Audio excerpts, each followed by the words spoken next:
Start with unmuting my mic, and then switch over to desktop capture. There we go.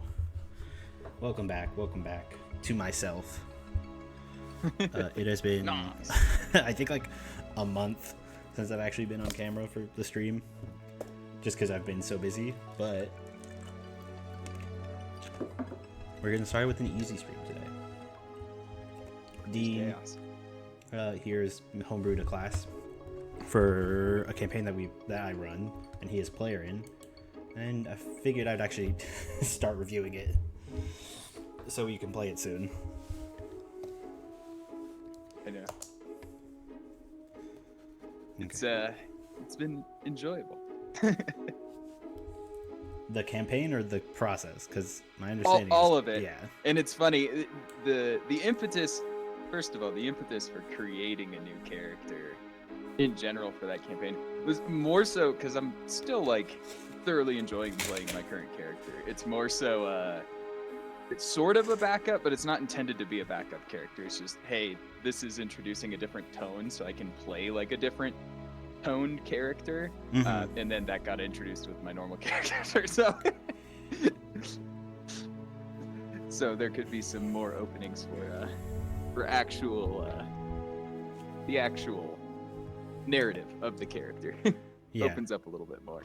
And to let anybody who's watching, not everybody watching, my D&D campaign is set so that every player, if they get bored of a character or if they want to just try something new, they can switch out their characters, and I have everybody else at like a home base kind of a place. So the idea of having a secondary character in the same campaign where you have your other characters is possible, and switching out between characters is doable. There's some people that just use it as like a backup character, and then there's some people that genuinely play like different characters at different times. Yeah. Like Kyle is probably going to be switching characters again soon. Right, and I know Brandon shifts back and forth as well. Mm-hmm. But then Lauren, will not make another character unless she is forced to, because she's not a fan of the character creation process. I am, but I'm a forever DM, so I never get to play. We'll work on that. If I'm ever running a campaign and have a slot, you're going to be my first request. There you go. Appreciated. Okay. I think I got music going, Spotify going on the audio side here. Let me double check. Yeah, I can check too. Yeah, Spotify should be going. I hear music. Perfect. I just wanted to double check. This is what is it? The Heartbound soundtrack, with like 150 songs. Oh, nice. And it is entirely copyright free. So right, yeah, it's sick. So it's super that is sweet. going to be my go-to background music for a while because it's just good. Okay. Yep. If that is all, I think we're good to get started here, Dean. Yeah, I have a note. no, I told you before, I have a notepad up. I've got my own personal little thing that I'm going to be writing down notes for myself for later reference. Totally. But then also to send you, I'll probably type it up later. Yeah, and there might be some stuff that like you're working through on your end as well. It'll Mhm. be different, but I've got my own note sheet. Yeah. And yeah, so maybe the best way to start out is kind of just describe the goal of what this was. And it really, the idea for this actually started out of the original D&D campaign that I DM'd was with you guys, and it was a long time ago creating. It was with the written book, like the starter pack, the D&D starter pack book that we worked through, and then we were going to follow that up with a second campaign that I kind of wrote out the world for. Yeah. Not for D&D though. No. Yeah. It's a little interesting, but I've been working on my own novel, just fiction novel writing, and really that campaign was going to be set in the world of my book, just substantially kind of like prelude to the actual happenings of the direct events in my novel. But without going on too far of a tangent, the creation of this class was really an exercise that started out of, can I create a D&D class that would work that would allow me to play my protagonist in a D&D campaign. Now, my intent is not to play my protagonist, obviously, in your campaign. It's to create a different character. But from like an abilities standpoint, it is that doable.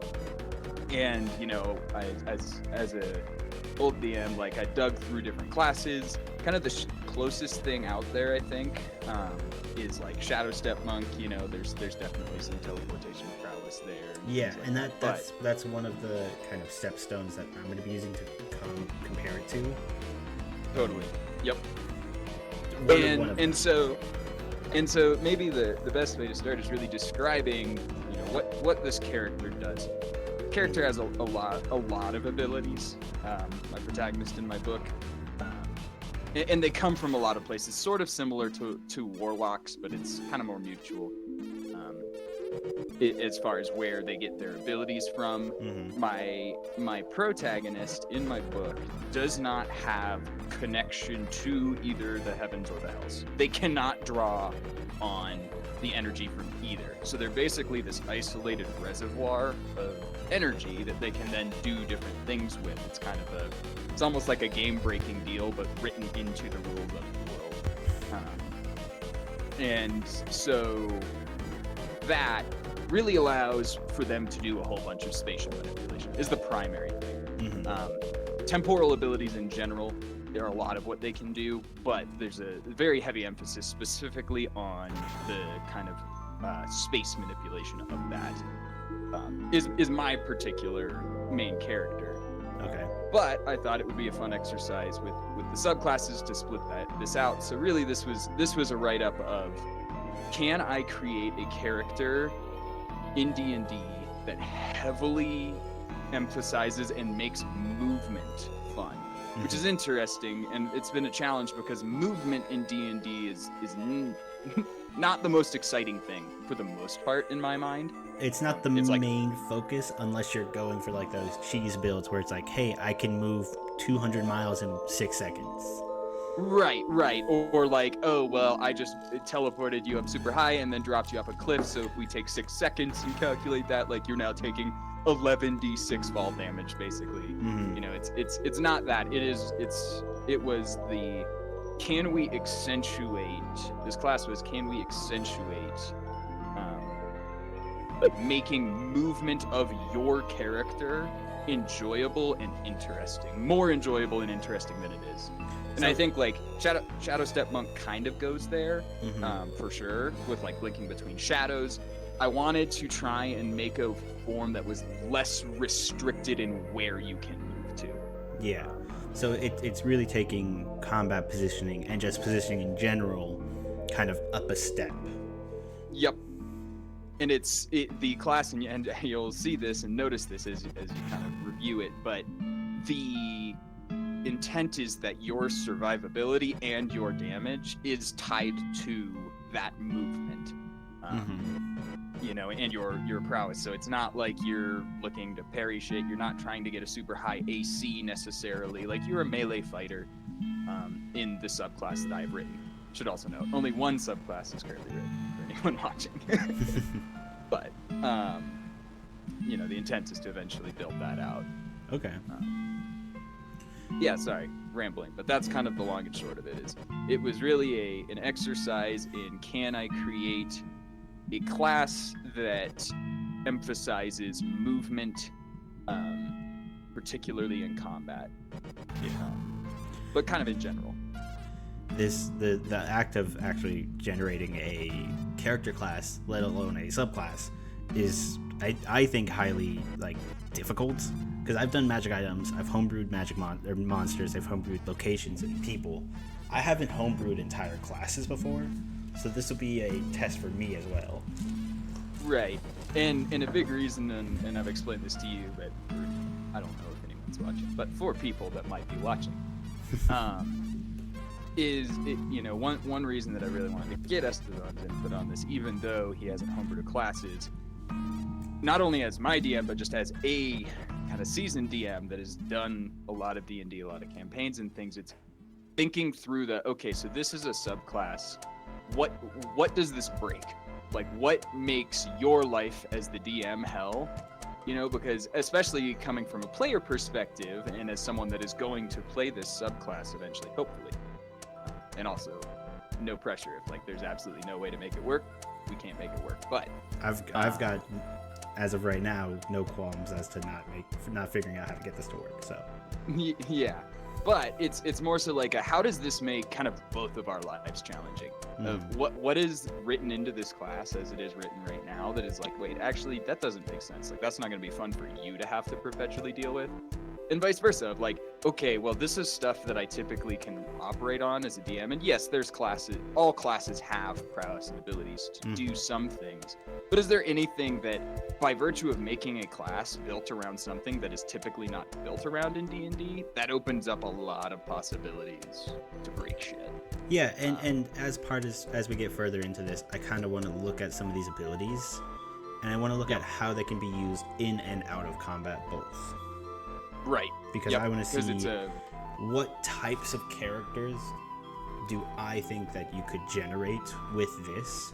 Whereas, like, you know, you have the barbarian, where you kind of have a vibe that you can go with, and you kind of know kind of where they're going to do or what they can do. Or you have something like a bard, where a bard can do a million different things. A bard or a rogue can do like a million different things. And be got those a Swiss like Army knife. Yeah. Or you could go like, well, I'm going to be a bard, but I'm going to be, or a rogue, but I'm going to be the assassin rogue, so that can kind of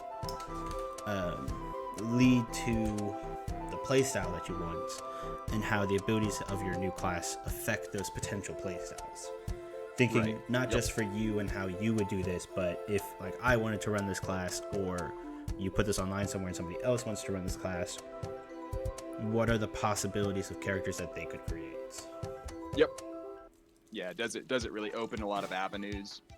That's a really good point. Is this something that open avenues to create your own character? Yeah. Or something that's a little bit more linear in the options that you can kind of choose from. Right. Totally. Okay. And so, full disclosure, kind of the primary classes that I was referencing when going through this and really starting and looking through things, you know, there's I already mentioned Shadow Step Monk was a super heavy influence. Definitely did some reviews of Barbarian. Looked at spells and things, you know, things like haste, things like Misty Step for teleportation stuff. Those were big references. You know, and there's also, like, credit where credit's due. There is a homebrewed class that you can find online labeled Baromancy. It's another one that kind of for framework structure I looked at as well. on like how to build out a class. Yeah. So just some different things I was looking at. Okay. With that, I think we can start by reading these first kind of 2 sections here. The Temporal Night section, kind of overview, and then the Breaker of Space, Shifter of Time. Right. Go through that, just kind of get the general thesis of what the player's magic is from, or those types of things, which I believe are in this section. And then this is all kind of the lore narrative. Yeah, that's okay. Perfect. That's what I was thinking it was. And then we'll start by looking at some of these class features, because I do have a couple of questions about this and kind of what your playstyle is leaning towards when we get to that. Then we'll go into the actual specifics of the class. Okay. Temporal Night. An invading force of barbarians swarm over a small tribe of local farmers, trapped outside the gates of a larger walled city. The city guards laugh at their evening entertainment atop the walls as a local warden stares coolly down at the dying peasants. Almost read that as pheasants. He grins as he motions towards his men to aim their bows down at both the barbarians and locals alike. Suddenly, an eerie screech rings out across the entire city, the alien noise sending shivers down everyone in the area's spine. A lightly built man in brilliant silver robes blinks from one of the castle towers into the frenzy of the battlefield, reappearing down in the fray as soon as he appeared on the wall. He is visible only for a moment in front of each foe, driving his twin blades across their flanks before vanishing once more.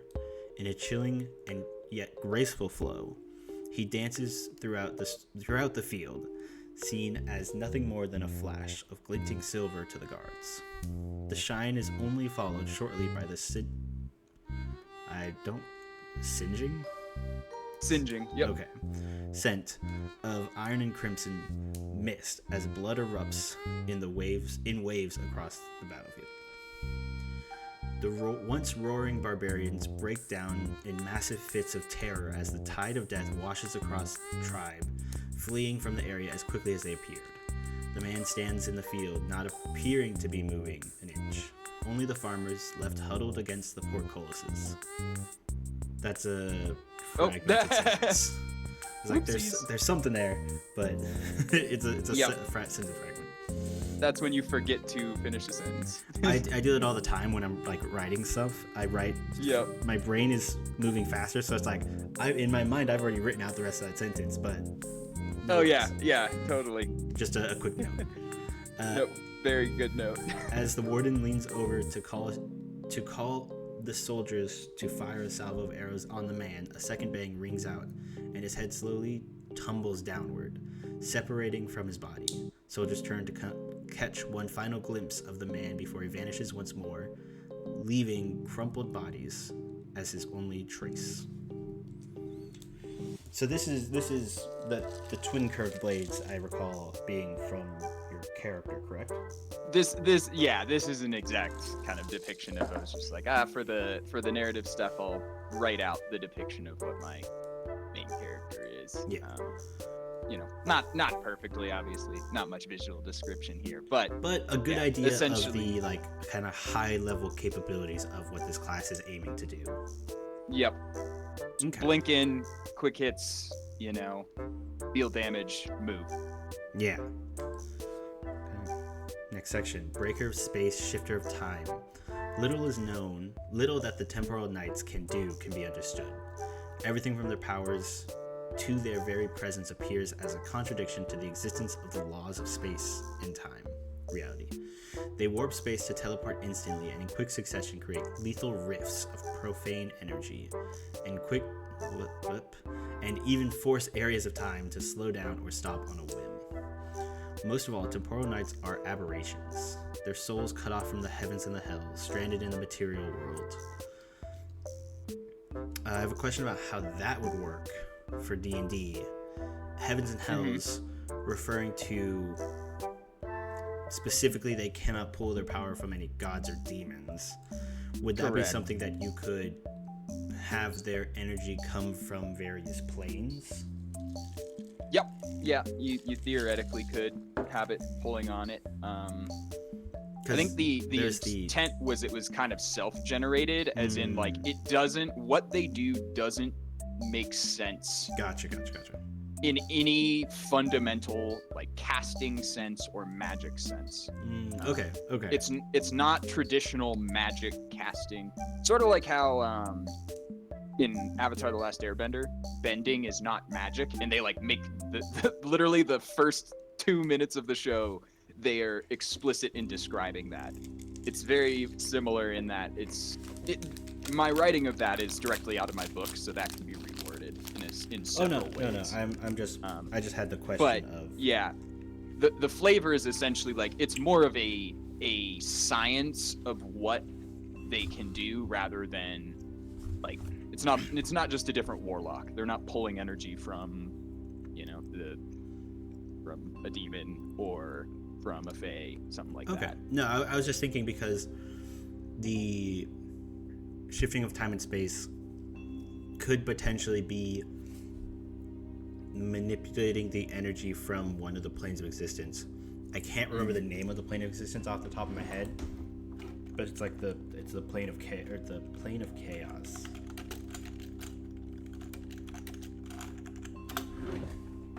What is it called? Limbo. Yeah, maybe. So it's the manipulation of limbo. Yeah, so that's just a potential like player choice of like, hey, maybe part of this temporal magic, if maybe this kind of theme doesn't quite fit into a campaign setting, they could kind of modify it ever so slightly but still have the same effects by doing it as a like limbo manipulating class. Very interesting. Sorry, I'm gonna skip this one. Chaos beasts. Oh no. Where was I? Continue reading through. Whether a survivor of horrors so great that one could not live, escapees from an ill-begotten fate from a cruel god or demon, cursed by a ritual gone awry, or abandoned by an otherworldly patron, temporal knights have physical and spiritually become disconnected from all outside energies, and thus must become banks of their own. Temporal knights draw on the reserves to enhance their bodies, weapons, and cast temporal magics unlearnable through traditional means. They further enable their fighting prowess by training their bodies in dexterous combat in order to handle the speed required for continuous blinking. Okay. I think I could remove that last sentence. That in writing half of the caster subclass, I realized I'm like, if you're having a caster subclass, pull that language out. That language is intended for the subclass that I've built, Gotcha. but I think that can come out of the main class. Okay. So as we kind of go into this next section here, where we start to look at the class features, this is kind of the level 1 to level 4 stuff. Well, it's all levels, but Totally. It's kind of when you're starting the stuff here. Yeah. I want to talk about your choice for a couple of these things. One, Totally. My understanding is that this is a dexterity and intelligence. Right. For the main two? This is a dexterity and intelligence, essentially a dexterity and intelligence fighter. With this particular subclass, could be intelligence, a form of intelligence caster. And does the main skill depend on whether you're going the caster or the fighter class? No. So it all remains consistent here, and the way I'm building out the caster subclass, which is not yet complete, is sort of similar to how warlocks are actually kind of slightly tankier warlocks, or like slightly tankier casters. They're not a wizard completely. Sort of similar to where, okay, so how, the thought there was, okay, restrict casting range, but increase mobility and durability to kind of allow for a pseudo, brawler, like brawl caster playstyle, even with the time manipulation. Yeah. Whereas the subclass that is currently written is very, very obviously a kind of dexterity fighter. Yeah. With intelligence as that secondary. Yeah, and part of the reason why I'm asking that is for the hit dice here, you've selected Yep. D8. Yep. Obviously, better than D6. D6 is mainly for the full casters. Right. So that's yeah. where you have the sorcerers and the wizards here. But most of the rest are D10s or D8s, with D12s being the only the barbarians have the D12. But that's because they're a full martial class. For the most part. Yeah. The D8 was again selected partially in reference to monk and to warlock, but also in reference to and this is kind of like video game balancing, anything like that. You see this in League. There's a trade-off of, okay, you think of Aurelia in League of Legends. Yeah. She has traded durability for mobility. And so there is some trade-off there of, okay, you are a fighter, you're playing a fighter class, but you have substantially better mobility than a typical fighter has.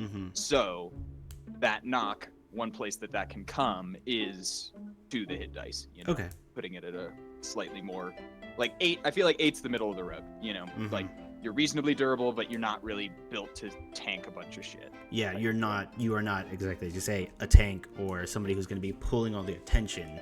Your idea is to step in, step away before the enemies can get to you. Right. Yep. So that kind of using distance and positioning. Okay. As your form of durability. Okay. Then I think that the D8 is a good choice there for the hit dice. Hit dice at level 1, that's going to be the same. Hit dice at higher levels, 1d8 or 5 as the average. Yep. Plus Constitution modifier per temporal night level after first. Okay. That is standard. Yep. Okay. Your proficiencies here is light armor only. I wonder if we should remove that. Let me double check, because we want to check that against other classes that have similar abilities to one of the other ones later. Right. Where you're not really using armor because you're using other modifiers. Right. It's similar to the barbarian's method of armor or AC. Unarmored defense. AC. Yeah. Well, you're wearing no armor or not wearing a shield. You're yeah. So you can see here for a monk, they don't have any armor proficiencies, and I believe it's the same way for the wizard. We can double check though. So the wizard might get light armor, but yeah, the wizards also have no armor. And lastly, the barbarians. Those are the 3 kind of classes that have other means of getting armor through through either magical means or the class features themselves. Barbarians do have access to armor, but they get the additional feat later where they can choose to not wear armor. Right. So I think because of the ability that you have later, I believe the armor proficiency should be none. Yep. Yeah, I made a note of that. I think that makes sense. And there's additional ways. So the third subclass, there's the kind of 3 subclasses. The one that's fully written out is the sort of fighter, space manipulation. The one that's partially written out is the caster, kind of time manipulation. And then the third is the class that's intended to actually turn this into a little bit more of like a crowd control sort of a little bit of kind of like an off-tank crowd control option that manipulates a little bit of both space and time.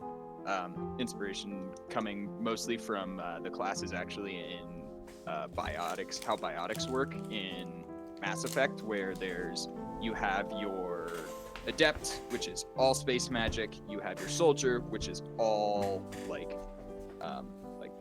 just traditional stuff, and then you have a sentinel, which is both, with the emphasis on making yourself a little bit tankier with that, not necessarily dealing as much damage. Okay. And so maybe there's room to not necessarily add armor, but like review the way that armor works for that particular subclass. You can do that as like at level 3 or whatever. When you pick your subclass, you gain a proficiency for certain subclasses. So No, that as part of the tank class, you can like manipulate your own temporal pool such that it extends into the armor that you are wearing, and you gain light to The medium armor properties. proficiencies. Yeah, you gain the properties of your armor while still wearing light armor or something like that. Yeah, something like that allows you to gain those proficiencies later when you choose specifically abilities that or subclass that is meant to be tankier.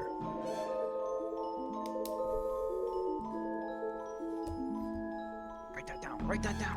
Get that shit. Note that shit.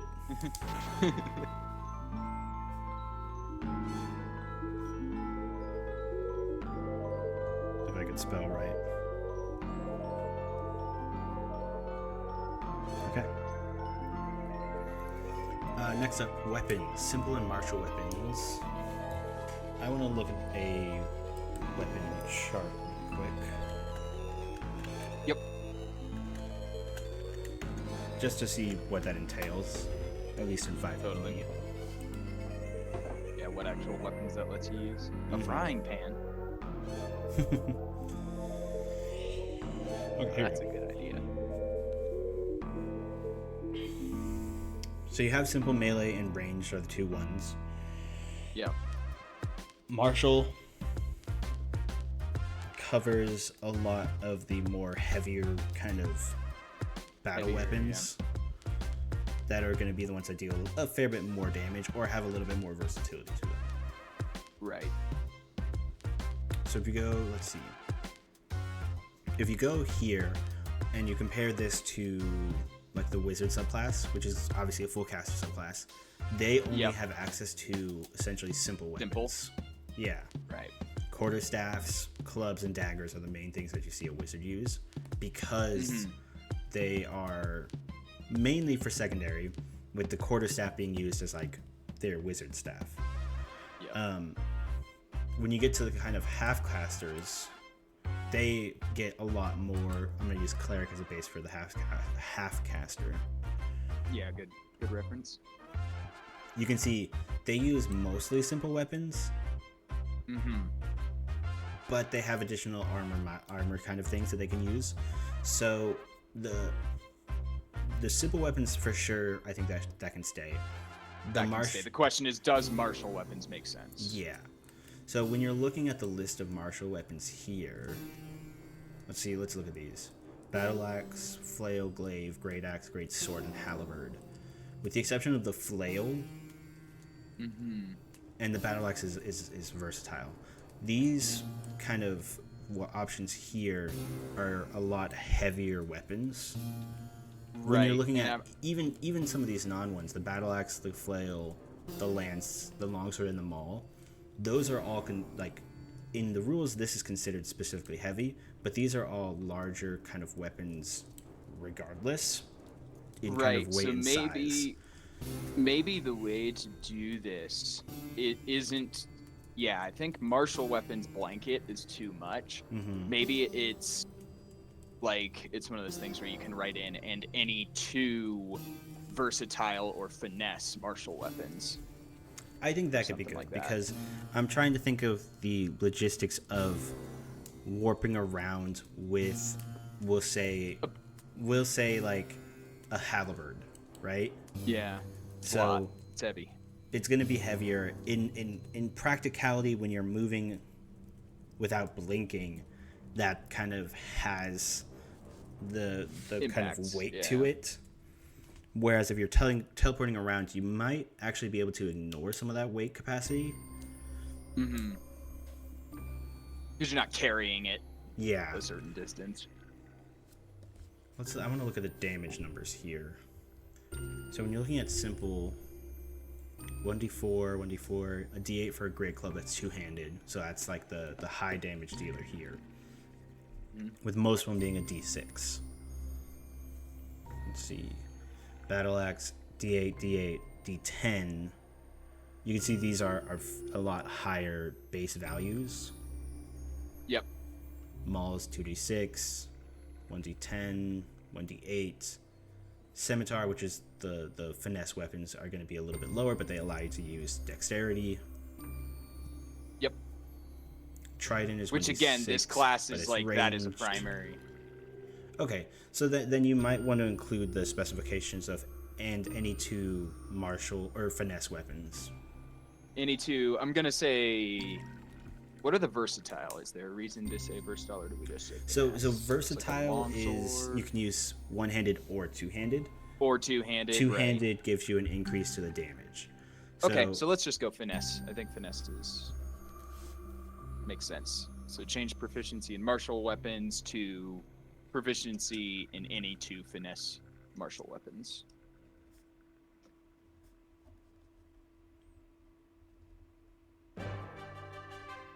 Okay, I also want to check something really quick. How many finesse martial weapons are there? 1, 2, 3, 4. Okay, so there's 4, so choosing 2 gives you access to half of those. Right. The whip, the sword, the scimitar, or the rapier. Or you could. Is there? Let's see. Or I guess how does the bow? Hand crossbow. Heavy So crossbow. that's longbow, net. That's another thing that I've thought of that's a little interesting. It's like, especially with a class that is designed with this inherent, mobility. Mm-hmm. Should I also introduce the drawback of like, don't add anything about ranged weapons, because like, why would you use a ranged? In my mind, like, why would this character ever use a ranged weapon?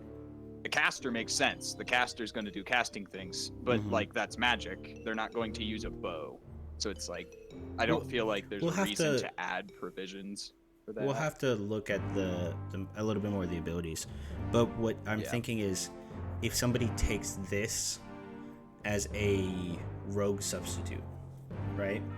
So they're using their teleportation more so outside of combat to sneak around, or to rapidly reposition themselves in combat such they are away from melee ranged.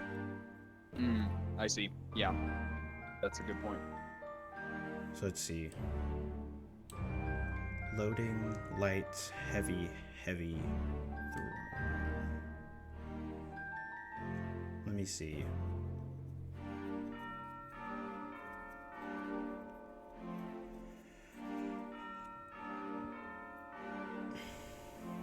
Blowgun, hand crossbow. Okay, so if you wanted to limit the range, you could say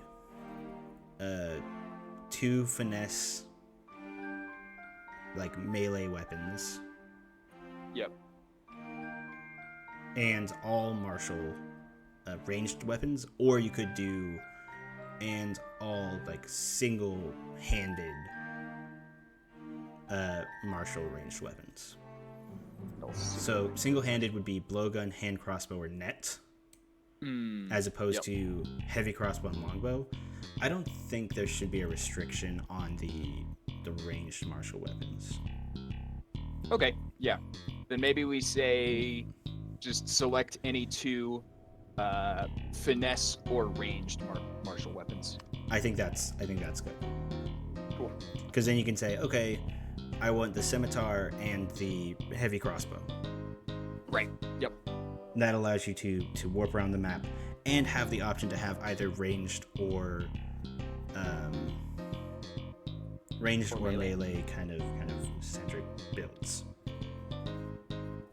Yeah, I think that tracks. So it's finesse or ranged, because then you don't have the limitation on what ranged weapon you can choose. Yeah. Or if you're like, hey, I don't want to do ranged at all, I'm gonna go whip and scimitar. There we go. Okay. Tools, none. Now that's an interesting one. Let me look. I think I want to look at how other classes do this, because you have these cool tools. You have other like kits that you can do. This is not the right thing. There we go. Like, what is it? Proficiency with like a medicine kit or things like that you can also have. I want to see how they have it here. I want to, give me just a minute to look through a couple of these. Yeah, no worries. I think tools I actually didn't know what they specifically were. Of like, all right, Yeah, so you can see most all of them here, are none. There you go. this is a druid, Herbalism kit. or an herbalism kit. Okay. Let me look at, I think Artificer has some specific ones too. Where it's like, oh, okay, it's not going to tell me here, but I think Artificers get like the masonry kit or excavation things and things like that. So then here's what we can do. We can look at the Tools list. D&D 5th edition tools list and see if any of these kind of make sense. Because like obviously the disguise kit probably not going to be nothing probably major not. for this. Alchemist, no. Brewers, I don't think so. Cartographers, carpenters, cartographers. Give me a second to look what this is. Craft Like or maps. trade. Okay. Okay. No, I don't think so. Cobbler, cook, glass, jewelers, leather workers, masons, painter supplies, potters, smiths, tinkerers, weavers, and wood carvers. Yeah, I don't think any of those make sense. None of those really make sense for the class as described, so I think we're okay to keep that as none. Yep. Saving throws. I mean, there's obviously room for if someone has a character that has something. and some of those will become from backgrounds and Right. other things as well. Right. Makes Okay. sense. So I think no inherent tool proficiencies is okay. Saving throws, dexterity, and intelligence, with those being your main two abilities, makes sense. Skills, choose any two. Now, I think most classes give you 2 skills, is that correct? Believe so. Yeah, I think that was kind of copy and pasted from that. Though, looking at this, I'm wondering on Any 2 skills. Yeah. like, why do I have? Looking through this list and thinking about the character, Mm-hmm. I'm curious as to why I put deception in there. I Yeah. think the rest all makes sense. I don't know why Intimidation, deception's in there. insight, investigation makes sense to me. Yep. Persuasion or perception makes sense because you're kind of zipping around the battlefield, so you can get different views on different things in the environment. Right. Athletics and acrobatics play into the mobility portion of it, and survival in the sense of D&D skills. I think survival more plays into the night aspect than the shifting aspect. Right. So some aspect of training or skill would give you inherent proficiency in survival. In survival. Yeah. I think the only one that I'm looking at that absolutely just like blanket doesn't make sense here is deception. Because this isn't a... Charisma is not playing into an effect in this class. You could make it a charisma And- character, but you're doing that without relying on the class tools. Right, yeah, you could do it, but the intent of the class is not necessarily to be like a charisma-based. There's no... charisma is supposed to be a stat that you don't really care about. Or you could choose not to care about. Yeah. Let me Kinda like how look it at, doesn't really do. again, double check these. So athletics, acrobatics, sleight of hand, and stealth. If you wanted to play into the potential for a stealth build, you can add that. I don't think it makes a ton of sense here. No, it's not. Intimidation, performance, persuasion, survival, perception. I think removing deception Yep. would be the only modification I would make there. I wouldn't really replace it with anything because I don't think there's anything that really fits the secondary or the aims Yeah. of this class. Yeah, I think we've grabbed the ones that make the most sense for it. Remove deception. Yep. Oh, you can see what my friends are playing on screen. Dynamite 2. Let's see. Okay, so then let's look at equipment here. Okay. So what I will say here is based on your proficiencies here, You do not Yep. have shield proficiencies. Right.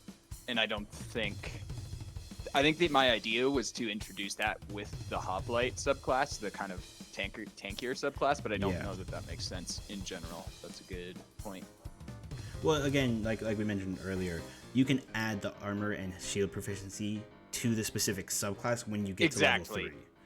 That's what I'm thinking through. Is it's like that should get moved. What I'm thinking we do here is double check the weapons list real quick. There we go. Because what I'm thinking is we do one ranged, which we can. I just need to double check the ranged weapons, which can do light crossbow. Okay, I think that'll work. And 20 bolts or any simple weapon. Okay. And then maybe just a martial weapon. A martial weapon, or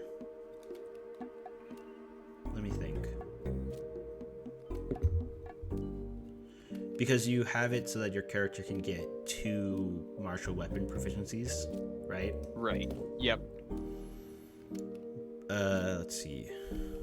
Yeah, so you could choose whip and rapier. You could choose, or whip and heavy crossbow. Yep. A martial weapon or 2 martial weapons. You would always choose 2, so there's no reason to choose the 1. Maybe what you can do is you can make that up to 2 martial weapons. Okay.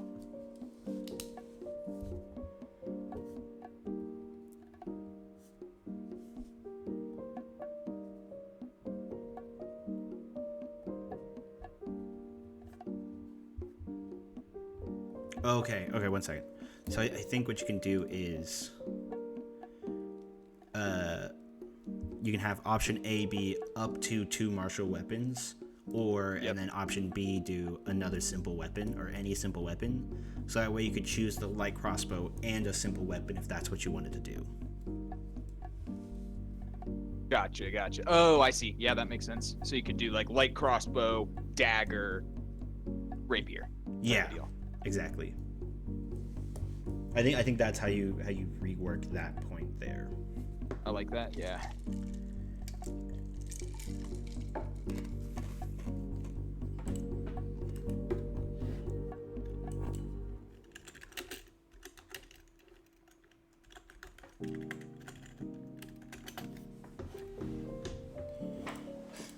I think the packs was just copy and pasted. I didn't dig too deep into that one. Those are the main 2. Yeah. Because the other ones get a little bit more streamlined. Yeah, like entertainers or burglars, diplomats, dungeoneer. Dungeoneer is like the classic adventurers pack. Yeah. Entertainers doesn't really play. Explorers still would fit. Scholars or priest. I think the 2 that you have selected are probably going to be the 2 main ones. Yeah. I mean, the reasons for introducing any others that I think of would be from a background of a particular character type of deal, and not necessarily the class itself. Makes sense for the class itself. Yeah. And that's one thing that was hard also when writing this class. It's like, how do I separate the character I want to write from the class? And those are 2 separate things. In that situation, that's how you kind of build the character. And you can build characters that are not optimal for a class. Yep. That happens. Like one of Hannah's characters is not optimal for their class because they made character choices and they had that dictate some of their skills. Yep. Do it for the Lord. That's just more or less, yeah. Okay. Next thing, temporary pool. Okay, so this is where we start to get into your So this is where we features. Start to get into actual abilities. And I think if you scroll down, the table is below with levels, and the temporal pool is, or the temporal field is. Oh, sorry, I was thinking of the wrong ability. Too much of the word temporal. The pool is essentially your charges. Yep, that's your key points. That's your it's damn near slots a rip of key points. Yeah, it's damn near identical to key points. What we'll do is I'll read through the description, and then we're going to go through a couple of classes that have those limited resource pools. So there's the monk, there's the paladins, and then there's the sorcerers that have sorcerer points. Right. The other classes have their limited features, but those are the main three. Are you telling me I can't twin cast this? Okay. As a dissociated being from the heavens and hells, you must rely on your own resources and energy to cast your temporal magics. This comes in the form of soul charges that you can use to cast your spells. To cast one of your temporal magics, you must expend a soul charge. Half of your maximum soul charges rounded down are regained once you finish a short rest. Okay. I like that. I like that. Well, all of your soul charges are influenced on all long rest. As you level up, you increase your aptitude for utilizing your temporal pool and expand its capacity. The temporal night table shows you how many soul charges you have. Okay. I'm gonna ignore everything else at this point, and I'm just gonna look at the soul charges for this. And I'm gonna... Ooh, bless you.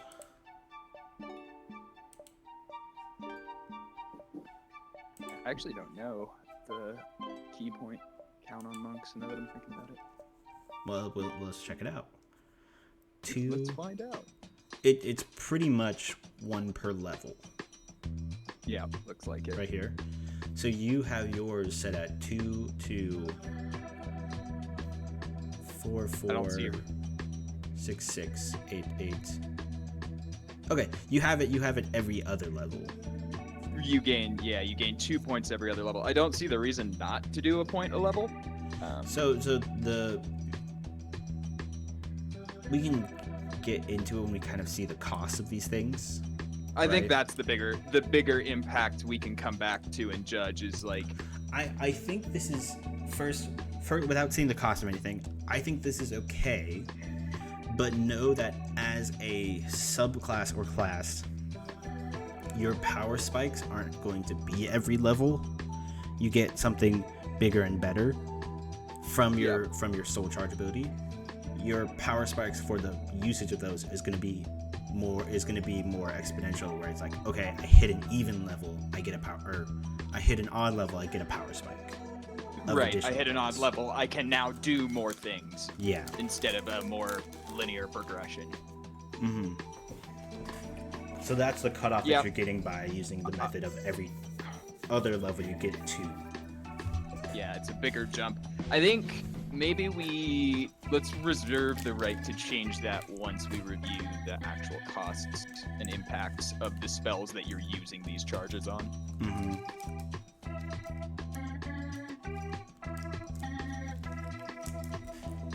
Okay. Sorry, but seeing the monks do it one level at a time, like, could very easily shift. You can see they also don't have a starting one, right? Right. Yep. The charges a couple are. Of classes get starting points, starting features. Clerics get them. I don't think paladins do. Right. I think barbarians might be able to rage at level 1. I thought. Can they? I'm not certain. I'll be honest, I don't know the last time I actually started either DMing or playing a campaign that I actually started at level 1. Yeah, it doesn't have. Like, I feel like even for most low-level starts, I've always started players at level 3 just to let them get all their actually cool stuff. choose their. Actually choose their subclass. Okay, then we can get back to those later. I just want to double check the proficiencies. Level 3. That I think is fine, because I think that's fairly standard for the different classes. Right. Yeah, I think the proficiency bonuses. I think fighters might be different. Yeah, no, fighters kind of operate on my numbers get bigger. Fighting style. Okay, so you can see that fighters at first level do get some stuff. Yep. But then they get their main thing at level 2 or level 3. And always have sorcerers. I want to look at their sorcerer point table. God, sorcerer points. 2, and then they go level by level. Okay. So you'll get your power spikes you'll get your power spikes in your usable charges 1 level early. Right. Yeah. Does that make sense? Because you start with 2. Because you're starting at the odd numbers. Yep. Okay. Yeah, so at like 7th level, you'll have the points. capacity of an 8th level character for your soul charge dependencies. Your soul charges. But then you hit level 8 and it's not like it's on par with where you should be. Yeah. So that would be a reason to go one at a time. So you're getting that little bit of power spike early. Again, we'll get back to that as we kind of look at the cost. We'll evaluate if that makes sense or not, because that's an unintended power spike. That's a good catch. Yeah. So I think obviously the level thing is fine. Just going through this table. First column, fine, no problem with that. Second column, looks good. Third column, levels. We're going to get back to this. Again, we had to go through this and kind of see if that fits where everything is. Yep. Might need to rearrange stuff. Soul charges looks okay. There's potential for an early power spikes, but we have to look at when you gain access to those other abilities to see if that is really a problem or not. Yep. Because you can always make it that you get the next big soul charge expense at the next level. Right. So you get those at even levels and you get the other things at odd levels. All it would take is putting off gaining your 4th charge the way it's done right now. Like basically level 1, 2, and 3 you only have 2. And then 4, 5, 6, then it can go up. Well that's one thing that I'm saying is so you could do it like 0, 2, 2, 4, 4, so on and so forth, and you can only get 20 at level 20. Or you can make it so that on odd levels you increase your capacity, on even levels you get your additional skills or abilities. Does that make sense? Yep, that's fair. So it'd be akin to adding an extra spell slot of a lower level at your odd levels, and then at your even levels getting a spell slot of a higher level. That makes sense. Yeah. So that's one way to potentially balance it if that it seems like an issue. I kind of like that. Let's evaluate if that's necessary. Yeah. Again, we'll get back to that. So this is okay. This is okay. This is theoretically okay. The soul charges, the features, we need to get into that to see if they're broken or not. That's the real meat and potatoes right there. Yeah, exactly. Okay, temporal phasing. So this is something that you would get at first level, and temporal field is also first level. Okay, temporal phasing is your armor class. Okay, that makes sense. Yep. In order to keep up with the speed of temporal flow, you cannot utilize any armor that restricts your movements. Rather than utilizing armor, your temporal nature and quickness makes you harder to hit. When not wearing armor, your armor class is equal to 10 plus your dexterity plus your intelligence. Perfectly sound and reasonable. Unarmored defense, except instead of using Constitution, it's using intelligence. Or compared to the monk, instead of wisdom, it's intelligence. So yeah, I think it's the same for both. I think you're right. It is wisdom for both, but you use intelligence rather than wisdom, and that makes sense because it's your understanding of the arcane abilities that you have that makes you harder to hit. Right, and so that's one thing of note that when I was writing this class from a flavor standpoint and why intelligence was worked in instead of wisdom. Was, or something like a charisma caster, was the idea that like you are warping space and time, and that stuff gets really thinking from a in-game standpoint. That's very confusing to understand what's going on. Like the idea that I wrote above is like, hey, these are unknowable, unlearnable by traditional methods, like weird shit going on. You yourself have to be able to comprehend what you're doing. Or else you can't take advantage of like the space manipulation or understanding time and when things are going to happen. That is important to like the fundamentals of how the class might operate. Yeah. Real quick, we're going to run an ad real quick. This is just so that we don't have reroll ads. It's going to be a 3-minute ad, which I know is a lot. If you want to stick around, stick around. If you don't, no worries. We understand. We're going to run that real quick. We're going to keep discussing this. So if you want to keep listening, you can subscribe. But again, no pressure. I'm under pressure. Okay. Since 2 of our subscribers, or one of the people watching is me, and I am a script writer, we should keep going to make it sure that I get my money's worth. There we go. I like that. So yeah, temporal phasing, perfectly fine ability, helps you to boost your armor class. I think the other classes that have those features get them at level 1. Yep. We should double check the monk really quick. Unarmed armor defense is a level 1 ability. Yep. And then to double check the barbarian, who's the other class that has a similar feature. Let's double check. Unarmored defense level. Yeah. Perfectly fine. Makes you a little bit beefier level 1. Understandable. Point buy.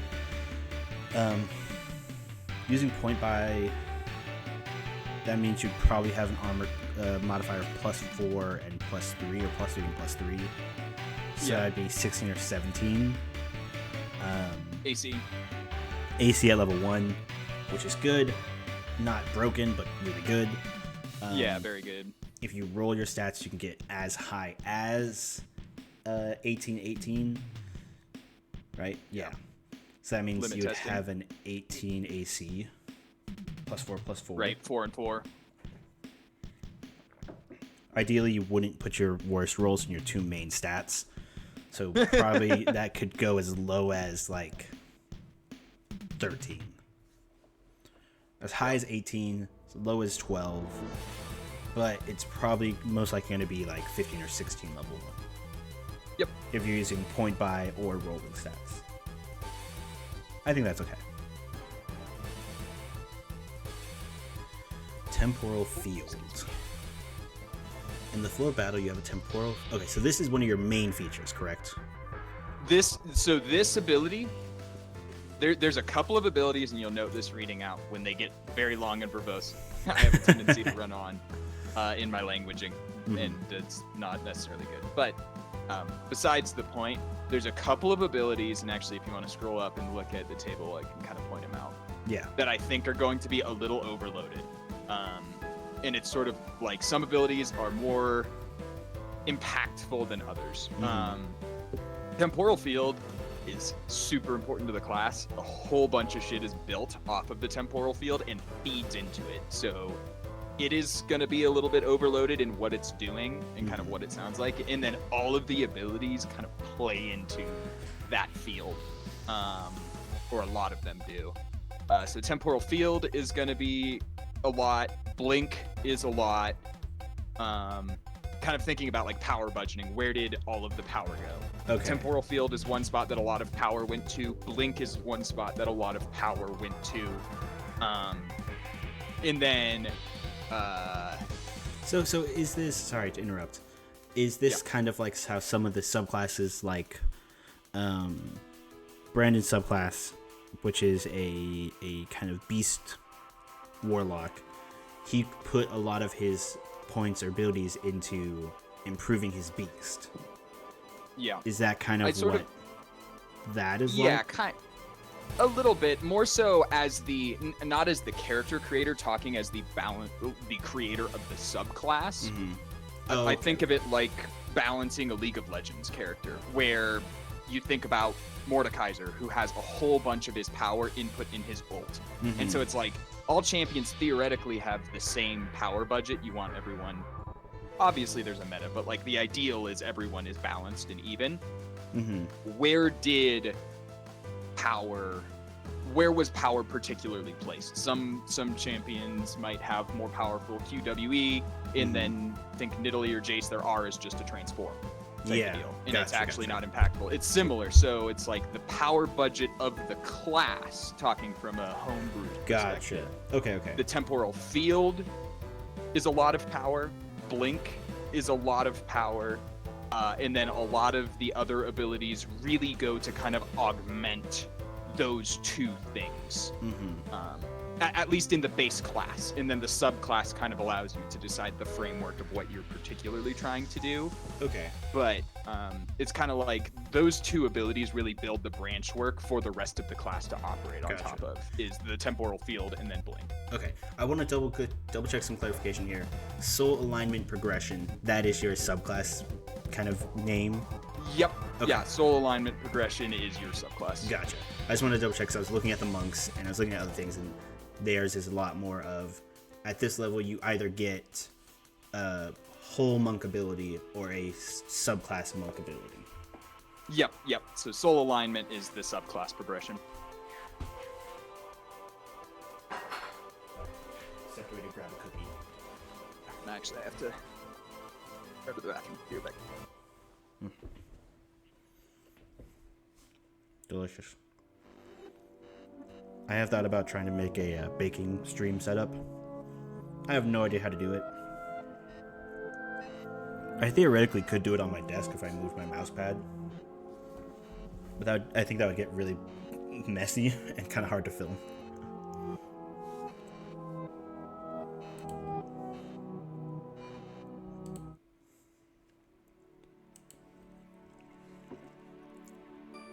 That's if we ever get more viewers, I can do a baking stream.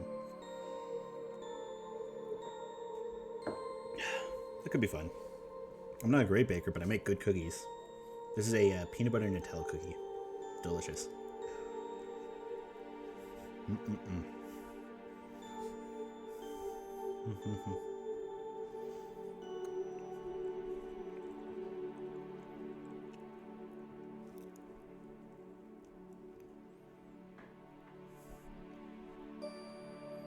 I'm back.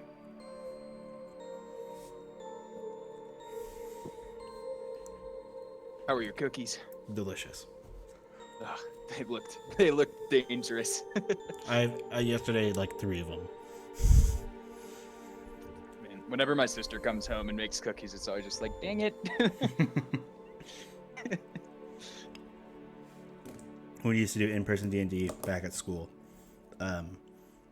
we'd always host in the dorms because I was in the dorms, so it was just easier to get everybody to get to me. We would each kind of bring a food or a snack, and then we'd order pizza, and I would bake something. Oh, nice. From pie to cookies to bread, something. Yeah, in-person tabletop D&D is so fun. I mean, I love online too. Like it allows. It's not the so much same. more It's not the same. So much more flexibility, but Yeah. it's a different experience. So I was kind of just quickly reading your temporal field. I'm visualizing this like Law's room ability in One Piece. Oh yeah. Have you seen kind of clips of that and like what that is like? A So little bit. Here, let me look. he is referred to as a surgeon of death, and what his kind of devil fruit ability allows him to do is to create a room of space where he can kind of manipulate items at will. Yeah. The most often utilization he uses it for is to switch positions of 2 things that are within the space. Let me see if I can find.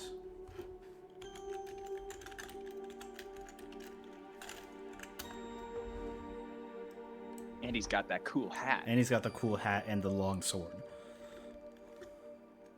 and the tattoos on his fingers. Mm-hmm.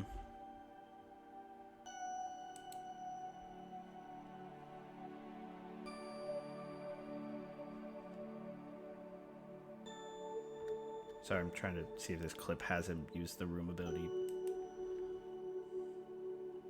Room and then shambles is what the actual ability is called, but it lets him manipulate the location of things within his temporal field, more or less. Yep. Yeah, the idea is that the temporal field really dictates, especially in combat, the range of a lot of what you can do. Okay. So There's things that you can do outside of it, but most of it is operating within that field. Okay. I actually still need to read through this really quickly. Okay. In battle, you flow through your temporal field like a ship navigating currents. You cast out your temporal field as a bonus action, consuming 1 soul charge from your temporal pool. This has a range of 30 feet in a sphere with you at its center. Okay. Quick question. Diameter or radius of 30 feet? Oh, diameter.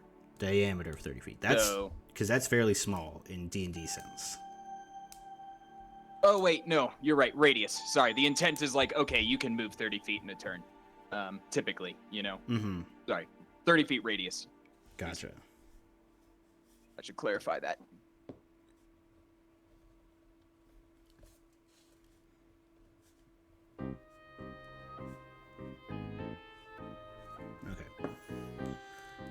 30 feet in your spear, with you at its center and moving with you.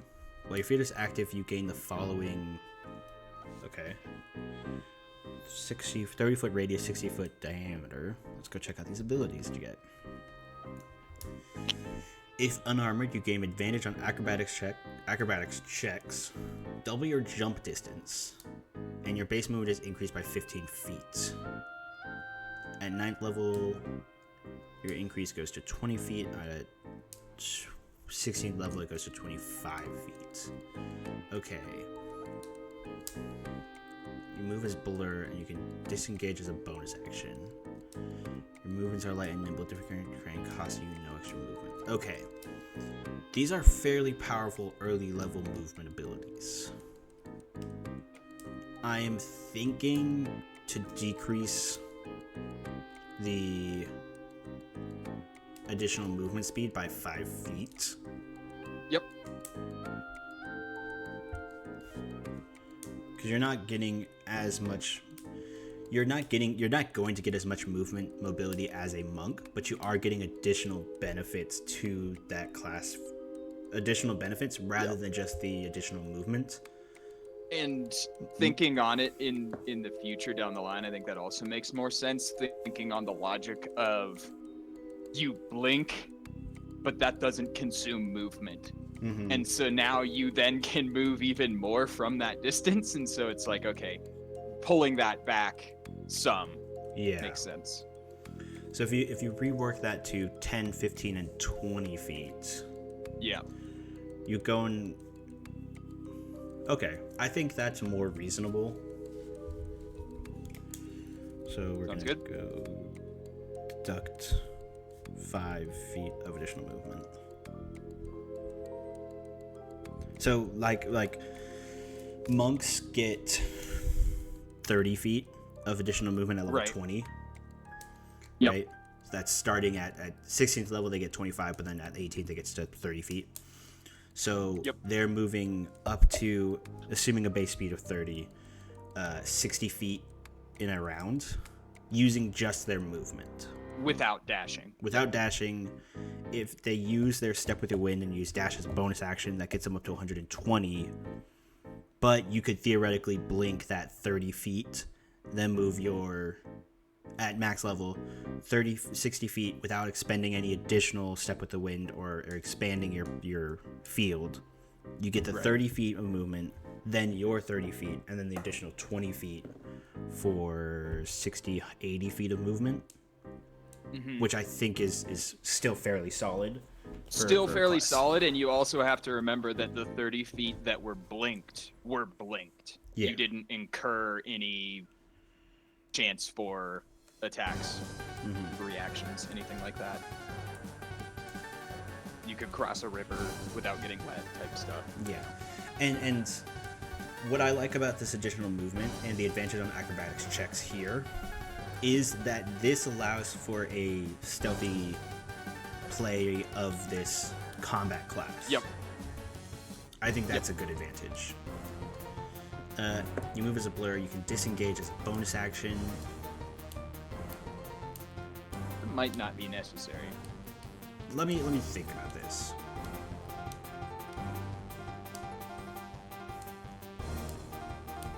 Because in my mind, the time that's going to be the most impactful is levels 1 through 4.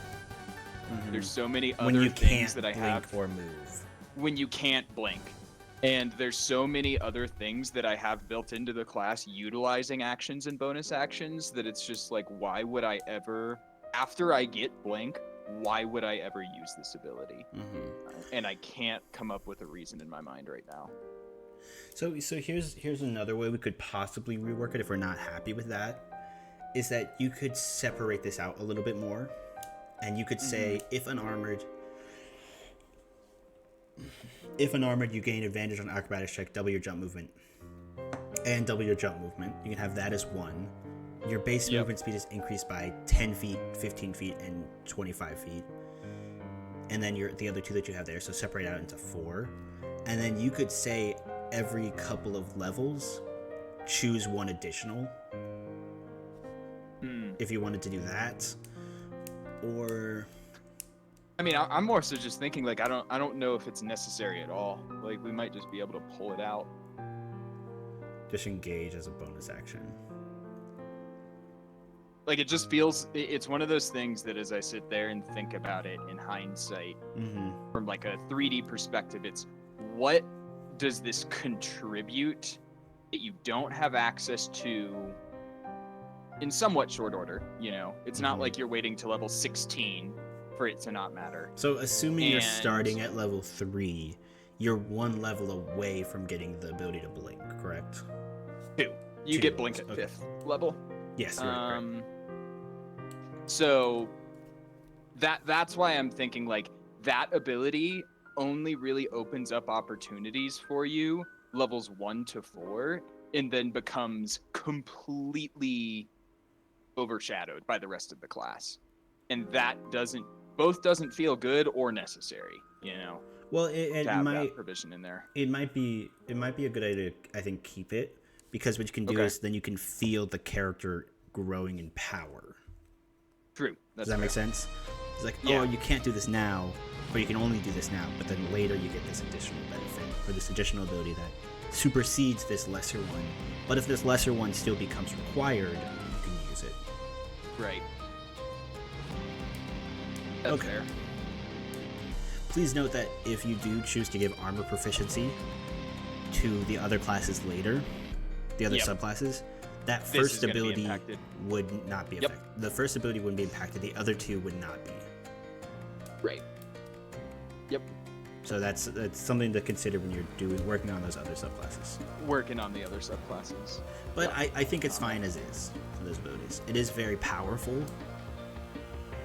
As a first level ability goes, giving you that extra movement speed. Yep.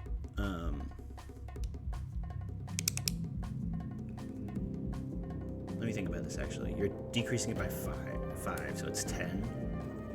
Right. Yep. 9, 16, and... I mean, we could split it up more and do 5, 10, 15, 20. Yeah, that's what I'm thinking. I think you split up that first section into 2 parts. If unarmored, you gain advantage on acrobatics checks and you double your jump distance. That's point 1. Yep. And then an additional, if unarmored, you get your base movement speed is increased by 5 feet. Then at level 6 or level 5, it's increased to 10, and then you can keep the rest like that. So, just say you gain advantage on acrobatics checks and double your jump distance. Yeah, that's 1 point. 1 point. Next point. If unarmored, your base movement speed increases by 10 feet. 9th level goes to 15 feet. 16th level goes to 20 feet. Is that right? Wait. Or did we add a 5? I was thinking add a 5. Okay. So, let's see. What would be... Okay, so here's what we can do. Yep. I think we set it to, for at level 1 and 2, you get an additional 5 feet of movement. So then at level 3, it goes up to 10. At level 9, it goes up to 15. And at level 16, it goes up to 20. I like that. So just a separate stagnation. So at 3rd level, it goes up to 10 feet. Yep. Because that means for most people, they're going to be starting with that 15. Or that 10, sorry. Yep. But if you're playing it from level 1, you still get that bonus. It's just not. You still as have strong. some bonus. It's just not as completely run around like a maniac. Exactly. Yeah. Because having 40 feet at level 1 is not impossible, but it is. But it's a lot. It is not common. It's not common, and it's also a lot of power in addition to other things that the field gives you. If the field only gave you additional move speed, 15 would be then no maybe problem. it's okay. Yeah. Yeah. Your field ends early if you are knocked unconscious.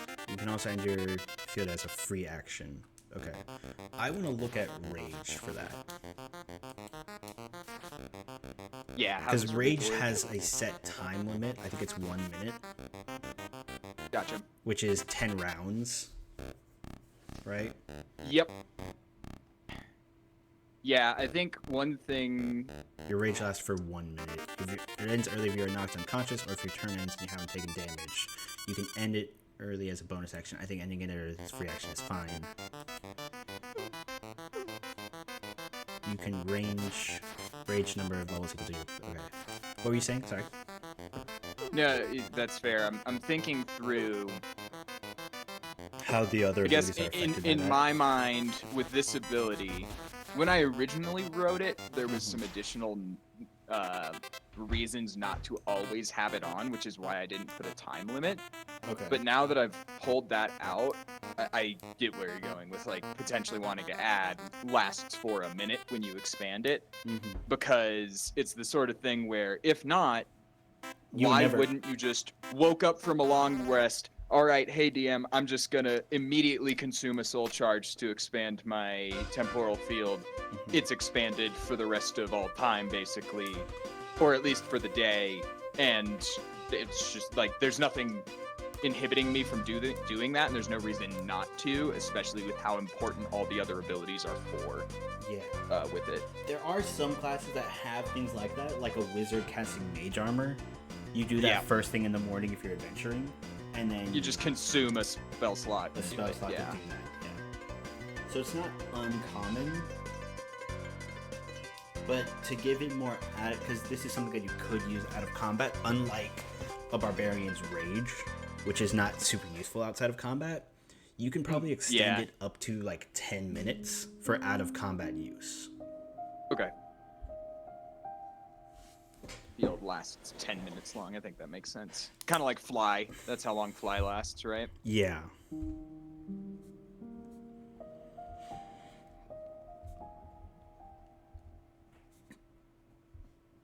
Sorry.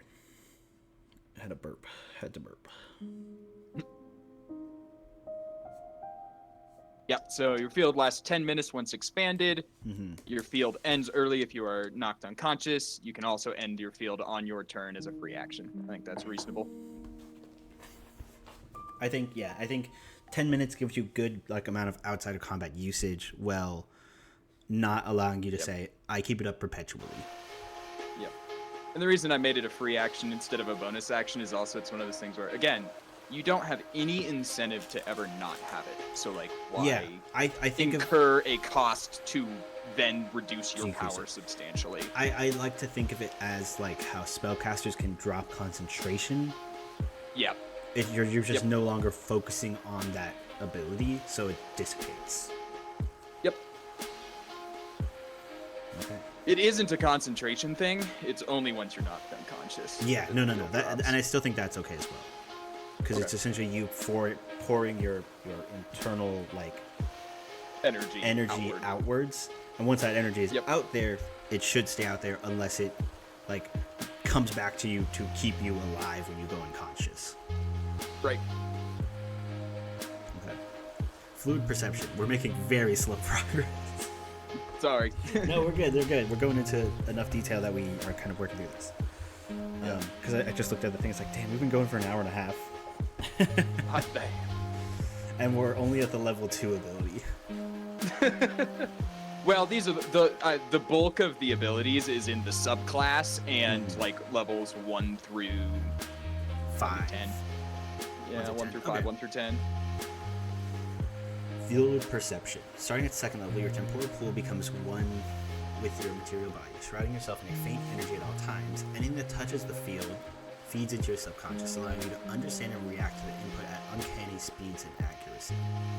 While in combat with an object or person... Contact. Well, in contact, sorry. Gain advantage on any perception checks or investigation checks towards that material or person you are in contact with. Perception or investigation. You can also consume a soul charge as a reaction if you are being hit by a hidden object or entity, and you will no longer be surprised. Okay, that's an interesting ability. So say you're in a surprise round of combat, how that works is everybody rolls initiative at once, right? Yep. You then go through the entire initiative, skipping anybody who is surprised. So by spending that as a reaction, you then, when you get hit by the first thing, assuming that you didn't roll higher than anybody else. So if you rolled the highest, that feature can't be used, right? Right. Yeah, because you're getting hit. Or you've already been hit. That could still work because I think you have advantage on surprise creatures for ranged attacks. So so that would still be a useful ability if you rolled the highest. I think that's okay. I like that ability. That's cool. Okay. For the advantage on the perception or investigation checks, I think you should replace investigation with insight. Okay, yeah, I like that. So it's you're noticing anything about them or reading into their minds to kind of delve deeper into what they are trying to hide, potentially. Kind of forcing your energy into them type of deal. So I think perception or insight rather than perception or investigation. Because investigation to me is more so like rummaging through stuff or trying to look for physical evidence, where perception is kind of noticing smaller things. Yep. Either from a distance or up close. Up close.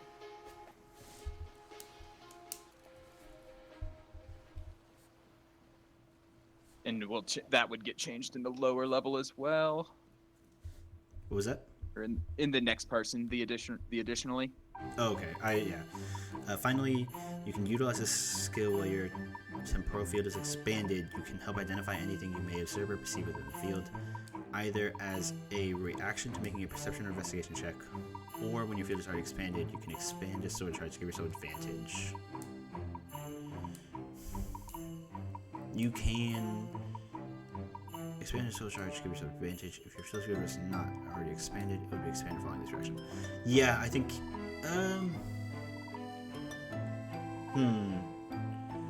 So, when you're making contact with a person, it makes sense to have a perception versus perception and insight. Insight. When you're interacting with the environment, perception or investigation does make sense. Okay, so maybe we leave that one as investigation. Yeah, because that's more so environment, that's more so working within the environment, whereas the prior one was specifically focused on a person. Yeah.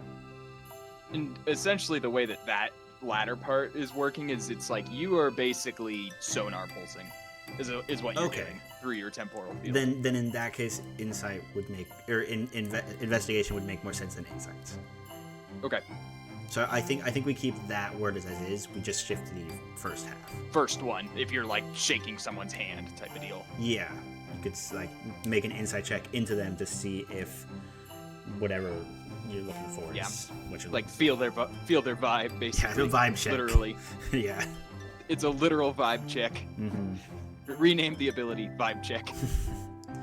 I think that's the only modification we need to make to that ability. Okay.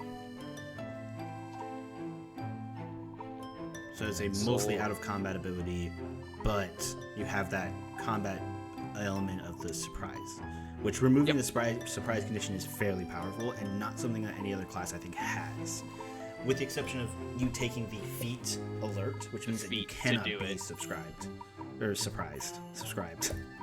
Yeah, you can't be subscribed if you're alert. Yeah. Okay. Yep. Soul alignment.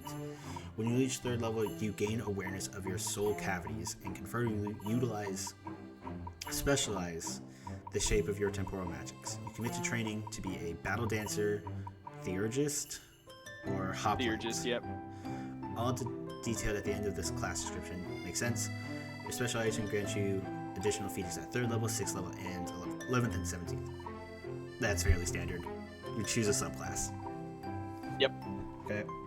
Ability score, yep, that's standard, I'm assuming. Yep, basically just take an ability score or take a feat. Mm-hmm. Do what you want. So, we'll take a break here, circle back to this chart. I do like the first level features, second level features. I think that's fair. Third level and fourth level is all fair for the features. Mm-hmm. For the costs, Let me think.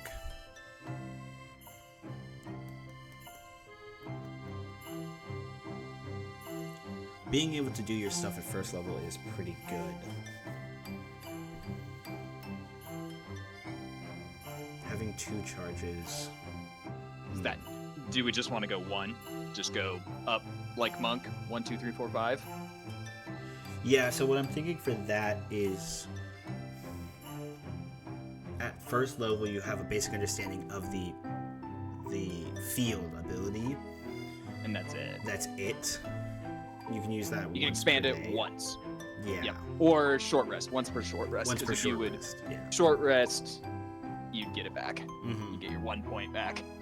And then at second level, you can expand it and do that other ability, expand it and do that other ability as part of the reaction phase. Yeah. I'm Yeah. at this point leaning more towards just 1 to 20. We'll keep I going. think so. At the earlier levels, 1 through 20, 1 to 20 makes more sense. Yeah. But we'll keep going and circle back to it again. Okay. Okay. Here we go. Because you would still get an advantage over monks, because monks have 0 key points at level 1. Mm-hmm. But I think that's okay. 1 through 20. We'll keep going though. So blink is the other thing that you said has a lot of things, right? Yeah, blink is a big part of the power budget on what's happening. And it changes throughout, but the fundamentals of blink is like, hey, that's where the kind of the reality of what the class is trying to do really starts to This is take the shape. main features. I would call this in the main class before you add the subclass. This is the main feature this is the highlight of the subclass. Okay. Is blink. I will say not getting it to level 5 is a little bit rough. Yep, that's a fair point. It like flow wise, it makes sense here. Because you get your soul alignment here, so you don't get blink until after you've aligned your soul. Yep. That comes into more just a training of your abilities thing. Yeah, it's a progression. And But it would from be a harder playing to... Yeah. From a playing standpoint, playing a level 1 to 4 character is going to feel like I'm missing something. I have half of my class. Yeah. Like Kane. Yeah, oh yeah. Using all the league references. It's like Mhm. Kane, you're 3/4 of a class until 5th level. Mm-hmm. Okay, so we'll just keep that in mind. I think it's okay at Right. 5th level right now, but we'll go. But into it's this. worth considering. Yeah. Starting at 5th level, you gain the ability to imbue an object or landmark you are physically touching with your soul energy. Imprinting this mark can be placed with a bonus action. Placed using a bonus action. That's a minor one, but placed using a bonus action, Thank you. and the soul marked object remains marked until you either dispel the mark or mark a different object. The wording of that... Oh yeah, it's a little odd because it's soul marked object. Well, no, that's fine. Soul marked object But it's remains marked. until you either dispel the mark or mark an object over your limit. Yep, mark a different object over your limit. Because then you say, I have 1 object marked, I have 2 objects marked. I mark a 3rd object, that first object is no longer marked. Yep. I think I specify you can choose which object loses the mark.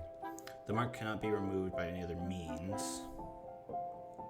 Okay, I don't like that. I'll explain why in just a second. Sounds good. The Yeah, number keep of reading. object marks can vary by level, yes, shown in the temporal marks below. If you try and imprint another object while you're at a maximum... Okay, that works. Increasing the marked magic...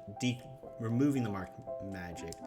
I do like the idea of being able to dispel a mark with Dispel magic. dispel or magic something. or remove curse, depending on how you see it. I think it should be dispel magic, but the reasoning why I have that, I think that is that Imagine that you have a base location marked, but an enemy knows where your base location is. If they can then infiltrate your base and dispel the magic of that mark, then that would essentially throw you for a loop. Yeah, I think that makes sense. And here's one thing that it opens an avenue for like counterplay to it. Mm-hmm. And I'm just thinking through: does dispel magic or remove curse, or not remove curse, whatever that ability is. I'm just trying to think which one makes more sense. And the reason I'm wondering if the curse one actually makes more sense is essentially what the mark is in like the lore sense of the way this is written is it is basically your own energy imbued into this thing. And it's like an alien energy that's within this. Does that make more sense to remove as a curse, or does it make more sense to, even though it is an unknowable magic, treat it as still magic? Because the idea that I had with dispel magic is knowing that those two objects are tied to the character somehow, and then it's just like severing or short-circuiting that connection. That makes sense. Okay, and actually, I think that totally makes sense and plays into, in my book, thinking about how my main character is in ways countered with kind of this, because the temporal field is a thing. It's much bigger in his world. It's not limited to 60 feet. 60 but, feet, yeah. But like an enemy that he runs into that gives him a whole bunch of problems is like a Medusa type character that can control and poison people's energy. And if you throw out your own energy in a field, she can now poison you at range. Like she is now poisoning you by expanding the field. And I think that makes sense. Yeah, so it would be cutting or interrupting that field or that connection between the caster and the marked object. So in the language of this, does that just specify to say the mark can be removed with dispel magic? The mark can be removed using dispel magic. Maybe it's more along the lines of the mark is considered magical, or is that because then, so how's dispel magic written? I have it pulled up right now. Yeah. Choose a creature, object, or magical effect within range. Any spell third level or lower, the target ends, which I have a rewording for that. Any level of 5th level or higher on a target, it must make an ability check using your spellcasting ability. The DC is 10 plus the spellcasting level. On a successful check, the spell ends. Okay. So, let me think. 120 feet. If you're using a full-on 3rd level spell to negate a mark that I can use a bonus action to just reapply, I think it makes sense to just be able to end it. In my mind. Because in my mind, what I was thinking, because you can cast it multiple times, you can have multiple. Okay.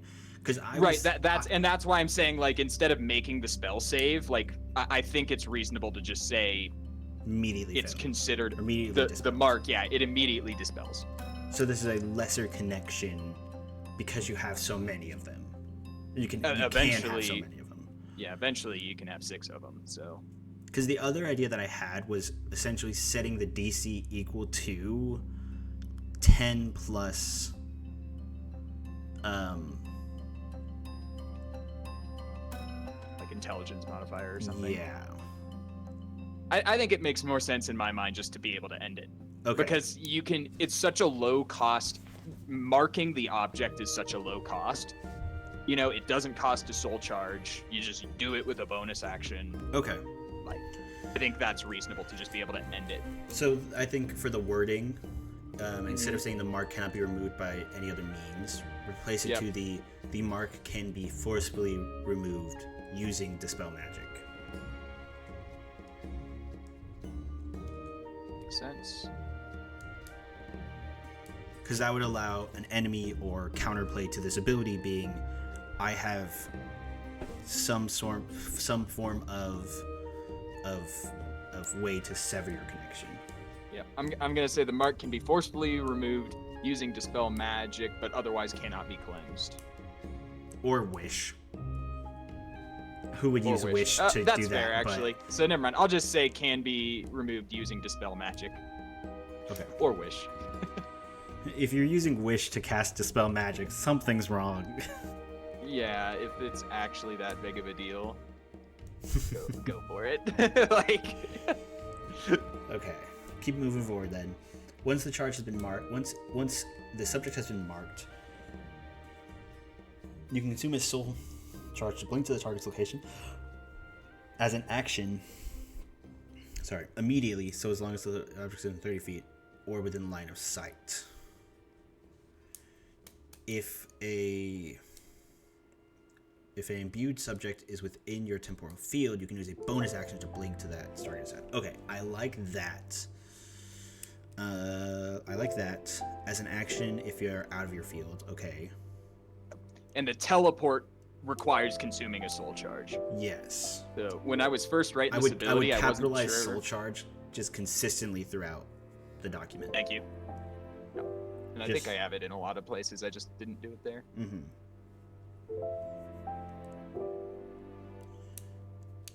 When I was first writing this ability, I was not sure if I should attach the soul charge consumption to marking the object or to the blink itself, and I just decided It's the the blink is the more Yeah. the blink is the more powerful part of this ability. That's what you like. The mark itself doesn't do anything Mm-hmm. besides open the ability for you to teleport to it. Yeah. So this is, I mean, the way to think about the way I wrote this ability is dead ass a rip from how Minato can teleport. Yeah, that I Flying remember. Raijin. I remember talking about that. I think if we make the modification that we did earlier for the dispelling the magic, I think that is okay. The one question I have is line of sight. Mm-hmm. If you're in an open field, that is very powerful for a marked object. Say your cart got picked up by a dragon and dropped. You are falling separately from your cart, but the cart is falling faster. You could then teleport to your cart no matter the distance if it's in line of sight, right? Right. Yep. And there's the reason for that actually plays in a little bit more to Blinker's Mastery, which you gain at Blinker's Mastery at level 10 and then Greater Blink at 20th level. So it's like I could almost add that part of it to the 10th level rating. I think so. See that when we get there. We'll double check when we get there, but I think that's more appropriate because it's that much further increased range. So if an object was within 60 feet, you can blink to it even if it's outside your range. So if you're using an action essentially rather than a bonus action and you have your field expanded, you get an additional 30 feet of possible blink movement. Yep. I think that's fair. For an action, like For you're an using action. your action. Think of it as dashing. Yep. So you're doubling it. You're getting a double dash on top of your already existing movement. So theoretically, if we have this as it is, you say you have your field already expanded. You could blink as an action to somebody who's 60 feet away, disengage as a bonus action, and then move 30 additional feet. So that's It would up be to your field would 90 be feet of expanded. movement at level 5. It would be 30 feet plus 15. Oh, plus from 15 at level the bonus. 5. Yeah. So that'd be So you could move 105 feet 105 feet. in one round. Which is a lot. Um, A lot. which is it's assuming that you have a marked object that's 60 feet away, which is unlikely to happen consistently. To be fair, that is all you are doing for that turn. Yeah. But yeah, I yeah. do think I think about the chase scenario. That's when this gets good, is essentially you act as a decoy with one of your allies marked. When your ally is 60 feet away, you teleport to them without having to use your movement speed and bonus action. Yep. So it's a getaway tactic in that case. Yep. You could either teleport to them, or I'm thinking like Throw it, do the Minato thing, have a dagger, throw it, teleport to your dagger. Or you someone stole something from you, you marked their clothing, you could teleport to them theoretically too using an action. Yeah, I think that's away. still good. I think that's still good. Okay. Moving the line of sight to the later part to give you that increased range. Yep, I'm gonna move that to probably the 10th level part of that spell. Sorry, I'm just adding to my notes.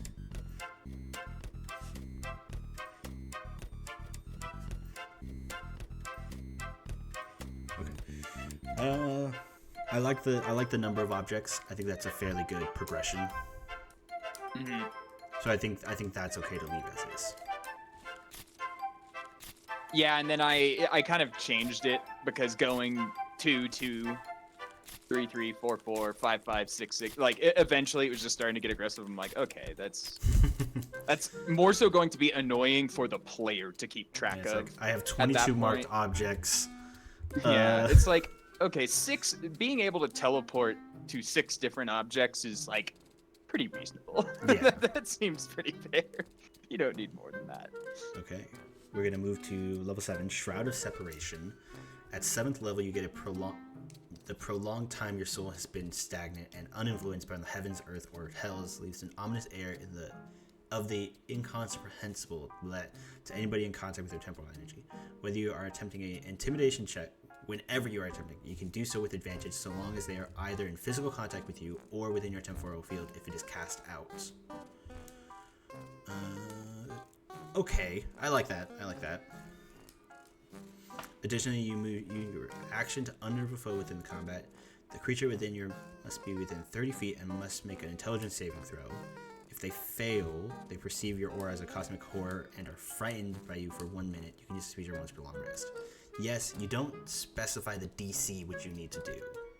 Oh, thank you. The DC would be your spell save, but you don't have that defined anywhere, so we should define the set DC here.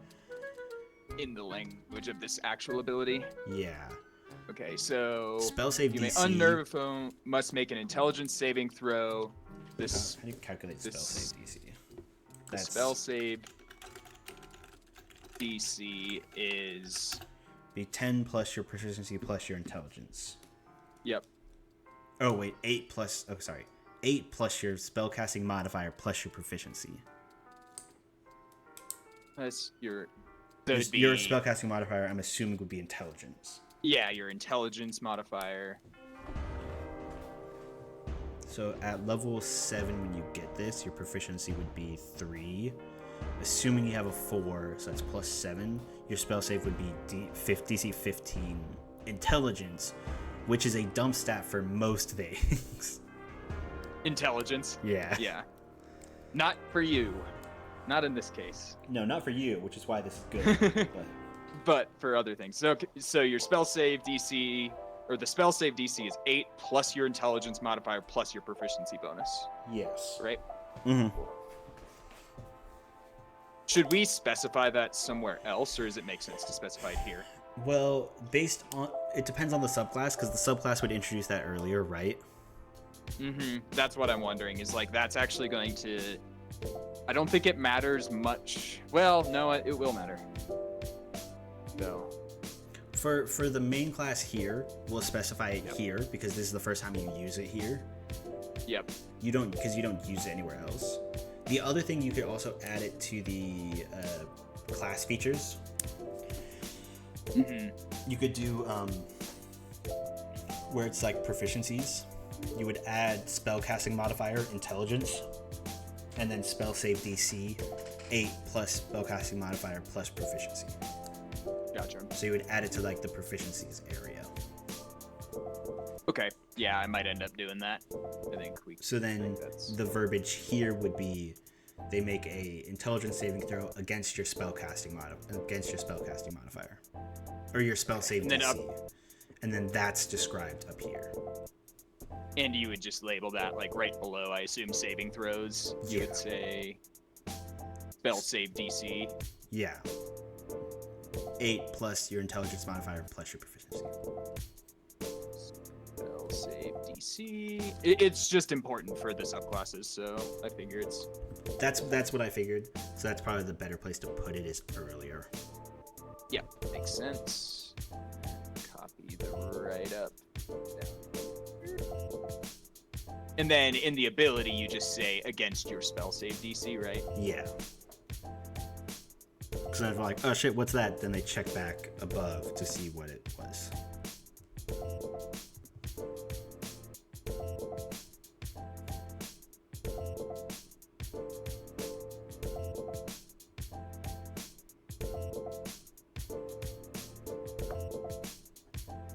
Spell save DC.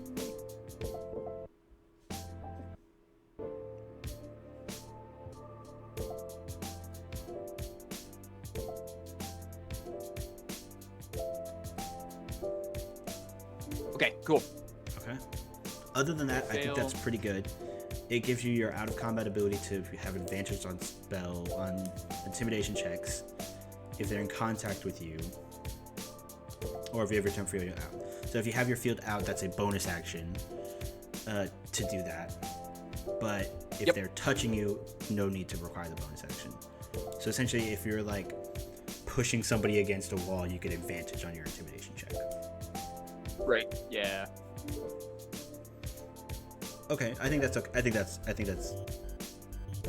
a good ability. Like some of these things, it's a little bit harder for me to imagine them in like a gameplay setting.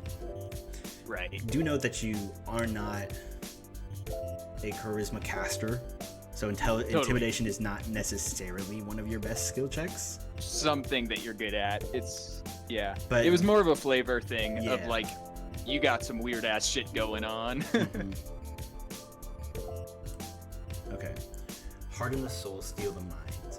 At 9th level, your soul and mind work as one, protecting your psyche, giving you immense mental control over yourself during combat. You can use the action to consume a soul charge to end the effects on yourself that will cause you to be charmed or frightened. Using an action. Okay, let me double check really quick. I want to see D&D 5e conditions. Yeah, I looked at a list and those were the two that like kind of made the most sense from like an intelligence mental standpoint. You might be able to. Yeah, and those it's essentially you're overriding anybody else's control over your minds. Right. Yeah. Which is but why it's like blinded is a physical thing. Yeah, So that doesn't blinded make doesn't sense. apply. Deafened, I don't think applies. No. Grappled, no. Incapacitated, no. Invisible, no. Paralyzed. That is another thing that I'm sitting there and thinking about. How does grappling and can you misty step out of a grapple? Yeah. I'm assuming you can blink out of a grapple. Your movement speed becomes 0. Yes. The condition ends with the grappler is incapacitated. No. The condition also offends if an effect removes the grappled creature from the reach of the grappler. So like if you misty step away or blink away, that's when the grapple ends. Okay. So, yep. Invisible, paralyzed, potentially. So here's the thing. It's hardened the soul, steal the mind. So that gives the charmed and frightened conditions. If it was something to do with the body, I would add paralyzed and poisoned to that list. Yep. I don't know. Is it worth adding that? You Unconscious. No, you can't. I use an action to become conscious. No. To become conscious. Incapacity, can't move, can't see, speak, only falteringly, automatically fails dexterity save throws. Okay. Poisoned, paralyzed, or stunned. So yeah, because it's soul and mind, focusing on the intelligence aspect of it, charmed or frightened makes sense. Yep. If it was more of a physical feat, poisoned, stunned, and paralyzed might be added. But because you're focusing on the mental side, I think that's okay. It's not as powerful an ability, but it could very well still come in handy. Yeah, still be useful. And 9th level, you're getting more objects you can mark. You're getting more soul charges. It's Yeah, like, you're still getting all the not other like- things. And to be fair, a lot of classes have these kind of like minor modifications or minor upgrades it's to the class. almost a dump ability in a weird sense of like it's impactful, it's helpful, Yeah. but it's not game breaking or like earth shattering what Let's you've see. gained. Yeah, I want to look at some of these other ones. Yeah, okay. Unarmored movement. At 9th level, you gain the ability to move across vertical surfaces and across liquids on your turn without falling. So it was stillness of mind that it was almost essentially ripped from. Yeah, it's not a big thing, but I think that's okay for a 9th level ability. Yep. And don't worry, we get to the fluid surface movement. Blinker's Mastery. At 10th level, you gain the mastery over spatial manipulation over your own body. If your temporal field is cast out, you can now expend a spell charge as a bonus action to rearrange your molecules anywhere. Sorry, field without extending a marked object. Additionally, you can now blink to a marked object using a bonus action, even if the object is outside of your field. Okay, yeah, I like that. And then this is here you also can where I'm add going the- to add. Yep. Yeah, You I can think that's good. blink to a marked target using a bonus action, even if it is not within your temporal field. as long as it's within line of sight. Yep. You can also blink to a marked object, no matter the distance, so long as it is in line of sight. There you go. I think that's the correct wording. Cool. And at 10th level, that's, it's a lot later. Having that out of combat teleportation prowess is Alongside a little more teleportation, acceptable. single person only. That's the limitation that you're adding to this. Is you're not like teleporting a whole party 10 miles or like a couple of miles. You're teleporting one person potentially that far. Wait until 20th level, okay? Well, at 20th level, that's a whole other thing. Yeah. Okay, level 13. So level 13 is probably the limit to where I say most people would get to in a campaign. Yeah, that's like a high level mark Campaign, in a campaign usually. Think like that's where they cut off Baldur's Gate at 12, right? Yep. Yeah, because that's when you start to get into I some still major haven't finished reality playing bending Baldur's shit. Gate. I'm in Act So- 3, and I was like, I'm gonna go explore the it's a long lower one. city before I talk to Gortash. Yeah, that's a good idea. That's a good call. Okay. Okay. Sorry. Mark resonance. At 13th level, if a marked object less than 10 pounds is within your field, you can use a action and expend a soul charge to return that object to your hands. Would you use an action for that if it's under 10 pounds? I almost want to make that a bonus action. Okay. Still a soul charge. Yeah, But a still a bonus soul action. charge, but use a bonus action. Yeah, I think so. Because that would, Okay. it's not a huge ability. Same thing as level 9. But there is Yeah. use cases for it. And I Yeah. think having it be an action is limiting on what you can do on your turn. So retrieving an object that you have already put the point into marking, I Yep. think we're requiring bonus action and a soul charge. And the reason I wanted to do less than 10 pounds is what I didn't want to give with this ability is you mark person that stole an apple from the cart, they're running away, you teleport them back to you. Mhm. Like, that's not what I wanted to add with this ability. I wanted it to be like, I threw my dagger like Minato, I don't want to teleport there anymore, or it flew down the river or something. Yeah. I teleport it back to my hand. Now that brings deal. into a good point the range. That's a fair point. So Yep. you have a dagger in your home base. You're like, shit, dagger, come back to me. Accio dagger. Yeah. What would be a No, reasonable...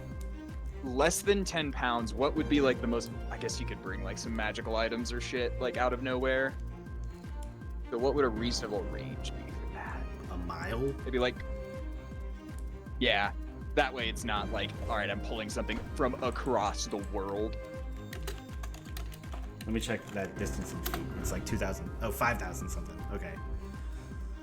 5,000 feet. I mean, we could also just make it kind of like a basic. What are like basic spellcaster distances? 150. 150, I think, is too short. Range. Okay. Oh, here we go. I was D&D thinking, like, spell range template. Oh no, printable. Okay, never mind. That's that. Okay, spell range is because you have spells like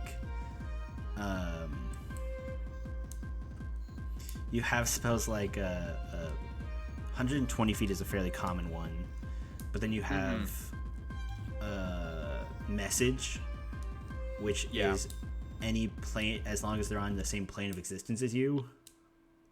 Or, it can happen. I think no, that's not. That's sorry. That's sending. I think, not message. I'm telling you, wait until we get to level 20. Okay, 1 second. Spells. Oh, here you go. Spells by range. 60 feet is basic. That's far too short. Yep. 120 feet. Here you go. Spells by range. I mean, we could do 120 feet. That seems semi-reasonable. Maybe a little short. I'm looking. Let me check. 10 feet, 120. 120 is like Eldritch Blast. I know. Yeah, Eldritch Blast is 120. Catapult is 150. I'm thinking as a DM thing. It's like how far do I have to be? How far do I have to be conscious of this? Yeah. I saw 300, which is I think pretty good. 300. Okay, be. 1 second. A football field's 100 yards, right?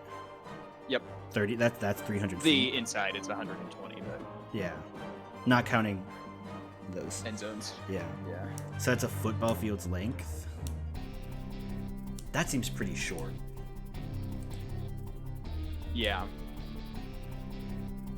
500 feet is Dimension Door. Okay, so let me think. I'm thinking of this now in like football field ranges. Yeah.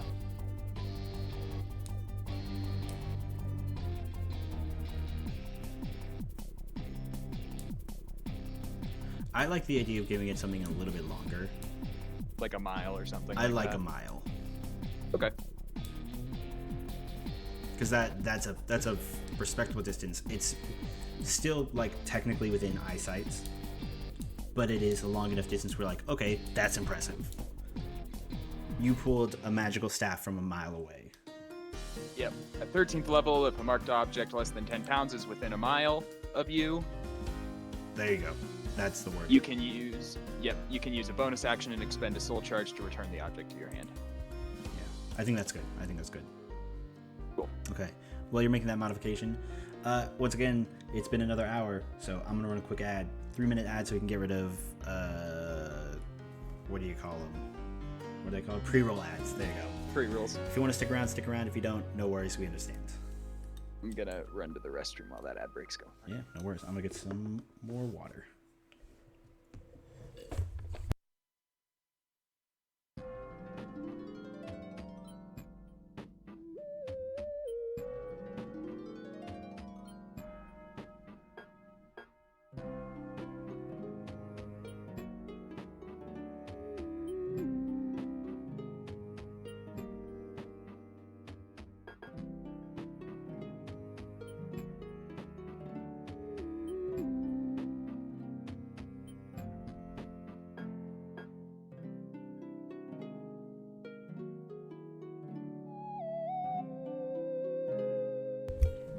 Hello, 4 viewers. At least one of which I know is me.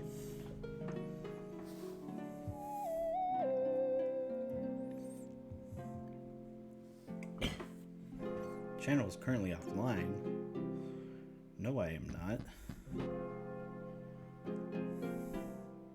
least I don't think I am. Yeah, this says I'm live.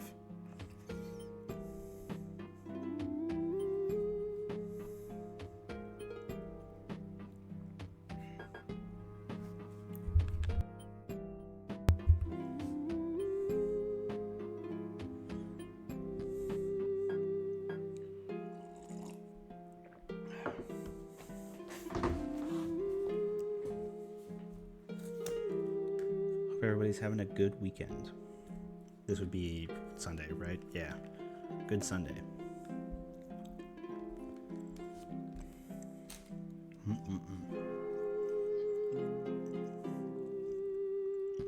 I probably will play Monster Hunter after this.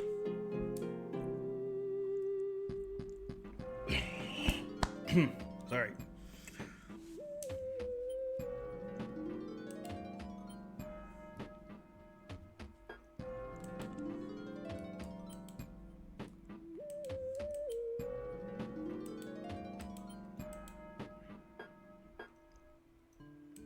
Okay, that's probably good.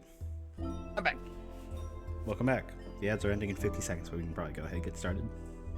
Wait. It's mostly just us anyway, so. I was about to say, it's probably just us. There was one point where 6 people were in. Damn, we had 6 people at one point for a D&D homebrew review. Yep. That's already like about 2 hours long.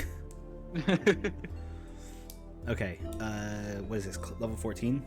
So we're almost to the end of the base stuff. Very minimal changes I think have been required overall. Yeah, so far so good. There's a lot of meat in this subclass, so there'll also be some. It looked like it was a might be some page more long. rework there. Yeah, for the one. Okay, flow state. Sorry, at level 14 you can dance across fluid surfaces. Hey, there you go. Allowing you to move across any liquid such as water, acid, mud, so snow, sand, quicksand, or lava as if it was harmless solid ground. Crossing, you can still damage from heat, okay. You can choose whenever you want to sink or you want to stand, but you must be in contact with the surface to stand. You cannot use it. Okay, that was the question I was going to have.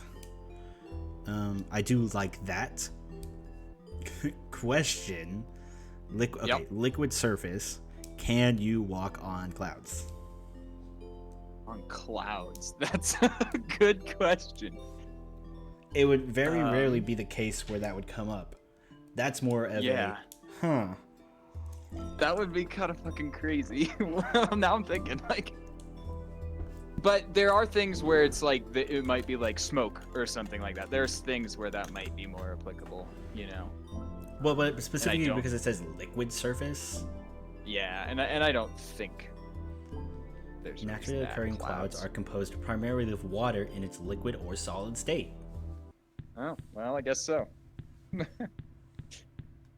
Are clouds considered water? Clouds appear when there's too much water vapor for the air to hold, so it does solidify Yeah. into tiny. Okay, you could walk on clouds.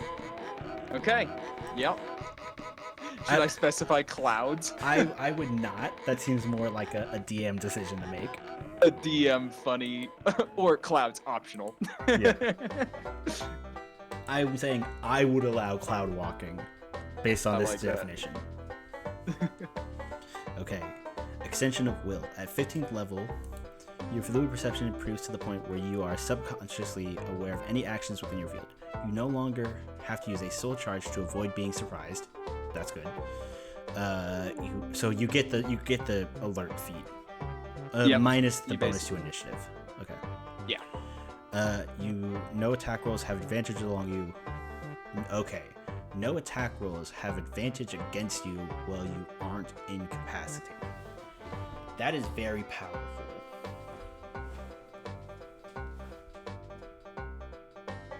Let me double check. 15th level.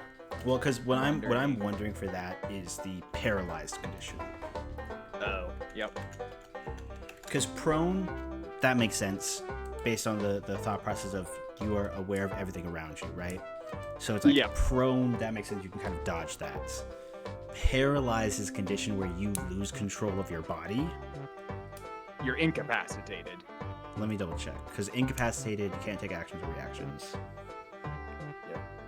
Well, I think, didn't it say in there, a paralyzed creature is incapacitated? Stunned creature is incapacitated. Let's see. Yeah. So if you were paralyzed, if you were stunned, they would is have incapacitated. Okay, gotcha. You just have to be aware. Because it's defined in those effects, I think it's fine. Yeah. Prone, you're not incapacitated. Okay. I think that's very powerful. Petrified, you are. It's high level, so it's not really going to come up into play much in most cases. I think that's a good ability. no longer have to use a soul charge. I think that's okay. Soul battery. When you roll for initiative and you have no soul points remaining, you regain. Yeah, that's similar to monk ability, right? It's identical. Yeah.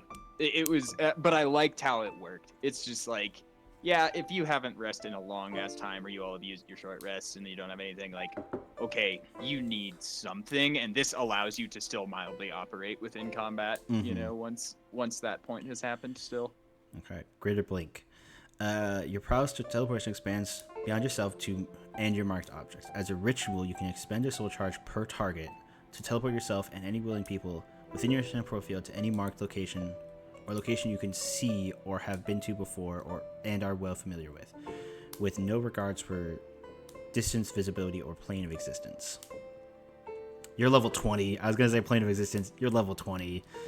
That's fine. You're level 20. You can basically take anyone anywhere you have been before.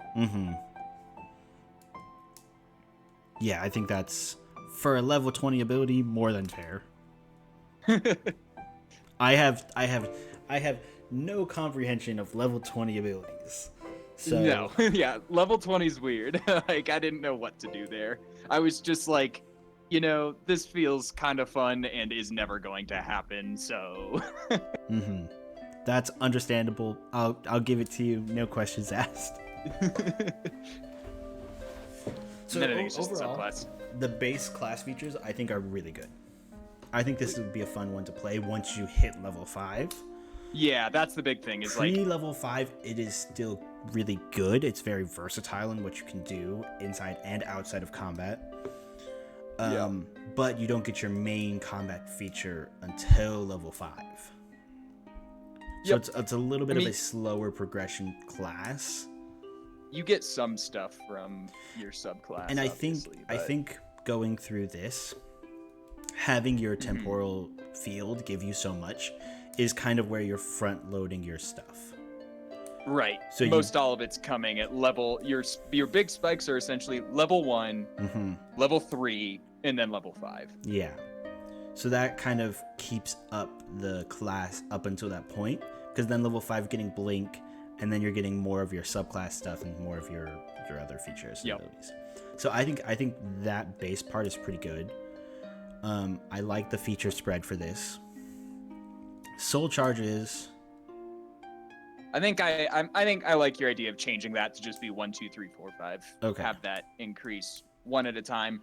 Basically, what it means is level 1, you can expand your field once. Yeah. Level 2, you can expand it once and use your field perception. Or twice, or use it once and have perception at a later time.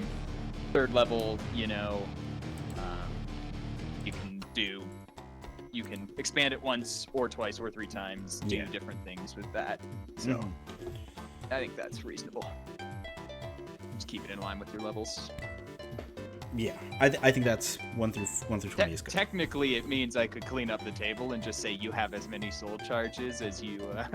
I think specifying it is better, because think about like spell slots. That stuff is very confusing, regardless. So if you're going to be sharing this, just write now. Right, just write it down. Yeah. Yep. So change that.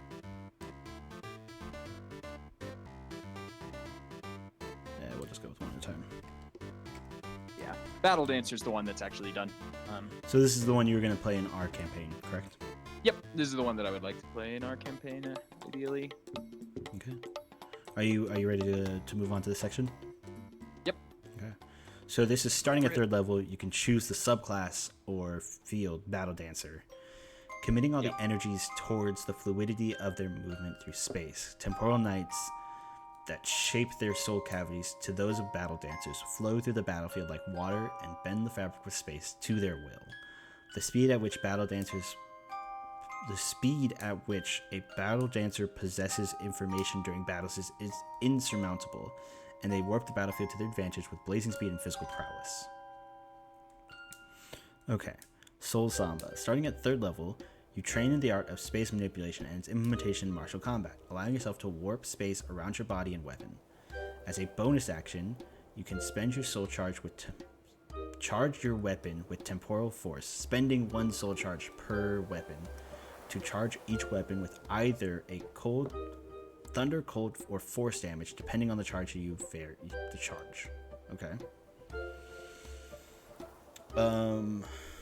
Question about this, and I don't know if you specify it later. Is this for one hit, or is this for a set period of time? It's specified at the bottom, so I should probably just bring that section up. You can choose to change the charge of your weapons for the same as the initial cost. Weapons remain charged for 10 turns, or until you change or dispel the charge. Okay. So the damage is going to be very low for that, right? Yep. Plus, 1d4 for most of them. The reasoning It goes up at levels, but the reasoning for that being is think about it perpetuates. It perpetuates that extra length is where you're getting the value. Because if you look at something like, I think it's a warlock spell. Check. Booming Blade is what comes to my mind. Yeah. I will also say this ability, I think, is the one that potentially might need to be balanced the most. It might be the most currently unbalanced. Okay. You brandish a weapon. So this is a action to cast, and it essentially is a weapon. It is a weapon attack. You brandish a weapon used in the spell's casting and make a melee attack against one creature within 5 feet of you. On hit, target suffers weapon damage as normal, and then it becomes seized in booming energy, and the target takes Okay. If the target moves, they take 1d8 thunder damage until the spell ends for a round. Gotcha. So that's one action. It's a cantrip, so theoretically you could cast it every turn, but it's 1d8. Okay, so 1d4 is then reasonable, but I have to read through it. Okay, I'm gonna go through this and read through it. Yeah, because there's more. It does more, which is why I'm saying like it could be unbalanced in its current state, for sure. I would move that up to the top though. Okay. Yep. I'll just move the weapons remain charged for 10 turns or until you change or dispel the charge. Yeah. With that kind of explanation, I'll move to the top. Thunder. The charged weapon crumples space to form a localized vacuum, causing an implosion at the point of contact. The weapon deals an additional 1d4 thunder damage, is audible at 300 feet away upon impact. Target must succeed a strength saving throw. If failed, the target is pushed 15 feet in a direction of your choosing. The pushing may effect may only occur once a turn. And that's basically to stop you from having like 2 weapons with this charge on it, essentially. At 6th level, the additional damage goes up to 1d6. 11th level goes to 1d8. 16th level goes to 1d10. Okay. Having that 15 feet is fairly far. So let's first add the spell to this description. Must make a strength saving throw against the spell save DC. Yep. Because that's what you're competing against. Yep, and I'll add that language too. You'll notice that in the next 2, so I'll add that language.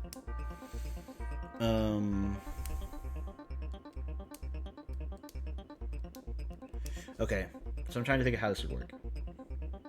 Because normally, I think I referenced Eldritch Blast's pushback from that 15 feet. Yeah, so that's referring to the... Let's look at Eldritch Evocations for that.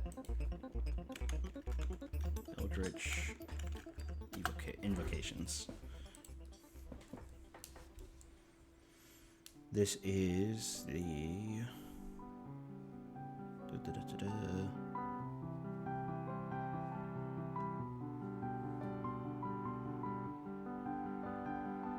Crit packed weapon.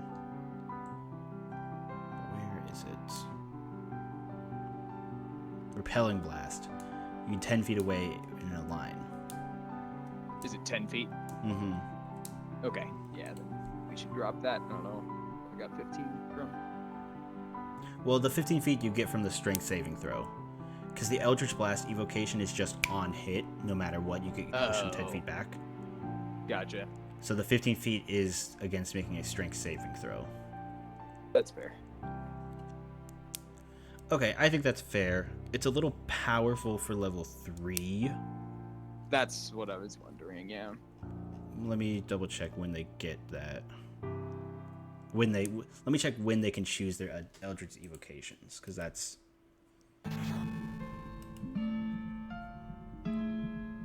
Because I think that's level 3, but I'm not sure. Yeah, I've played a Warlock before. I'm trying to remember when you get it. You get it at 2nd level. Gotcha. So getting that 3rd level then is probably reasonable. Mm-hmm. Okay, 1 second. So the thing that I'm concerned about is ranged weapons. That's a fair point. So I think we can change the wording on this. And I think the 1d4 is fine. The audible within 300 feet is fine. It's, and if the target is hit with a melee weapon, or if a melee weapon is empowered, essentially, the target then must make a strength saving throw or be pushed 15 feet. So I think, and the target must make a strength saving throw against your spell save DC if the charged weapon is melee. Yeah, I think that will kind of help balance it out a little bit.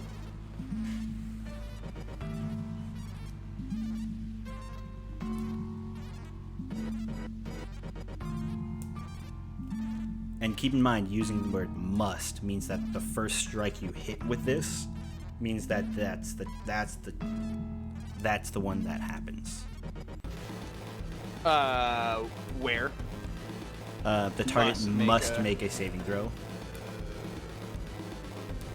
Oh. So the verbiage that you have here, Yep.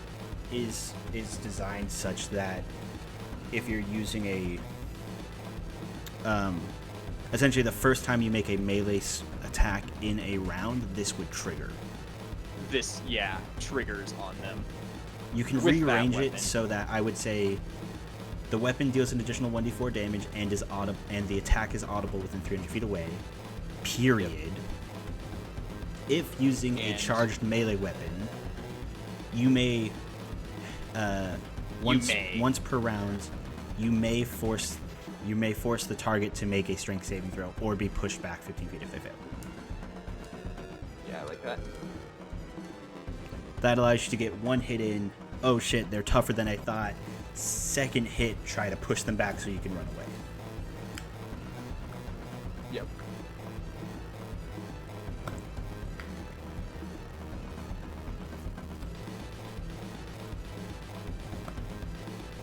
Okay. Then I think Using a that's charged melee weapon. How do you spell melee? I always look this up. M-E-L-E-L. M-E-L-E-E. Yeah, it's a weird one. Okay. So if using a charged melee weapon once per combat, you may make a target Once make per a strength saving round. throw. Once per round. Yep. Once per combat is very limited. Once per round is what you want. Yep. Once per round.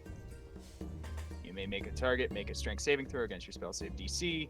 If failed, the target is pushed back 15 feet in a direction of your choosing. I think that's good. Yep. Okay. Then moving at on. 6th level, the additional damage increases to 1d6. At 11th, goes to 1d8. At 16th, it goes to 1d10. Does that seem reasonable? Mimicking cantrips, yeah. Okay. Because you don't really have cantrips. So Not really. this is more or less your cantrip. Yep. Okay. Cold damage. And this is another reason why I kind of wanted to... this also plays into the fact that limiting your martial weapon choice Yeah. is having 2d6 plus 1d4 plus your modifier to your damage is very high at level 3. Here's the other weird thing to think about with that is think about blink for intents and purposes. Mm-hmm. If you were going to mark a crossbow to be able to teleport to where you shot the arrow, you would be marking the bolt, not the crossbow. Mm-hmm. So it would only be that single bolt you could teleport to. By marking the crossbow, you're not doing anything unless you threw the crossbow and blinked to said crossbow. It would work better with like a throwing axe. Yep. Yep. Or throw the dagger axe. is the idea. Yeah, dagger. You throw the dagger. It hits the enemy. You blink to it, pull it out, and stab it back in for another melee attack. Yep. And that's in the level 6 part of this. Okay. We're gonna keep moving to cold. Yep. Charged weapon leeches any and all energy from the space it contacts. The weapon deals an additional 1d4 cold damage, freezes any liquid it touches. That's very... that verbiage might need to be adjusted. Okay. And gains stacked with absorbed energy. Each charged weapon with cold damage can hold a maximum of 5 stacks. When the weapon loses the cold charge, the absorbed energy dissipates. As an action, one or more of these stacks can be expended at one time to either absorb the energy to heal the wielder, or resonate throughout the temporal field, causing any creatures within the field to make a dexterity saving throw. A creature takes... DC. Yeah. Okay. That is very powerful. Okay, I gotta read through it again. Yeah, sorry. No, Too many words. It's a lot of Too abilities many words going on. Yep. Let's see. And this gives you like an area of effect damaging ability Option, which yeah. at level 3 is fairly powerful. Just think about, you're dealing less damage, of course, Yep. but And one thing, though, that is worth noting is it's not like an on-demand AoE. You have to hit an object, make contact with said object to gain a charge, and your next turn, you can then expend, using an action, expend that one charge to make everything take 1d4. so realistically, it wouldn't be used very often because not at max damage at 5, because most combats aren't going to last 5 rounds. Nope. Okay. Which maybe that's actually Well, too okay. clunky. But if you're getting multiple hits in one, are you getting multi-attack? Yes. Yeah. 6th level. 6th level. Okay. 6th level. Deals 1d4 cold damage. Freezes any liquid it touches. I would say begins freezing any liquid it touches. Okay. Because that would to freeze. begins to freeze. Yeah. Because otherwise, that's just very powerful. Yep. Begins to freeze any liquid it touches. And then I would adjust the beginning of the sentence to, instead of saying the weapon deals an additional, whenever the weapon hits, it deals an additional 1d4 damage, because that works better with the rest of it. Whenever the weapon hits, it begins to freeze the liquid it touches, and whenever the weapon hits, it gains a stack of absorbed energy. Yeah. So whenever the weapon hits, it deals. Yeah. Because that answers the other question that I have. Is like, okay, how do you get absorbed energy stacks? It's answered by the sentence whenever it hits. Each weapon charged with cold damage can hold up to 5 stacks. Okay. As an action, one or more of these stacks can be expended at once to either absorb the energy to heal the wielder, 1d4 per stack. Okay. Or resonate throughout your field, causing every other creature. Okay. And that includes allies. That's that, Was the way that was written. Yeah. So I don't know if you want to modify that to be causing each targeted creature or up to a set number of creatures. I was more so thinking of it as like a fireball effect, you know? And that brings into importance. Including your character or excluding your character? Every other character. Each other every creature. Other character. Yep. So you don't, but every other creature, which then accentuates wanting to teleport to be able to use it, like positioning Move away yourself from in somebody a way. else. Okay. Yeah, position yourself away from someone. Okay. It's basically a detractor of like, you don't want to just pop this shit all the time. Mm-hmm. Because it can deal up to 5d4 damage, which is 5 to 20 damage. Yep.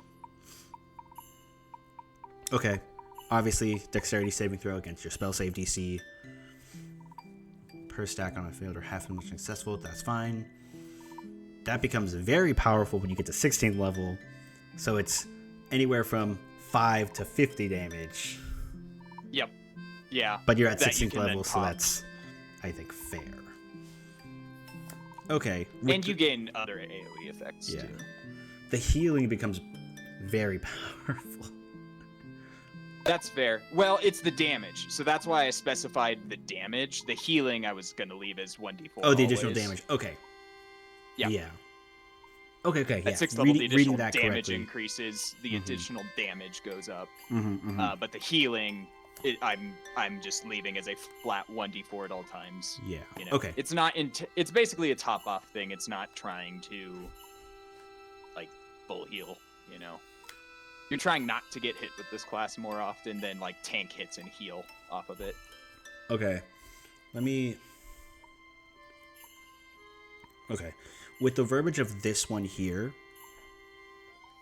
we did specify the time limit, right? 10 turns or until you discharge it. Okay. Yep, and I moved that all the way to the top. Because Weapons that- may charge for 10 turns. The cold charge would really play into that because it's like, oh, I'm just going to build up the stacks and then hold the Yeah. charge. But you can't do that with you the don't 10 sit turns. on it Okay. all day. It's as soon as the cold dissipates, you lose that energy. Gotcha. That's So good. it's the sort of thing of like, okay, if you end combat and you still have charges, you would just like consume it to heal yourself at the very end of combat and then call it a day. If you Type want to deal. use... If you want to use it. Yeah. Okay, last Or one. you control it. Force. The charged weapon sparks with excitement, contorting the space of the weapon into space the weapon comes into contact with, and twisting reality in that area. The weapon deals an additional 1d4 force damage, and the target must make an intelligence saving throw against your spell save DC. If failed, the target cannot judge the distance with the contorted space and has disadvantage on its next weapon attack or spell attack. Or rain. Spell attack. Okay, yeah. The verbiage of that is good. Because it's like, if you cast Charm Person on somebody or slow, that's not a weapon attack, so they wouldn't really have disadvantage on that.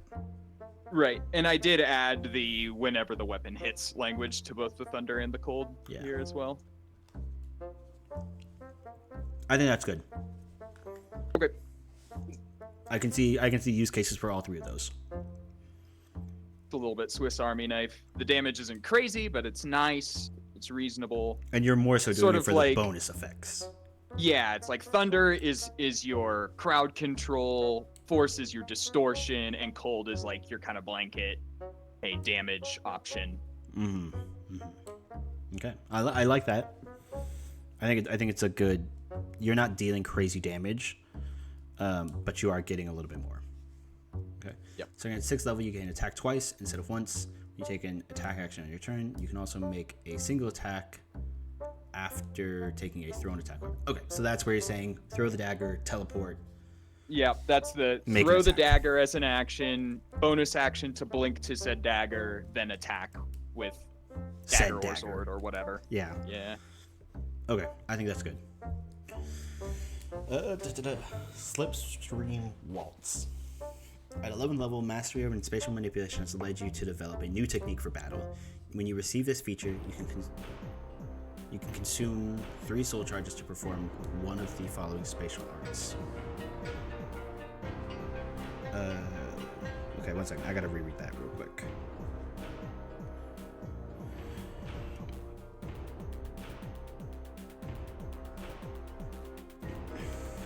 Oh, I need to specify as an action. Yeah, so it's as an action. You can consume 3 soul charges to perform one of these spatial arts, right? Yep. Not whenever you receive, because I mean you can only do this when you get level 11. Yeah, no, it's as an action. As an action, you can consume 3 soul charges to perform one of the following spatial arts. Temporal bullets. As an action, you form a spatial line between yourself and a target within a maximum distance of 100 feet. You instantaneously rush through the matter between yourself and the marked target. Do you have to be able to see the marked target? I did not specify that. at this point, no. Because I was thinking, like, let's say an ogre is between you and the object. Like, I want you to be able to blink to the okay. object, but obviously there's an ogre in your way. No, but it's the mark. You have to mark the target already, right? Yeah. So I think yeah, that's like fine. you have to have an object out that's marked. Yeah, I think that's okay. You instantaneously rush through the entire matter between yourself and the object, teleporting along the line to the marked position and pulling the space from your initial position along the entire length within 5 feet. Each creature in the line must make a dexterity saving throw against your spell save DC. Creatures take 1d6 force damage per temporal night level on a failed saving throw, or half as much on a successful one. So at level 11, that's 11d6 force damage. Within a straight line of 100 feet. Yep. Okay, we're going to compare that to Lightning Bolt. Lightning bolt. Lightning bolt. Magic missile. Okay. So, Lightning Bolt is a 3rd level spell, but we're going to look at, this is a wizard spell, correct? Wizard spell, perfect.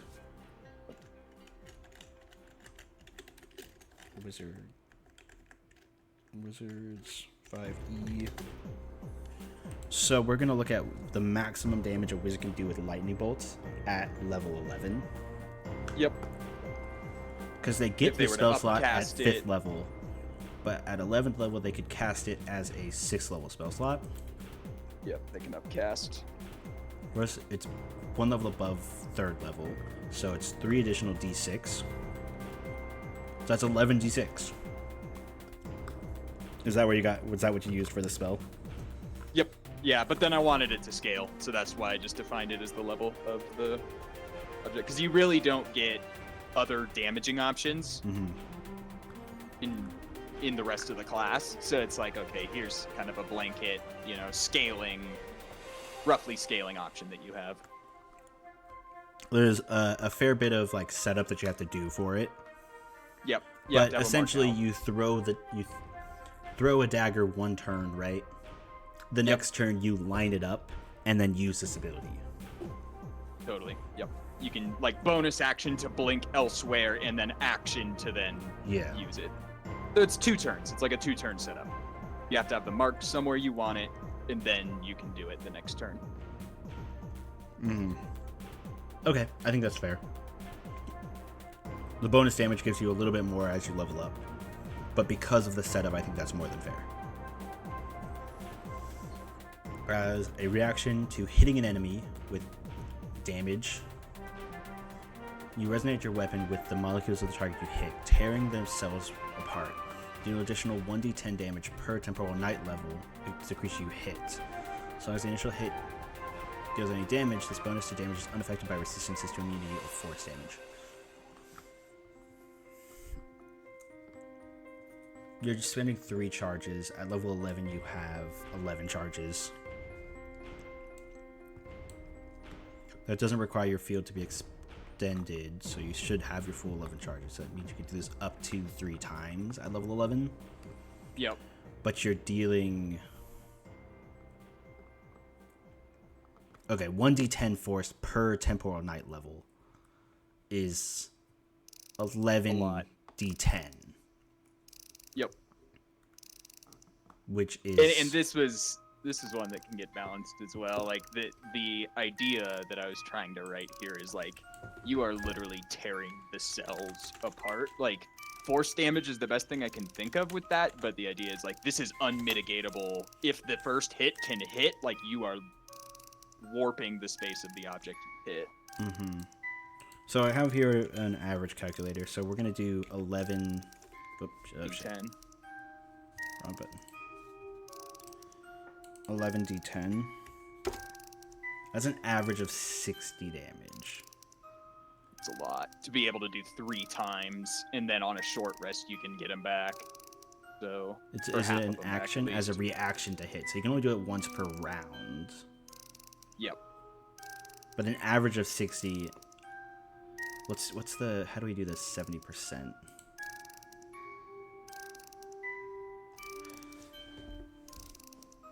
%. Okay, so anywhere from we'll say 75 to like 45 damage is where you're going to look at for the majority of your rolls, right? Yep. On top of the additional spell, the additional weapon damage, which is going to be like a d6 or 2d6.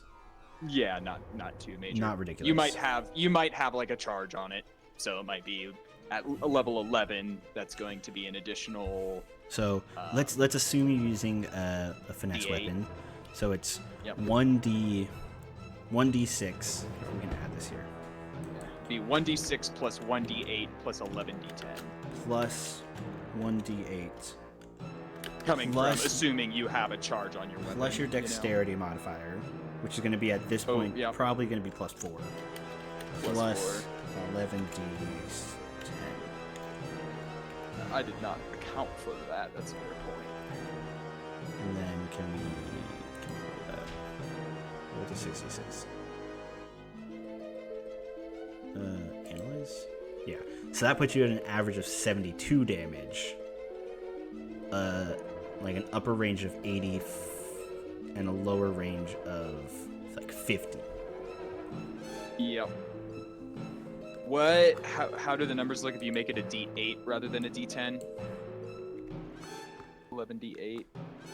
Because there's also the factor of like the way it's written right now, it's unmitigatable so long as Yeah. the first hit can happen. That's an average of 61, anywhere from 49 to kind of like 70. Let me look at this a little bit more.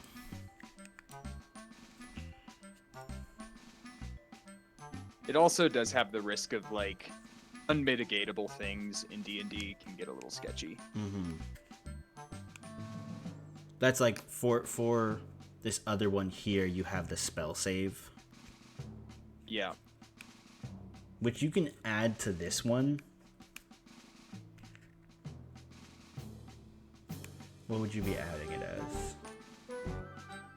I would honestly say Constitution. Yeah. To essentially So like will their body to not be shredded. right, yeah, I guess so. Like harder substance is a harder substance. Mhm. You're dealing with the surface of a purple worm. Yeah. That's probably harder to tear. I would do the same thing where it's saving throw for half damage Okay. with Constitution. Make a Constitution saving throw against your spell save DC.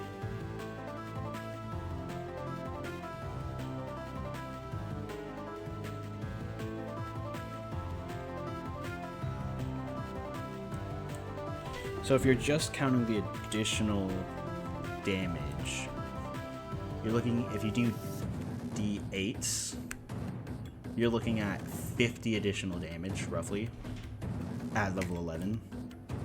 Yep. You can only do that a couple of times because I'm assuming you're using your other abilities Yeah. to kind of teleport around or increase your space or whatever. What is that for 10? So it's 50 for 8, 60 for 10.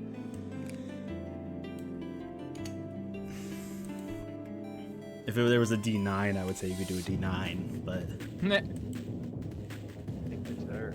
I would lean Maybe. more towards the D8 then for the damage. I mean, what we could do is D8 plus certain number.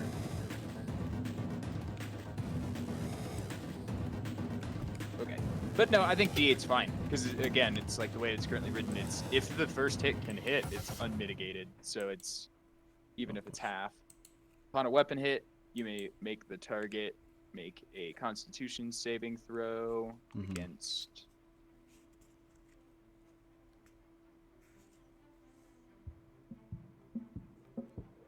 I think this See. one will kind of go with what we have now. And then that one might be one that we have to determine during the playtest. Yeah. Or half as much on... Because you think about the only ability that has unavoidable damage is Magic Missile. Right. Base level, that's 1d4. Or it's 3d4 plus 1 per missile. Mm-hmm.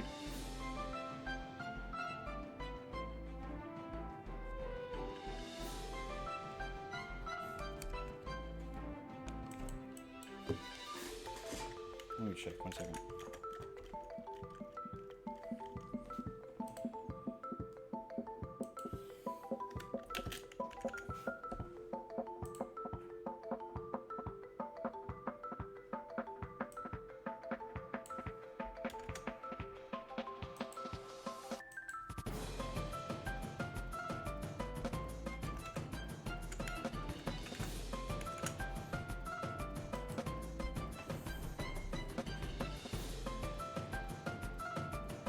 Okay, I would not be a. Okay, that's d6s though. Let's look at d8s.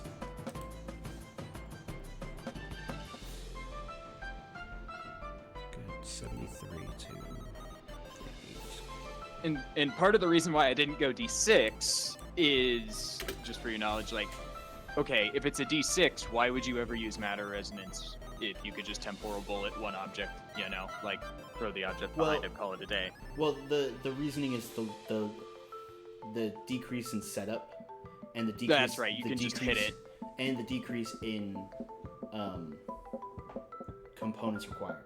So it's like, one, you don't need to set it up, and two, it uses your reaction rather than action. So you can still make your two melee attacks and this.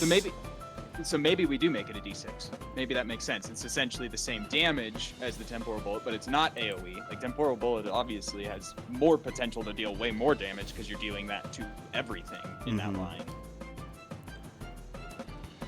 I think you do 1d6. 1d6 plus 1 per level. So at Force 11 damage per temporal. Yeah. That makes sense. So Okay, that 1d6 way plus 1. Plus 1. So at level 11, it's 11d6 plus 11 plus every other modifier. All the other stuff. So Yep, it'd be I think that makes sense. Plus 4 plus 1d6 plus 1d8, right? If it's charged. Yep. That's an average on for one hit of 72 damage, but you can't do that super often. You can only do it at very least once per turn. I am realizing one thing to keep in mind that could be a little bit irritating with this as the DM is, let's say I hit you and use this reaction and make you do this. This is a reaction, and then I'm hitting you twice. Let's say I'm hitting you with a cold weapon, for example. Well, no, not a cold weapon. A force-charged weapon. You now need to make... Well, I guess it's only 2 saves. You need to make an intelligence saving throw and the Constitution saving throw. I was just thinking, like, am I making, like, the target suddenly have to take 3 saving throws? Because that's single target, that's fine. So here's the average damage in one turn if you used all of your things, right? Yeah. So it's 11d8, or sorry, 11d. We said 11d6 plus 1. Yeah, 11d6. So that's the reaction. And then this is 2 melee attacks, assuming they both hit and assuming your weapon is charged. Right. Yep. Right? At level 11. At level 11, 73 damage for a round. Which is a lot, but, you know, it's one target, fairly limited. Yeah. Let me check another spell. Reference spell. And there is the fact that that 11d6 could be halved, you know? Yeah. Like,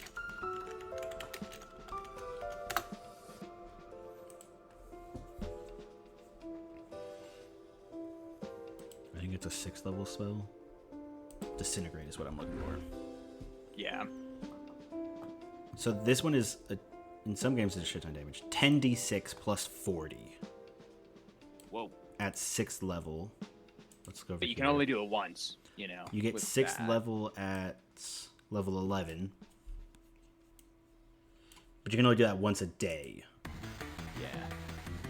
Let's look at Unless the you have dice other average for that. things.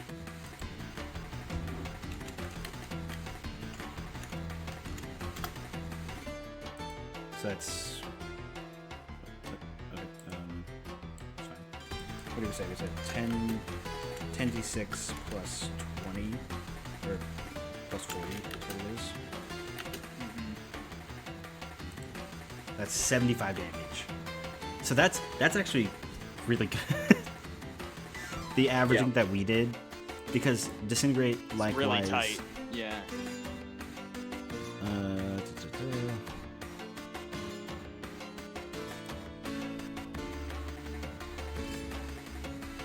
Is there a spell save? Oh, it's a ranged spell attack. Okay. So you still have to hit the target, which you have to for yours as well. Yep. This is a once a day ability at level 11.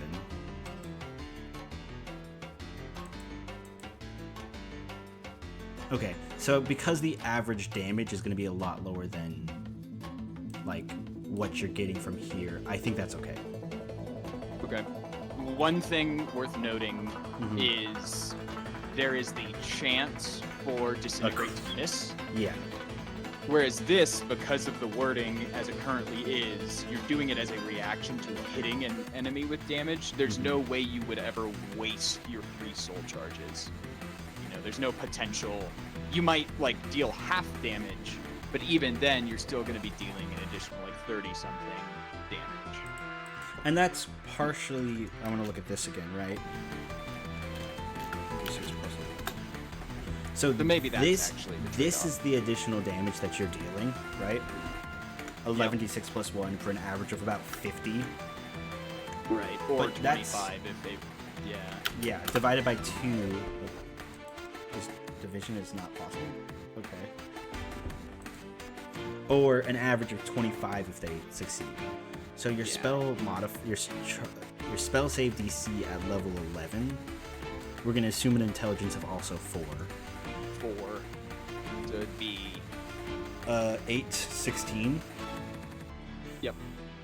What's the spell save DC, or the save DC that they're making? Constitution. Constitution is a fairly high stat for most monsters. Most things, yeah, have Constitution buffed Monsters, up. yes. People, not as much, but still fairly high. So a 16 is not an impossible spell save. Okay. So it's Okay, so that's where kind of the balance is going to be that's pretty reasonable then. 1d6 plus 1, per level. make the spell save, per level. Constitution Make the spell Constitution saving throw against your spell save DC. save for full or half. Yep. We're approaching our 3rd hour of this. We're almost done. We're almost the done last with this, ability is, yeah, level the 17th is. We don't need to review the class I haven't actually finished. So I was just surprised, like, oh damn, it has not felt like 3 hours, at least to me. I don't know if you're finding this No. incredibly boring, but not at all. I mean, I made this class, so no. yeah, sorry, 1d10 is a lot. That's a ton. Yep. So 1d6 plus 1. Yeah, and Shifted that. that brings it on par with a full Disintegrate. round of yours being 70, being fairly close to a disintegrate, which is a wizard's full turn. Right. Yeah, and you can still do more. So Yeah. So if you hit this, you're dealing something. If you just do the one weapon attack, you're dealing something in like the range of like 50 to 55 damage. But then you have other things you can do if you need to split the damage, or you still have your bonus action. Yep. So I think having that be a little bit lower is good. Okay. Last ability, level 17, center stage. You consume a third of your maximum soul charges. Use your action and bonus action to create a singularity around yourself. Oh gosh, in temporal energy. Instantly collapsing your temporal field inward and rooting yourself in place. The rush of the mass spiral manipulates, pulls enemies towards you until the start of your next turn. Okay, pulls enemies towards you. Until the start of your next turn, you cannot move, and all enemies within your vision must make an intelligence saving throw at the start of their turn. On a failed save, the only action or bonus action they can make against you is an attack. Wait, okay, sorry. The wording on this is a little bit strange. Yeah, we can readjust this. The rush of mass spatial manipulation pulls an enemy's attention towards you. Okay. Until the start of your next turn, you cannot move at all, and all enemies that... Okay. All enemies that can see you.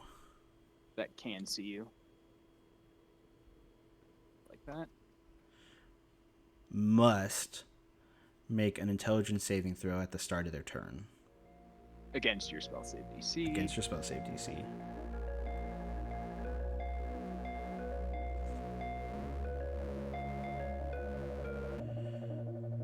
Okay. So your movement speed is reduced to 0. Okay. On a failed saving throw, save, the only action or bonus action they can... I mean, I think we simplify this and we just say they must make an attack on you as the only action they can take on their turn. Yeah, because that would... I don't think we should limit the bonus action. Yep. And the movement is still allowable, but they must make an attack against you. Okay, I like that. At the start of on a failed save, they must make an attack against you. Mm-hmm.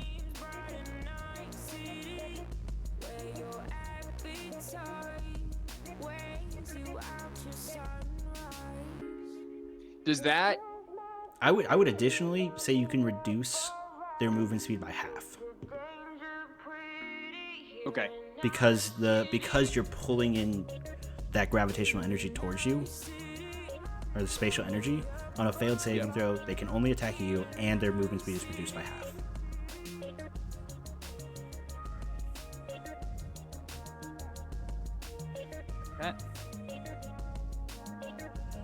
What were you gonna say, Dean? Sorry, I interrupted you. Nope, that's good. Okay. Additionally, you cannot take your reaction until the start of your next turn. Upon taking damage from any source, your singularity negates all damage. Upon starting your next turn, you explode the temporal outward. All enemies within the temporal field take all damage except you in the previous turn as force damage. Okay. That's the only thing I'm wondering about removing the movement speed is it's like you want them hitting you with their most powerful shit is essentially what you're trying to do. Yeah. Here's what I think. Because you're forcing them to make attacks against you, I don't think you should negate all the damage. Okay. I think negates half of all damage dealt to you. Because then you're releasing all that damage in a mass attack outwards. Yep. Upon the start of your next turn, all enemies will take all the damage. Yeah, so even you have so it. So that doesn't change, but you half the damage that you take, which halves the damage output. Do you want to half the damage output is what you're trying to say? Well, so it's upon taking any damage from any source, your singularity negates half all the of damage you absorbed. Yeah, so you would then deal half. Yeah. Okay. Yeah, that's fine. I think that's fair because making yourself invincible for one turn is very powerful. And it's a level 17 ability. At level 17, you'll have enough health to take a lot of hits, even at half damage. Yeah. But I think, if you cast this ability, then and everybody fails, there's not really any counterplay to that. Right. Where if you make it half damage, the counterplay is, I'm going to use my most damaging ability to try to take you down before that ability can release. Right. Yep. Right? And that's only if they fail the save. So. Or if they succeed and they think they can kill you in one round. Yep. So I would add, if you get knocked unconscious before your next turn, the energy dissipates. Okay. Or the singularity dissipates. Harmlessly. And then with that modification, I think that ability is more balanced. Does that seem fair to you? I don't entirely know the balancing around level 17. Yeah, so likewise, it's a little bit difficult, but that's the only reason is that aggressively underpowered or overpowered at level 17. Yeah, But I can't I think that makes sense. really compare, yeah. but It's also not likely to happen, you know? at least not in our case. Yep. Because I know in some of our other campaigns, there's like a moment like, hey, we're going to put you up to level 20 for like a round or a combat or something. I'm like, Something happens don't that- really yeah. do that. Yep. Well, it's a lot of work. Yeah. Suddenly having to level something to 20 for like a short period of time. Resistance to, yeah. So even here, you can see empty body. Beginning at 80th Yep. level, you can use your action to spend 4 key points to become invisible for 1 minute. During this time, you have resistance to all damage except force. Yeah, and it's resistance. It's resistance, it's not immune. Yep. Is there a reason to say? No. I'm gonna check a bunch of these. One thing I was wondering is like, does it make sense to say like, and you have resistance to all types of damage or something like that? I guess But then you're you can reducing the you can damage say output. you can say your singularity negates all half of all damage. You can instead replace that with you gain resistances to all damages for the And you duration. gain. I like that. So it's Yeah, that way instead of you- saying negates half damage, it's you gain resistance. Yep. But upon. And then I would Yeah. rearrange that final sentence to instead of takes all the damage you absorbed, doing all enemies within the temporal field take an equal amount of damage that you sustained during the singularity. Does that make sense? But you gain resistance to all damage.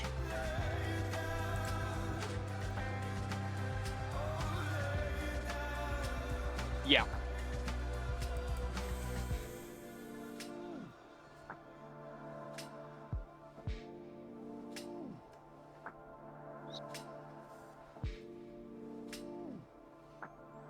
In the previous turn. Okay, so now it reads, additionally, you cannot take your reaction until the start of your next turn, but you gain resistance to all damage during that time, all damage types. During that time. Upon the start of your next turn, explode your temporal field outward. All enemies within the temporal field take all the damage you sustained in the previous turn as force damage. If you are knocked unconscious before your next turn, the energy dissipates. Yes. Yeah, I think that's a good way to do it. My dad left 4 years ago and never Sweet. came back. Actually, that is true. Oh yeah, I'm sorry. No, I get to see him though, so it's fine. Wow, we went through that whole playlist. No, we didn't. Nice. Oh, I see. It got to a point where it's like, hey, we started shuffling in other songs. Hmm. Okay. Well, sweet. I think that's all of the class that I've written out to this point, you know?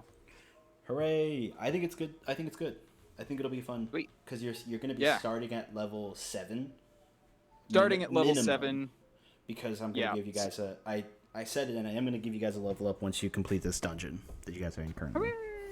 Yeah, so basically Shroud of Separation is like where it starts. Yeah. For our playthrough, our purposes, you will start with Shroud of Separation, your Battle Dancer things. You'll get your second attack. Yep. You won't have the Slipstream Waltz yet, but you'll be close to that. Or well, not really, but that'll be the next like specific class thing that you'll get. Yeah. I think that's a fun class. I think it for the most part isn't like crazy high damage output, which some homebrew classes tend to do. Yeah, no, the idea was not to like make this crazy ass one-shotting thing. It was more so like the locational flexibility. Death by 1,000 cuts. It's more of a death by 1,000 cuts class than I'm gonna one-shot you with this one crazy thing. Which you might, but you have to get level 11 to do that, so... Right. Yep. Yeah. I think this will be fun. We don't have to do any temporal manipulation to build this into our campaign. I don't think so. No, I think the next part will be figuring out. There's a couple of things to figure out now that it's kind of balanced, and it's first of all, and we can wait and figure this out when we're actually writing the character. But it's what is the biggest question will be what is the reason for why they have the disassociation from the heavens and the hells? Like what caused that is kind of the big character question. What caused all the gods and all the devils to essentially lose interest in you? Yeah, but not only lose interest in you, it's like they can't physically influence incapable. You. Yeah, they're physically incapable of influencing you. That has like the verbiage. It's not specifically mentioned anywhere in the class, but that has implications that you are essentially have like protection from good and evil, just continuously cast on yourself. Yeah, it's not, and I didn't want to write that in the class. No. But the verbiage kind of reads like that. Alludes to it. Yeah. And it could be a specific case of, like, potentially you were born in a place away from the gods, and in an attempt to protect, or you were in an attempt to protect you from, like, here's a situation that might apply in. Like, yep. Your parents are a warlock. As part of the deal, they sold you to the devil for their powers. To avoid that, what they did is they had somebody cast protection from good and evil on themselves in an area when you were born, like when you were being birthed. But the effects of that spell essentially got like built into you, or like absorbed by your essence or something, such that you have that magical power within you from the spell, and the effects essentially isolated you your entire life from the gods. Yeah, no, that's an option. I kind of like wrote out a couple of different like initial ideas I had. Of, like, that was just off the top of my head. Like, here's a situation that could arise as a result of that. It's funny that you mentioned the warlock, because like one of the thoughts was you were a warlock and your patron like abandoned you and basically cursed you to not be able to be influenced by anything. Yeah, it's like, hey, if you won't accept the terms of my deal, guess what? Yep. Nobody's gonna give you another deal. Nobody. Yeah. That's another good one. No god or demon type of deal. Can ever give you powers again. And it's essentially, it's like, hey, I still have power over you, but my power is limited to making sure you can never get any other power. Yep. And so then you make do. You make it happen. Yeah. So you're like, well, hey, fuck you. I can have all the power I want. And then you become a teleporting son of a bitch. Yeah, it's essentially, it's like, hey, you left, like, essentially, like, paywalled all this power. I figured out a loophole to get to it. Joke's on you, I have a VPN. Yeah. You can't block me. I'll block you. Yeah. I'll start thinking through that, and then if you said that there's something coming up that could influence that too, it'll probably be like, I assume, the campaign after that I would introduce this character anyway, so. It's not so much for this. It was more for the temporal stuff. The funny thing is, like, the biggest reason I wanted to make a second character, I told you at the beginning, is I just wanted to be able to tonally play a different character. Mm-hmm. And now I'm, like, really engaged in RP again, so it's like, fuck. It's, well, hey, you know? Maybe it'll be later when this character shows up. Yeah. We'll make it work. Alright, sweet. Okay. Well, that's this. That took a fair bit longer than I thought it would. 3 hours. 3 o'clock, yeah. We're 3 hours and 12 minutes into the stream, so that's subtract 9 minutes for ads. We're 3 hours and 3 minutes into talking about this D&D subclass. Let's go. Yeah, I don't think I'm gonna play Final Fantasy because I don't feel like learning an MMO right now. So the question is... Oh, you're gonna head out? I'm probably gonna head out. I gotta walk Ella, so... Yeah, no worries. I will probably do some Monster Hunter grinding then. And I'll probably be on for another 2 hours, maybe. I'll keep you and I'll be back, but I will, No I worries. gotta run Adios. for a little bit. Thank you for the time. Adios. Thank you. Yeah, thank you so much for walking through all that. Mm-hmm. Lots of number crunching. Lots of number crunching, lots of little adjustments. Or not lots. A couple of little No. adjustments. I think it worked out actually. We kept the intent of the class, which is great. So, Yeah. Okay. all right, cool. I Thanks will for talk to you stopping later. by. Adios. For anybody else who is still here, if it is not just me now, I'm gonna run another ad. Go use the restroom real quick. But after that, I'm gonna close up some of this stuff, and we're gonna jump over to some Monster Hunter. So I'm gonna run that ad, switch the scene, and then figure out all the buttons I need to press to make Monster Hunter run. So I'll be back. We're gonna run this quick 3-minute ad. This is just so we don't get mid rolls later. If you want to stick around, stick around. If you don't, don't. No worries, no stress. I just do this for fun. Adios. Well, not adios. I'll see you in a couple minutes. Run that ad.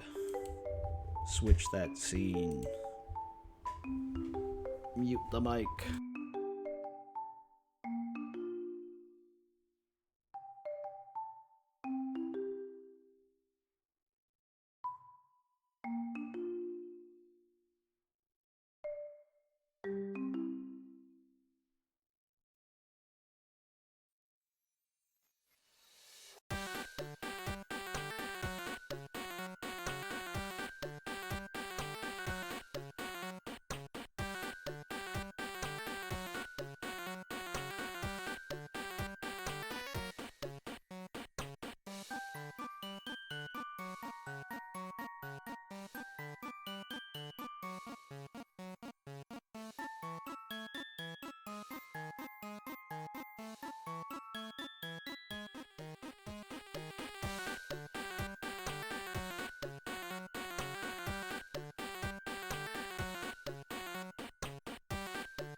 There we go. Now we're back. Oh, I gotta make sure I mute my Spotify audio. Okay, good. Pause. Okay, Monster Hunter's loaded. I have changed the title and the category. So, the only thing I should have left to do is to boot up the actual lobby and get that code posted in here, but we should be good to go.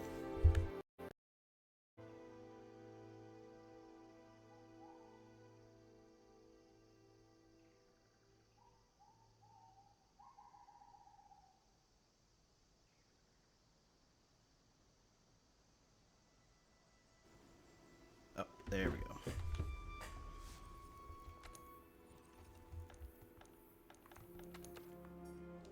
Now that is sounding a little quiet. Let me jump over here really quick.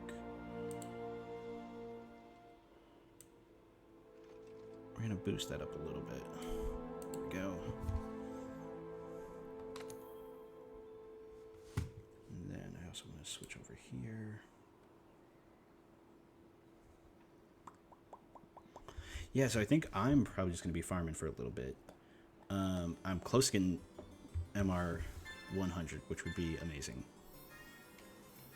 But I also am just doing some like all of the minor quests to get some of the other like items and gear.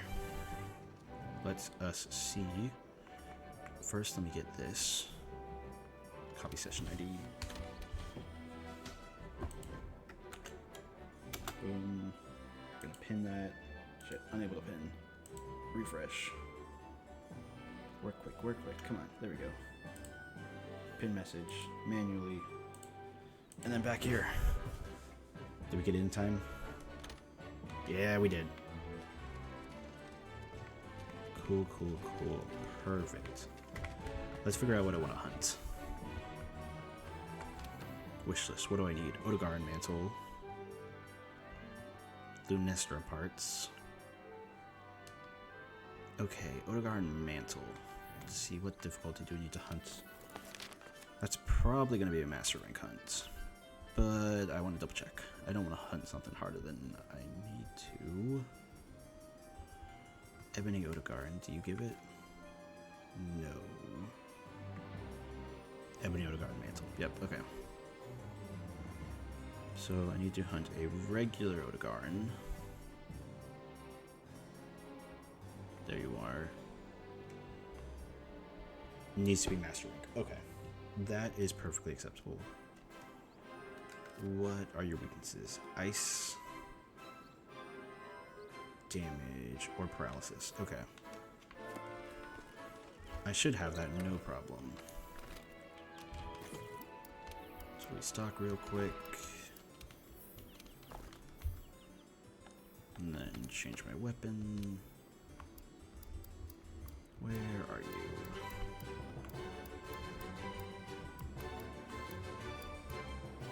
There's one, but I think I want... Where is it? I know I have a better ice weapon. It's the... Come on, there it is. That's what I want. Okay, Odogaron, I'm gonna need Astral Jerky too. Because, fuck bleeding. There we go. And then I should have some investigations for it. That'll work for me. Survey or rise of laser. Defense up. Health is what I want though. Good morning to you. Oh, perfect. And the Wildspire Wastes. Oh, damn. I got a lot less. Jesus. Register bounties. I don't really have that. We'll do another tempered monster hunt. Let's see.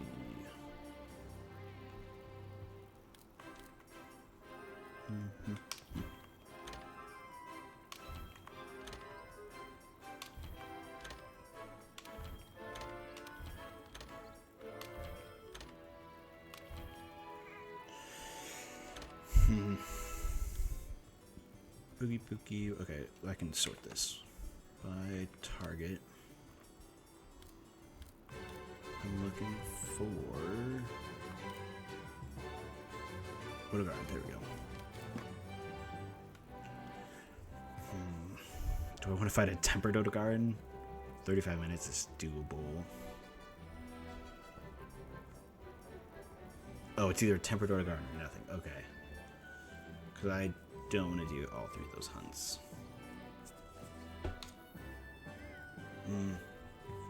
The purple rewards means that I get specifically that, right?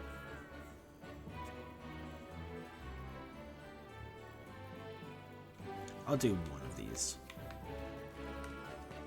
We'll see how this goes. There we go. Poster quest. Investigations.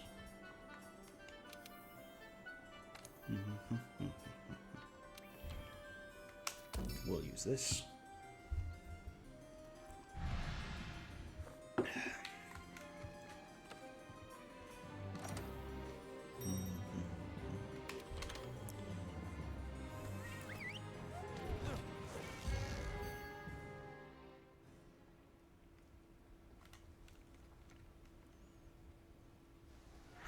Oh, wow. I don't need to be here. Oof, Jesus Christ. Okay. Oh, wait, up, you say.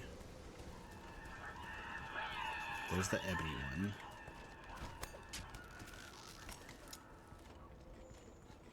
Oh, okay, he's at the top there. Gotcha. Don't mind me. Just passing through. Oh, he's not at the top. Minus 34. Okay, yeah.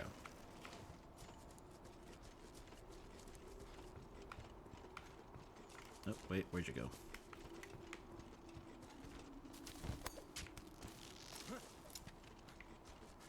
Where are you leading? Okay, no, we're good.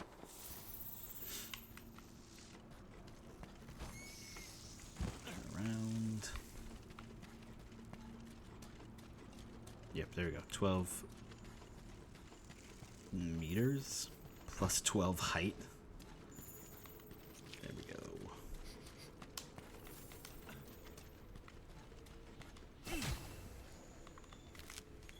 Don't that. Oh. Okay. We're just gonna do this real quick.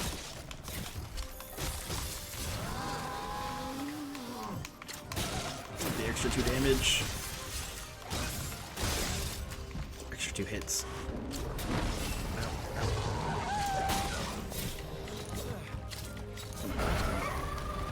Really?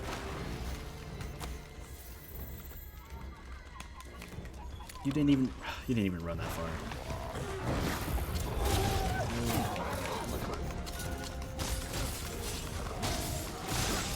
There we go. Now we're gonna do this. That should work. Yeah. There we go, there we go. Come on, come on.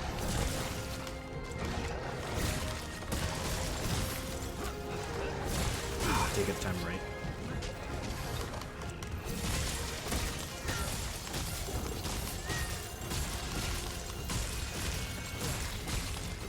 Not moving. I'll take that.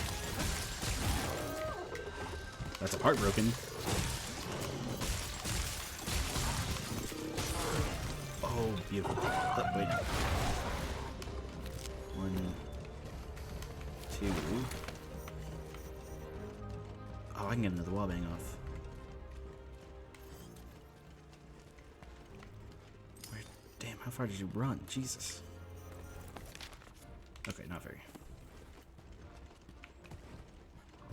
I need to go up. No, keep going this way. Oh shit, that's my apothecary mantle. I forgot to change that back.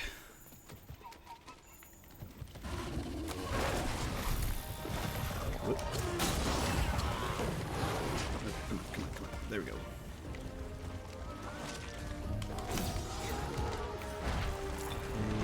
give me time to get over here.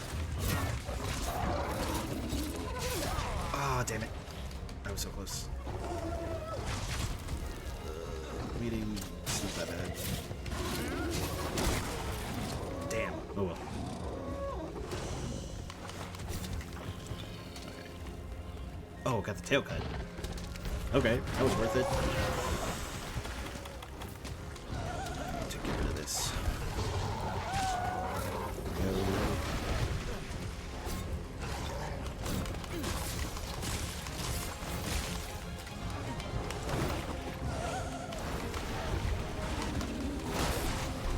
Okay, stop moving around so much. Nope, whoops.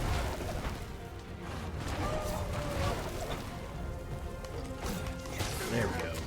That's what I needed.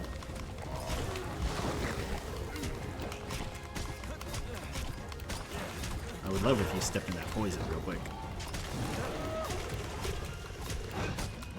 Oh, you're so close. Did that work? Yeah, they got poisoned. Oh wait, no, it's not. Damn it. It's the bird that got poisoned. Okay, okay.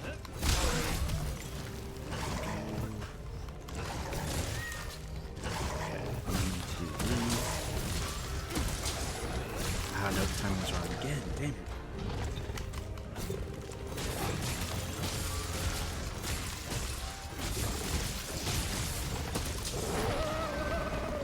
Okay. Yell all you want, that's fine. Oh, that'll poison you for sure.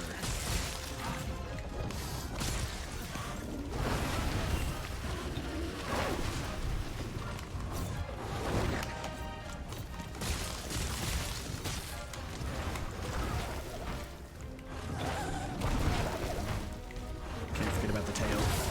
I still need to go carve that after this.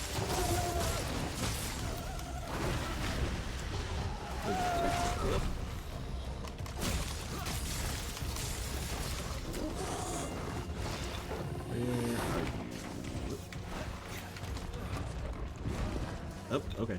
Perfect timing.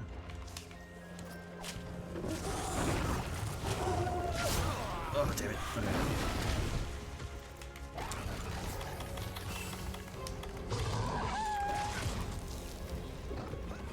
I'm gonna try one more time. Nope.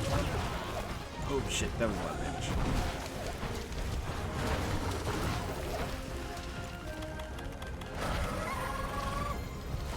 It's the extra jerky. Okay, now he's leaving.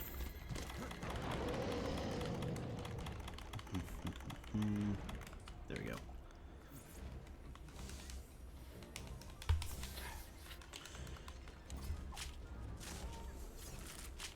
When did I get the tail? Oh, I must have been with the piercing rods. Don't mind me. I'm just passing through. Just gonna scoop by. Ooh, sorry.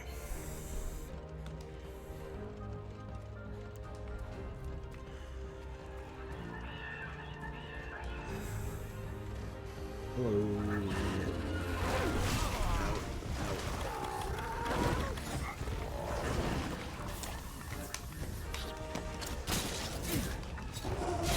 There we go.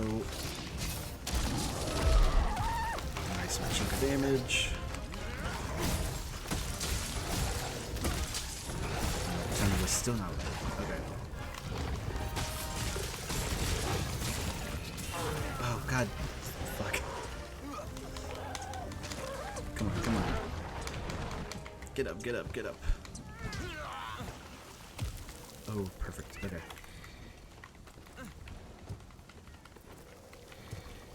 Okay. I have time to sharpen, so nobody else is here.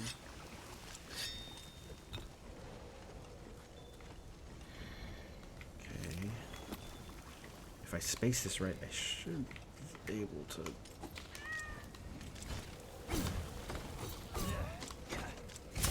Oh, beautiful. Oh, that was perfect. I might clip that later.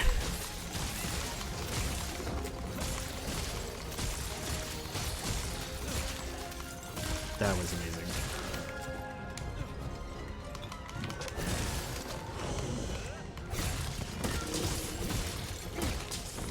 I didn't get it that time, but still. Ow.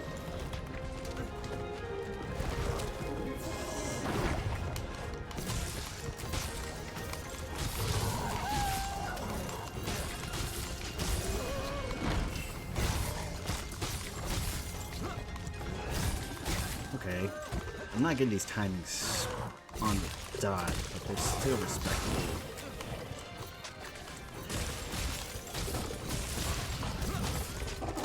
Oh, nope.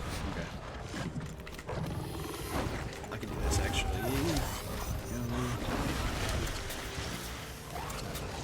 Come on, come on. There we go.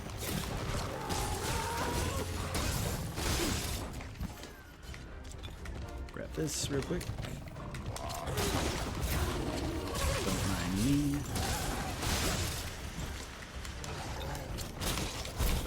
Oh shit. Go.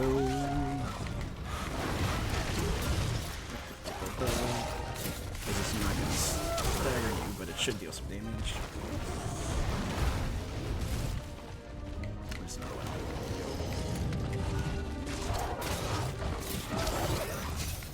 We're just doing that to get some hits in. Okay, perfect. If my temporal mantle will stay up for just a little bit longer. How much time do I have? Nope. Okay, good enough time to sharpen.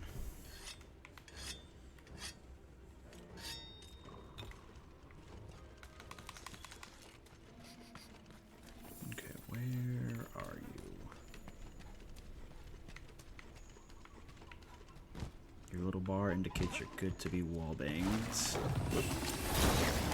Come on. Oh, did it? Nope. It lied. Oh, beautiful.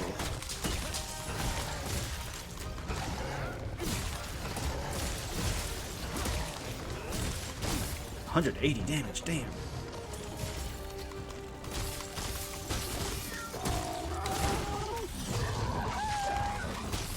Oh, there we go.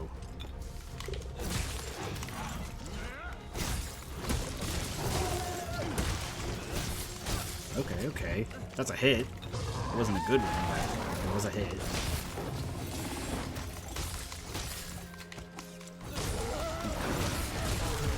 Ooh, look at that. Oh, now you're ready for a wall bang. Come on. There we go.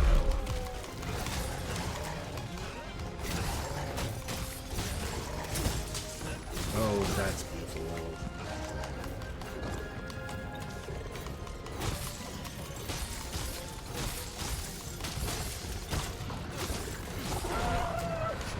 Come on.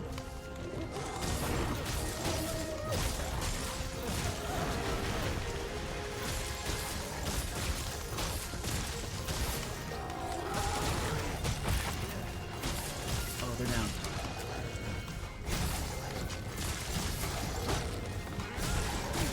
I wonder if the trigger is where the timing is triggered. Ow, okay. Okay, relax. I need to heal. Okay, we're good. Oh, nope, okay, we're not good.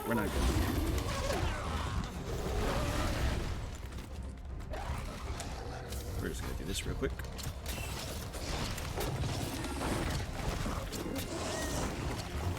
Jesus. Let me hit you. That's not what I call letting me hit you. There we go. Oh, come on.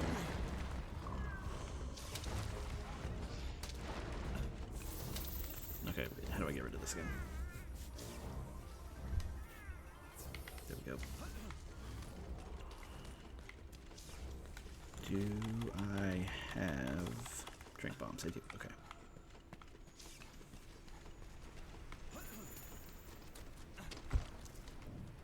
Let me double check. check.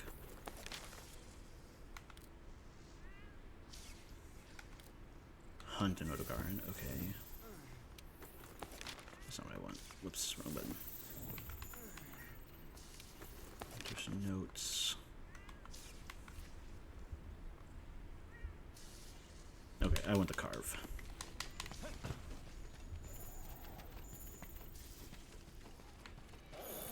I'm passing through. Don't mind me. Don't mind me.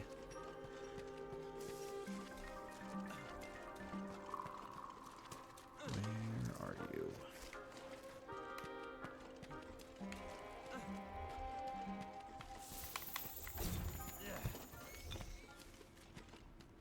Oh, come on. Come on. Almost there.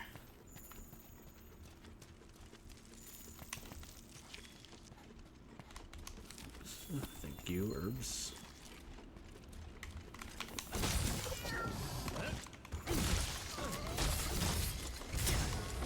Okay, so it's on that attack where I need to get the timing right.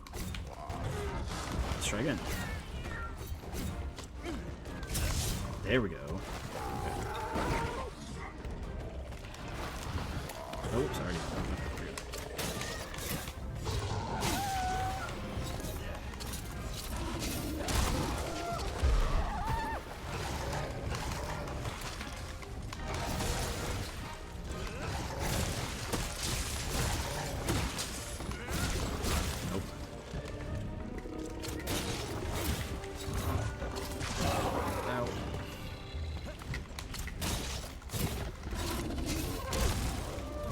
There we go. Thank you. Ugh. We won the mantle. That's what we're looking for.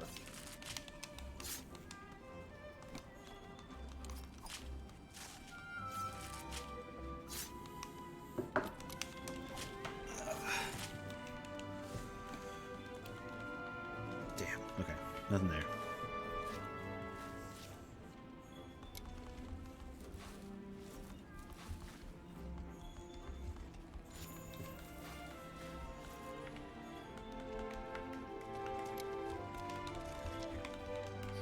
There's gotta be more here, right? Yeah. Where is the monster? Where should I actually hunt Odogaron? Because I can do quest for him. Oh, maybe I got a better investigation.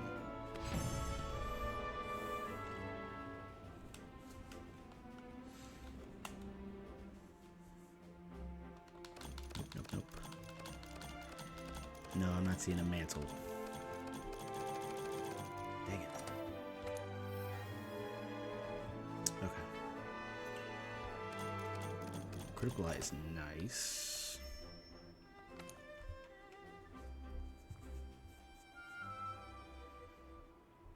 I want multiple Odogarons in one hunt.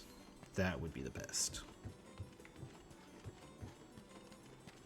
Is there any reason for that to be an event quest?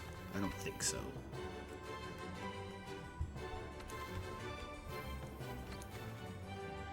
Can you oh, that's a good idea. Hey, Ray. Thank you. That seems like it would be on the list of things you could. Okay. That is a good idea. I totally forget I can meld sometimes.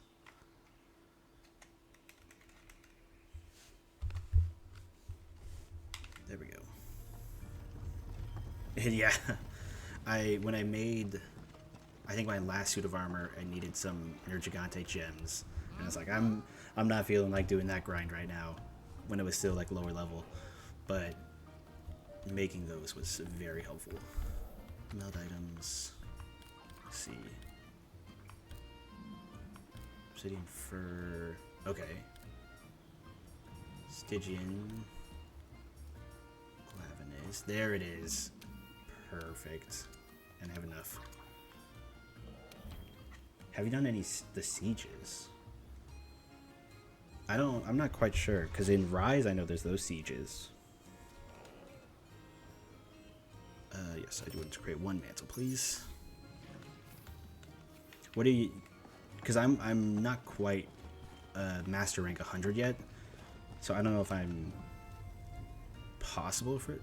I don't know if I have those accessible or what you're quite referring to as the sieges. No spoiler rule, so I'm tiptoeing around the topic. Okay, yeah, no worries. I don't mind. I don't mind spoilers for this. You're good.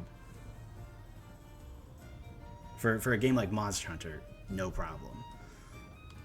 Okay, Fatal Wren's Claw. And a colorful plume. Golden Dragon or the Beta. Yeah, okay, that I've done. I've done Ishvala. I haven't done the gold one. And I've yet to defeat Fatalis. Everything else, I've soloed Elatrion. I've partially soloed Savi, but I haven't soloed the Gold Dragon or Fatalis yet. I haven't even defeated Fatalis yet, so. Or I guess the Ruin or Nergigante is one that I haven't also fought. If you want to do some sieges, I'm on PC and I'm more than happy to help. Okay, I'm looking for colorful plumes and Wren claws. I can help you kill Fatalis, but I haven't played in so long. Hey, no worries. I still need to learn the mechanics of Fatalis, because I played it for like, I guess like an hour. And I was like, I'm having such hard trouble soloing this and grappling him and keeping all his attention split. Because I know you're supposed to damage his head, but that's all I've gotten.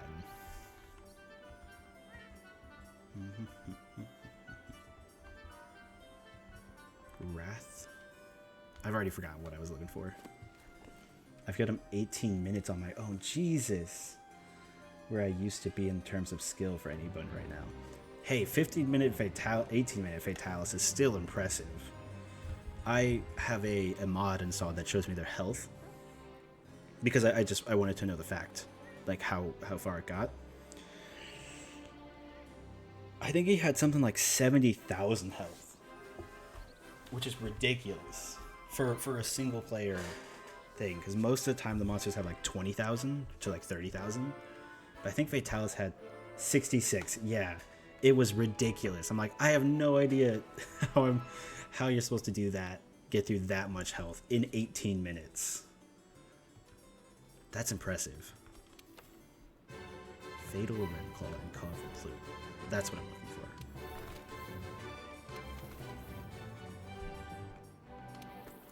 Yeah, my current mission is not to defeat Fatalis. My current mission is to build every single sword and shield. Because that's the weapon that I choose. Using his weapons and armor, so it's not as quite as impressive doing it without. I know that Fatalis' armor is really good, and the Safi armor is really good as well. Because they're just like very powerful sets. Colorful plumage. Let's figure out where I get that. Is it from you? You're colorful. No. Who is rainbow themed? It's definitely not these three.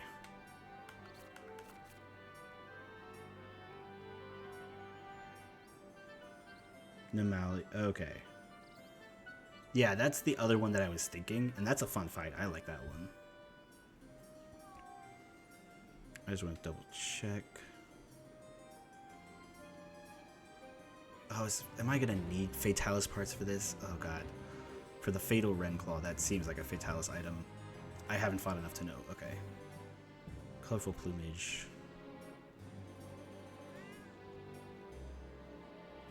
I have a couple of regions level 7, the guiding lines if you need to as well. That could be helpful. I have, I think, a couple at level 7 right now. Maybe one. I'm not sure. I haven't played this game in a while. I got back into it. We streamed it for a lot. Thank you. I always appreciate the help. We streamed this, my buddy and I who run this channel, for probably like a solid 4 months straight. This is like the main game that we played. And he hadn't played Monster Hunter before. So we started off on board and we're like, hey, we're going to go through this. And I think we got him up to Where did we get him up to? He was in Iceborne. I think we did the Volcana fight with him. But I don't know how much further than that we got with him.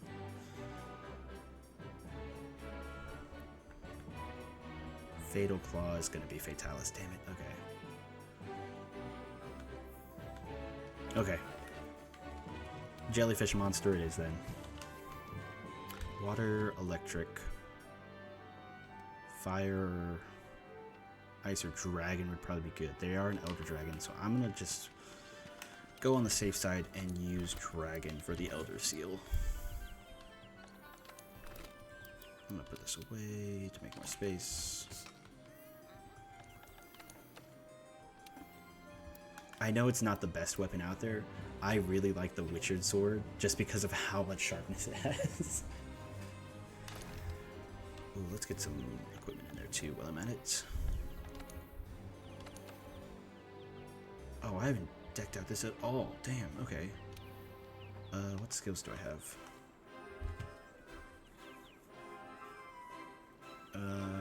Resentment is good. I would love if I can get some Agitator, though. There's Agitator. I only have one Agitator gem? Damn it, okay. Well, I'll take one Agitator. That's fine. Do I have anything else that has Agitator on it? Maximum Light. I already have Maximum Divine Blessing.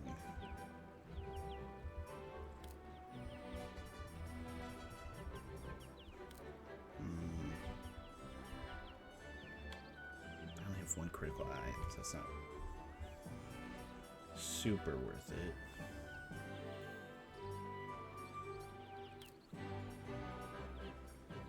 Temporary increase your attack every time you faint. Fatalis, okay, so I need that for Fatalis, huh? Well, active, I'll take that, sure. Oh, I should put that in a much less pivotal spot.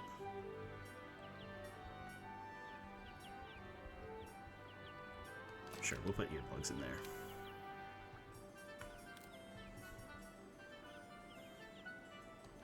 Because I have 2 level 1 spots, I think that's fine.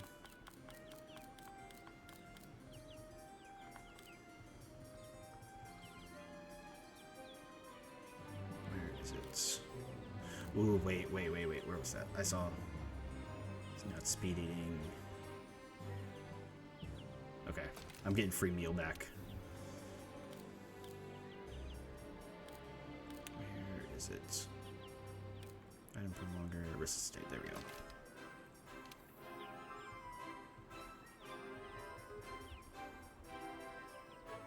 Don't need that really. I'll take weakness exploiter 3. Let's see.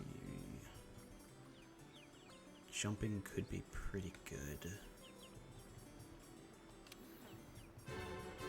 So I can get 2 in whatever I want. Okay.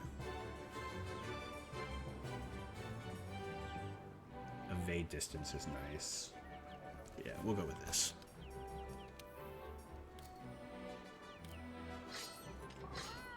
Oh, hello. Welcome. Where did it go? Jumping level 2. Oh, I guess I only had 1. Dang it. Okay.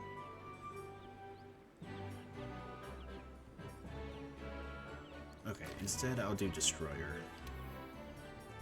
So I can cut stuff easier. Oh, that is a cool Palago set. Is that Kieran's set?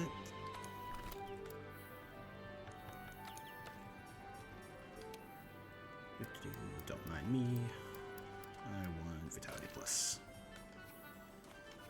Here, wait, I want to check out your gear.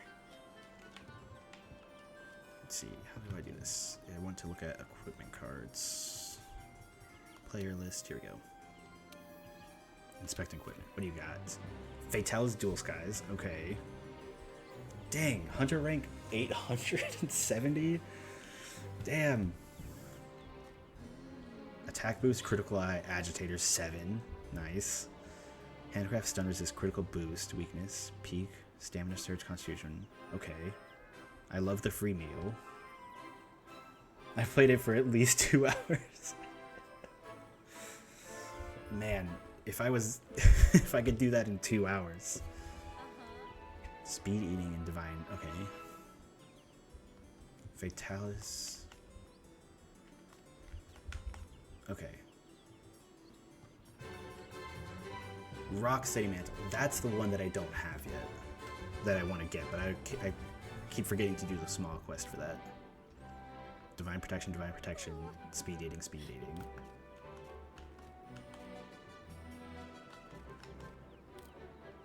Dang, okay. That's some nice set. I just gnaw at people's ankles till they die. For the dual blades, right? Dual blades is actually one of the weapon types that I see the least often. Yeah, because I see a lot of insect glaive users. I see a lot of longsword users. Hammer and hunting horn, a couple.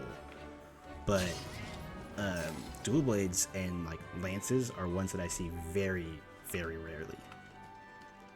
Okay, what were we gonna hunt? That guy, the jellyfish. I think probably gun lance is the one that I've only ever seen one person use a gun lance. Okay, so it's got to be an optional quest to hunt the jellyfish, right? Yeah, there we go. We'll go here.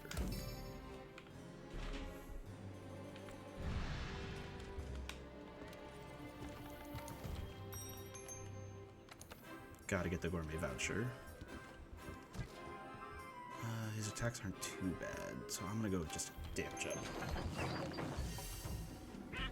Your pendant. You forgot it was the Kieran. So I assume that was the little flying guy, right?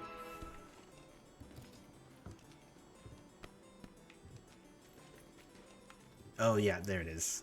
That's what I thought. I thought that was your Palico was the Kieran flying. I'm like, how'd you get your Palico to fly? No, that's the little charm guy. Okay. That's so cute.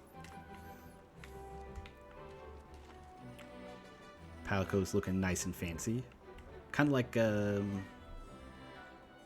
what's the game? Hollow Knight. The little guy from Hollow Knight. At least the face does, in my opinion. Not a game I've played, but is one I want to play.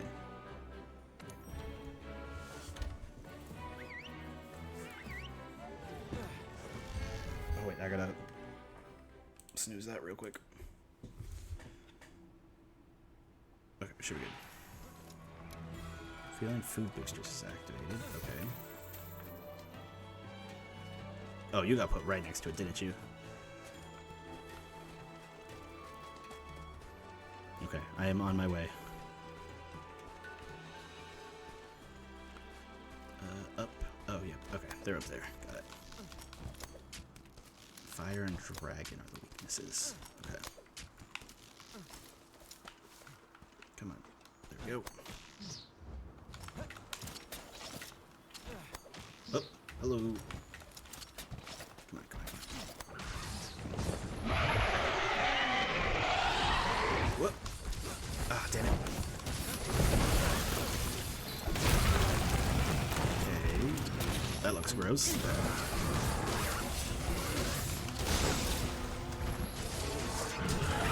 Ow. Okay, you don't deal too much damage.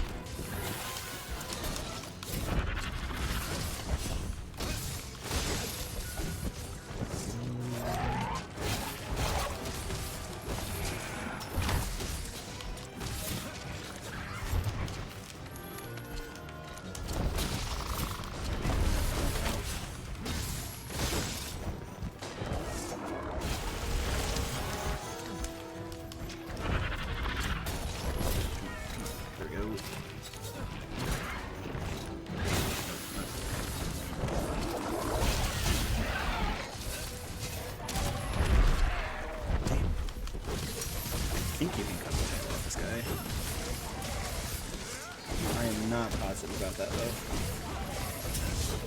Oh, really? God.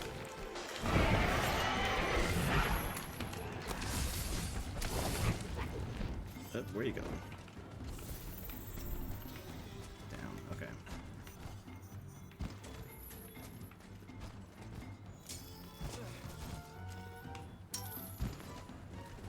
Oh, that's an easy mount if we can hit it. Ah, damn. Okay, we can still get another wall bang. Oh, that might be too far. Yep, the angle's wrong.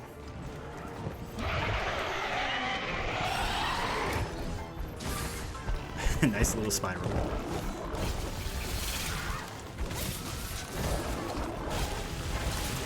Sorry, I still have my mantle. Oh no, okay. It's not. Ooh, gross.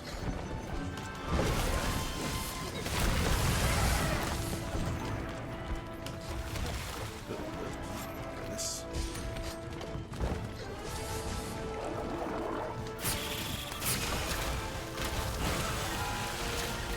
Oh, come on. Yes.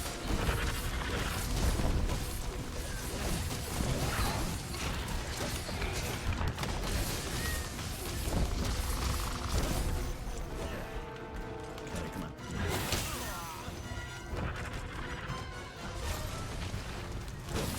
Fine, I'll spawn. Okay.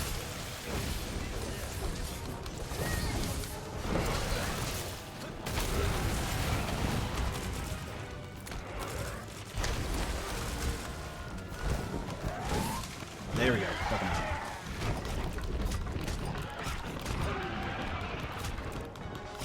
No, I think I could jump to his tail from here.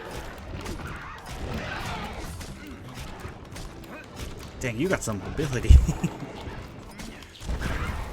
Oh, there we go. That'll work.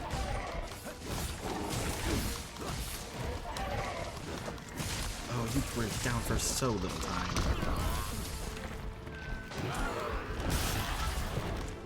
There we go, Thunder Phase.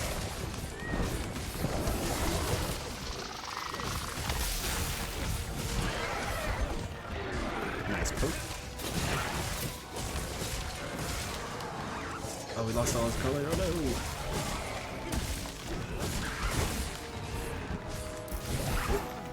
Oh, good stagger, good stagger.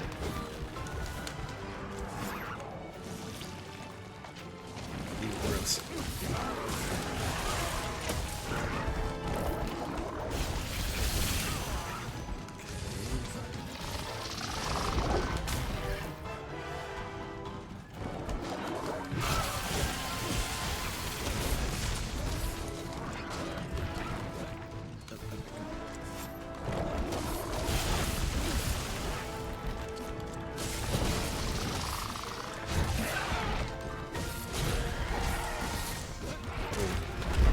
Nice, nice, nice, nice. Okay. That's the first time I've ever seen his tail go. I knew I was fairly certain it could.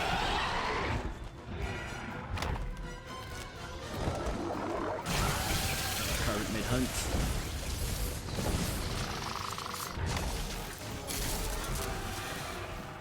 Perfect.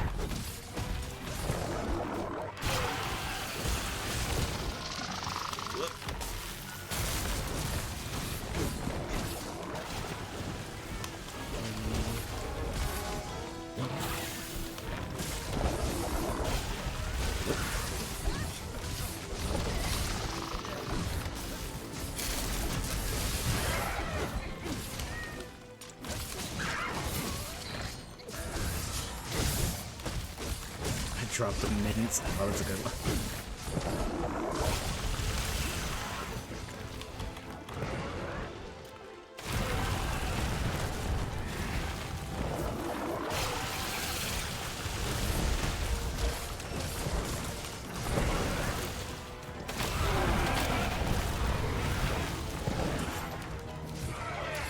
Oh, paralyzed. Damn. Actually, this is good.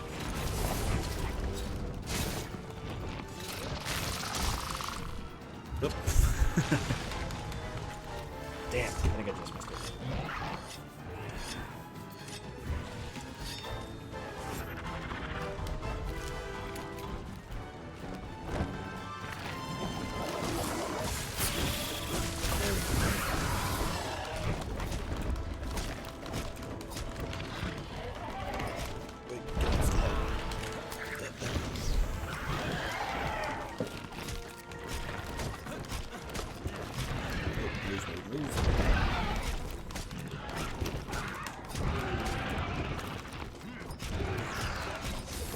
should be going down in just a second. There we go.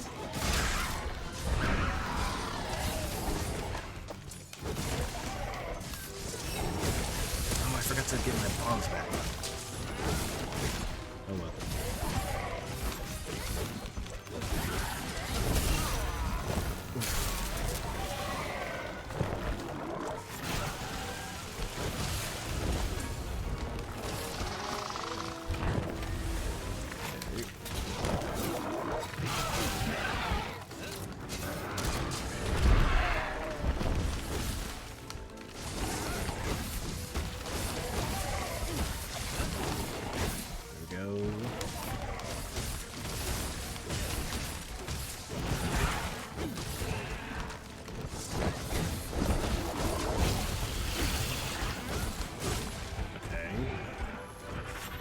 Some more rocks here. There we go.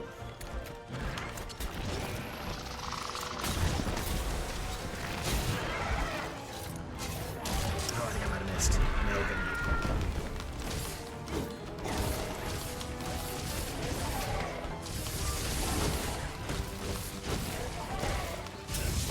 There we go.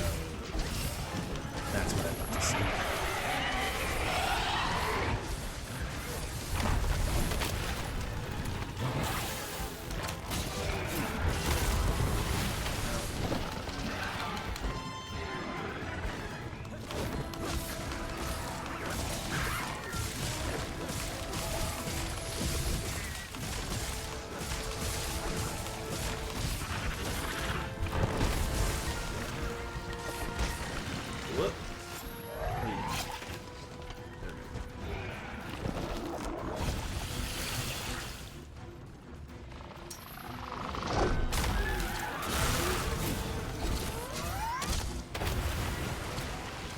Ah, damn. Oh, shit.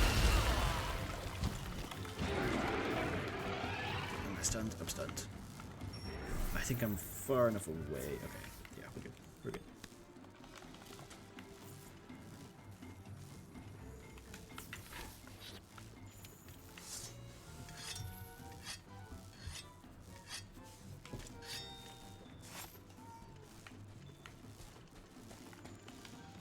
Colorful plumage? Nope.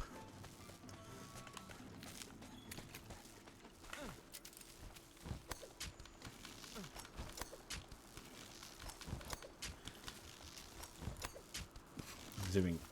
Okay, let's see.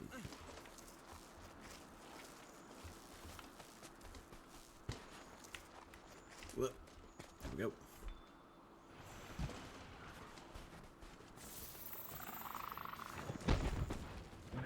Oh no, I missed. Okay, we're good.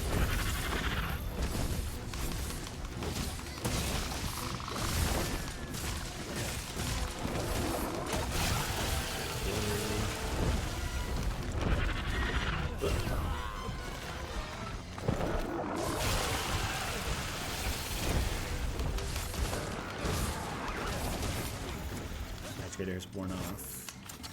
Damn it. He's flying back up, isn't he? Okay.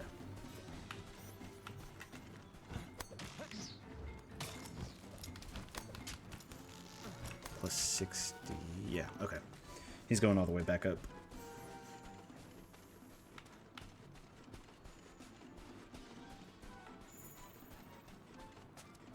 Yep, there it goes.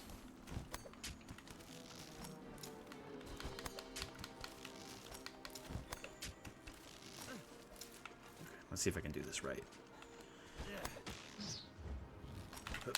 Ah, nope. Dang it. There's one.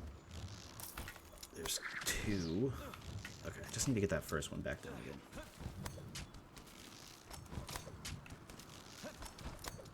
I know you can loop all three of those bugs together. I have not been able to recently. Nope. No bombs.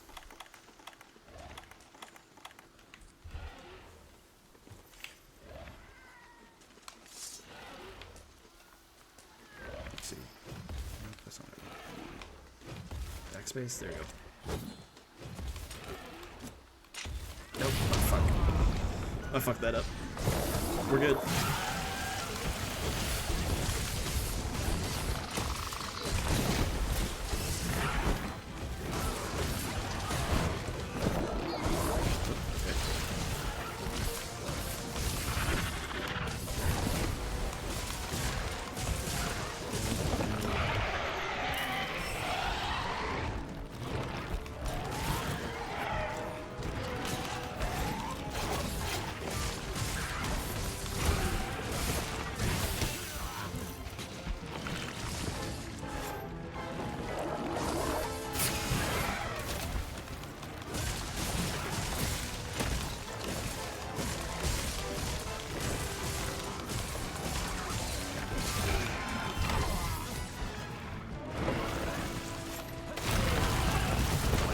Nice.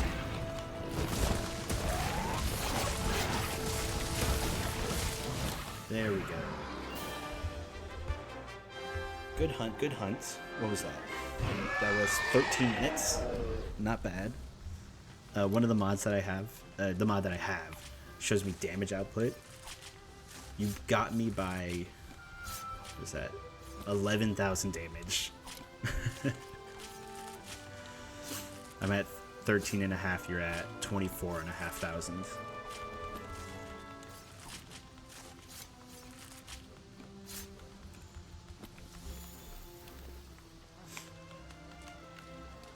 Okay, meantime, I'm gonna look up something real quick. Plumage implies birds. If I don't get it here, I need to get it somewhere.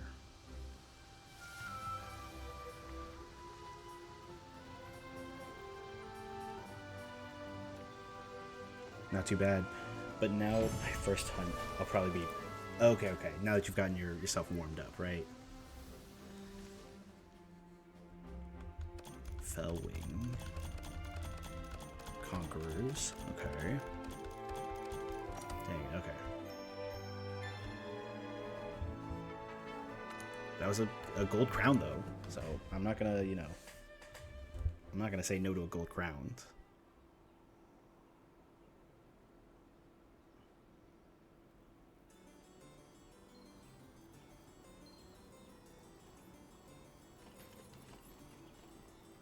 Plumage.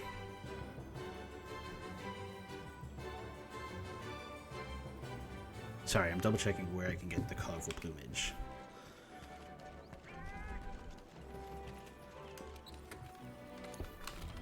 And I need to grab more bombs while that's loading. Where are they? And I need another pitfall trap. There we go. Okay, why are you struggling so much right now, phone? Let's try this instead. There, Jesus.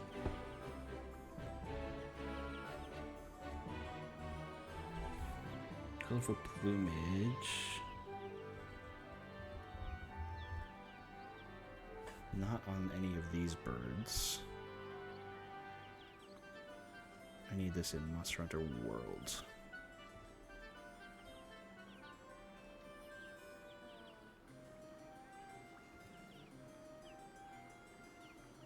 Monster Hunter World, there we go. Sorry, don't mind me doing a quick search. Oh, okay, nope, that's been... Colorful plumage, where to find it, there we go.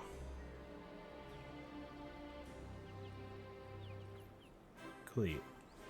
Is it really that? Okay, one second. Now I need to check my notes, because I have hunted that monster to oblivion. You're telling me I don't have Kuliaku parts? Yeah, no, that's not right.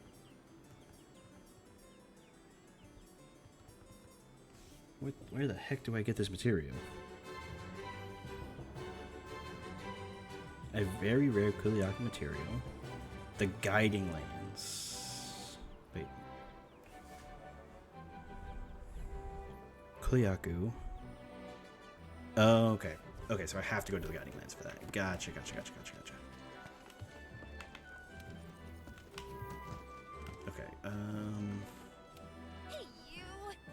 Oh no, is that not right?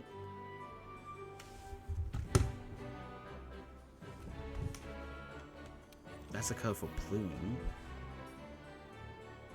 Am I looking at the right thing? Master, yeah, because I'm looking for the upgrade my critical eye charm. I need. You think so, but you're not sure. Okay.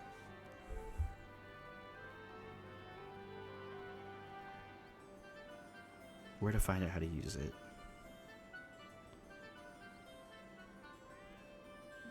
Colorful Flume, it's a monster material, very rare Coolio Yaku.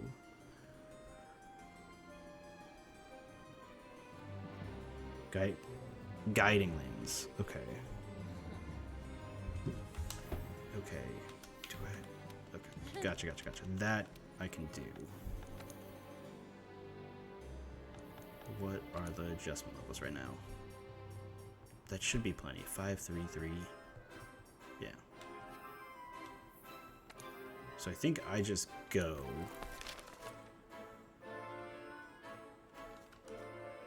And then you should be able to join me on those if you would like to. Of course, no obligation to. Because that's just an expedition.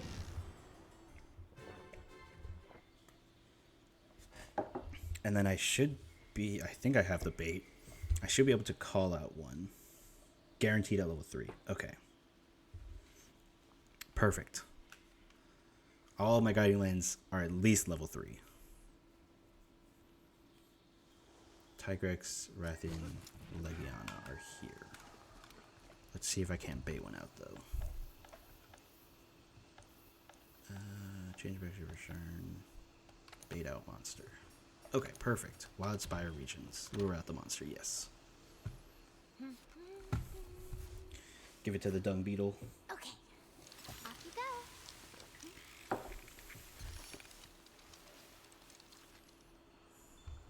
Okay, there we go. Let's eat real quick. We'll go with attack of large. Yes. Cliffhanger and lander. There we go. Whoop. Thank you, Ray, for joining me on this expedition. Let's see. Tigrex is over here, but I would very much not like to fight a Tigrex. Kuliaku facing this way. Okay.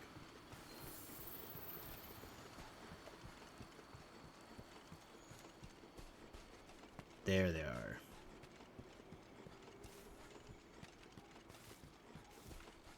Don't mind me, don't mind me. Oh, shit.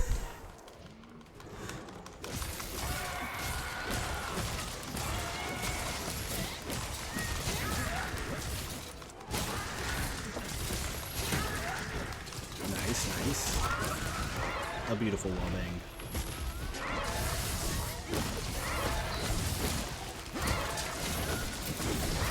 That's 150 damage. That's good.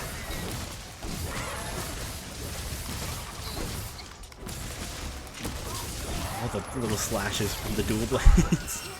Going crazy.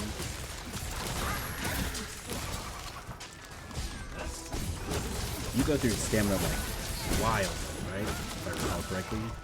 200 damage. Nice. Agitator and a weak spot. There we go. There's a color.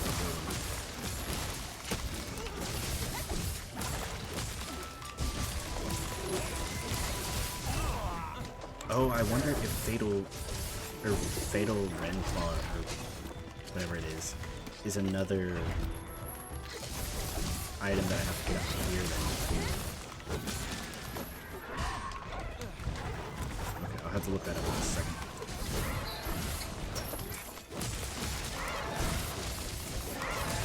In just that wallbang and then breaking off parts, I already have enough colorful plumes for the item that I'm working towards. Whoop. Oh boy, we got a buddy.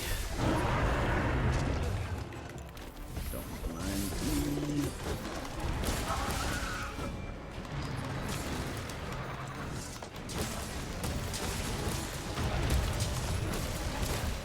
Oh, you're gonna go deal with that.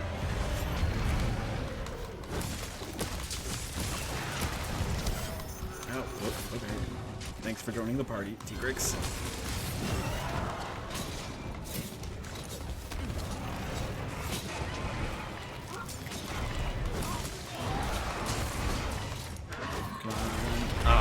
Yeah, nice.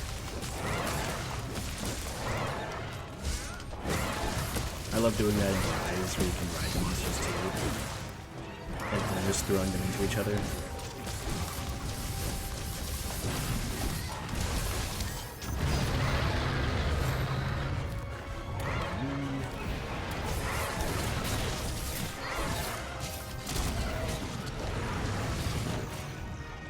Okay.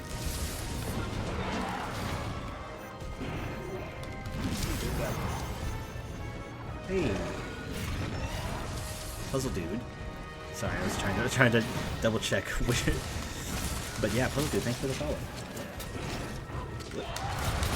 Ow. Okay. Tigrex, what the hell?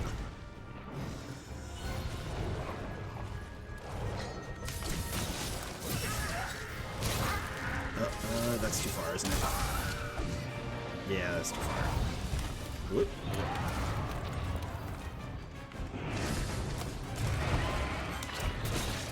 Oh shit. Go ahead, jump off. Go ahead, jump off. Okay. Ow, jeez.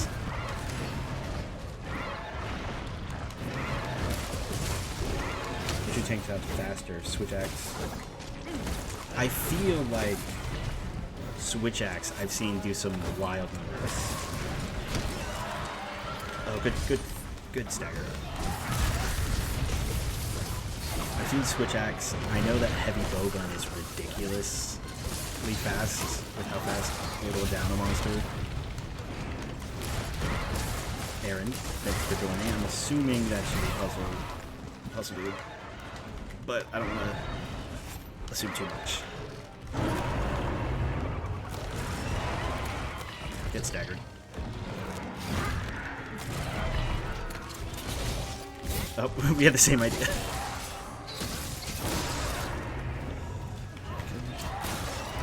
Nope, okay. Quick.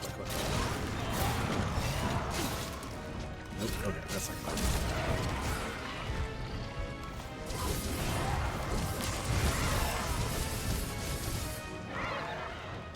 Get up.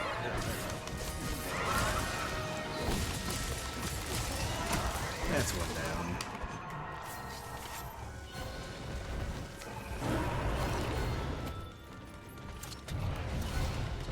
Okay. Oh, I messed up. Fatalis was my last, or not Fatalis, Tigrex was my last set of armor. And oh man. Oh, damn it, I meant to run that sooner.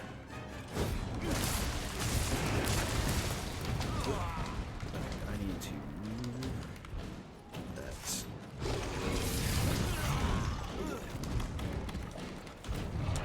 There we go. We're still good.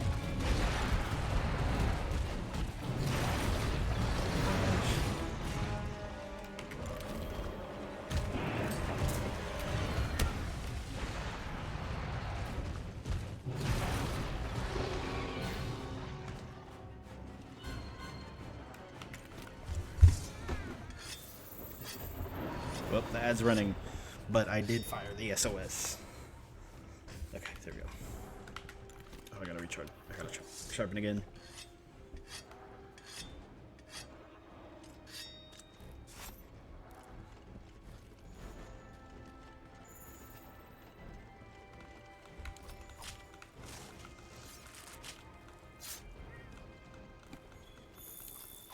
Not quite. I've fought a gold crown Tigrex before. It is ginormous. Calyx CS Devil. Hopefully that's them. Let me get some rocks first.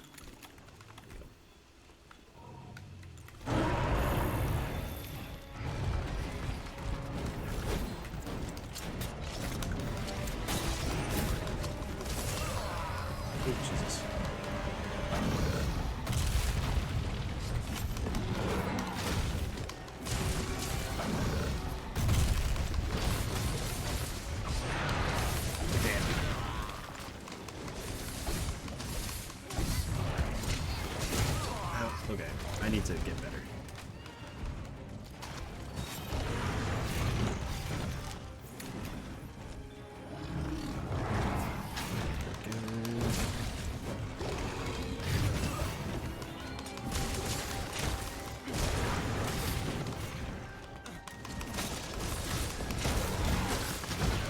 Jesus. There we go, there we go.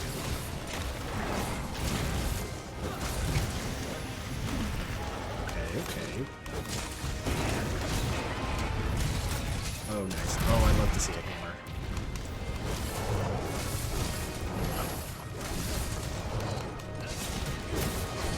Oh, wait, somebody else joined the party. Okay.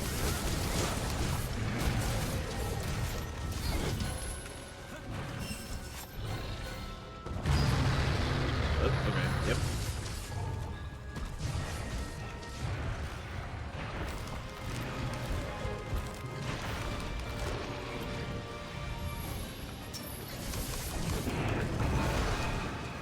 Ooh, I will take a tempo into these.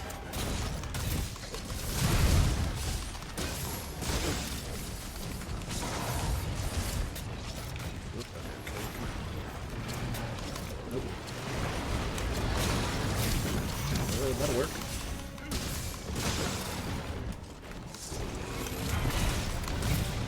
Pull them back. Sorry, it looks like it got full when I sent up the flare.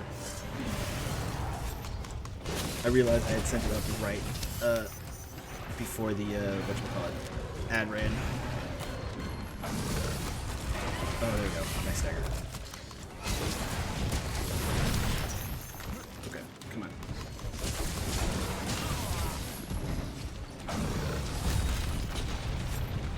Are you CS? Are you in the lobby? Because if so, I think I could kick one of the people that joined after I sent the flare up.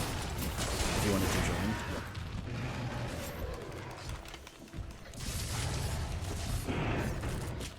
I'm not sure if one of these people is Puzzle Base if they joined.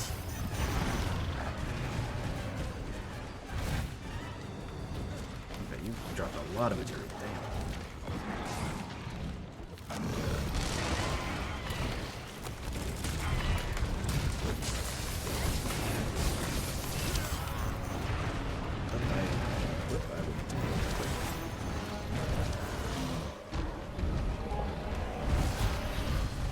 The one thing I would say about the guiding lands is I wish they added more turf wars for the monsters that don't normally act.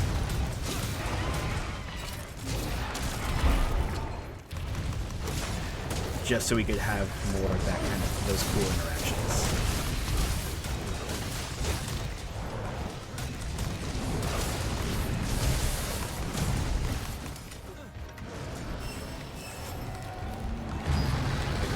Jump that they dropped.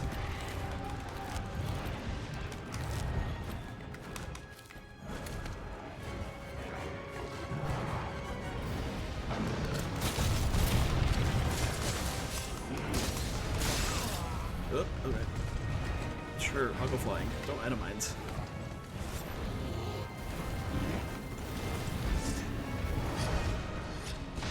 Is it supposed to be? Yep, that's why.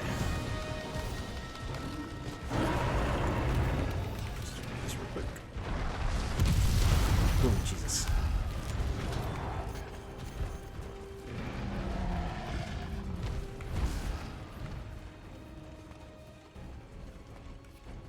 You're not getting away. I should finish my sharpen though, so maybe they can't get away. There we go.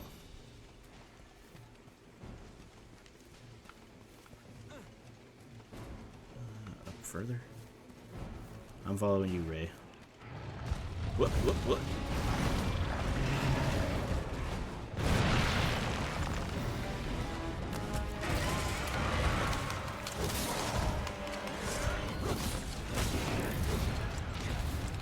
damn it. Oh, it gives you that.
Is that firework thing that keeps going off the dual blades? Or is that... Oh, no, that must be the bow. Oh, good stagger. Well timed, well timed. Do you have any recommended for Switch Axe? I've only unlocked Nargacu this far. I haven't played too much of the Switch Axe. I think one of my friends, who might actually join later, has played more of it. Okay, come on. Get up. There we go. I am always a fan of poison weapons, but that's because Rathian is one of my favorite monsters. So, I think Switch Axe is really good at applying those like status effects. So, I guess a base recommendation that I would have would either be a poison one, like the Kuliaku, not the Kuliaku, the Pookie, if there is a Pookie one, or any of the paralysis ones. Because I think that would also probably be good at letting you use the like special Switch Axe attacks that are better if you get like a charge off arm.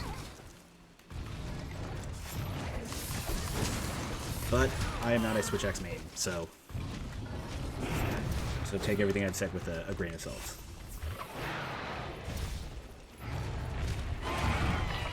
There we go.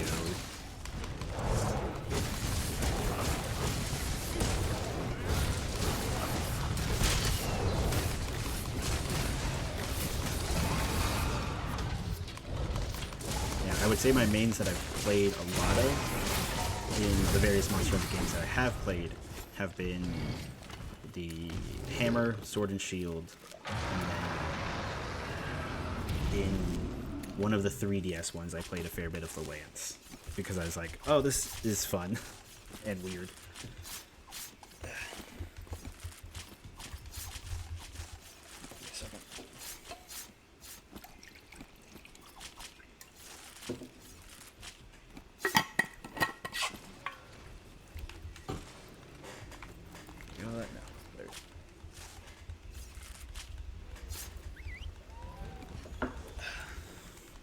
Okay, I will be right back. I gotta go use the restroom. But let me get somewhere safe first. Ow. There we go. I will be right back to the hunts.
Okay, I am back. I am back. Well, adios. I am probably going to do that as well. Return from the expedition.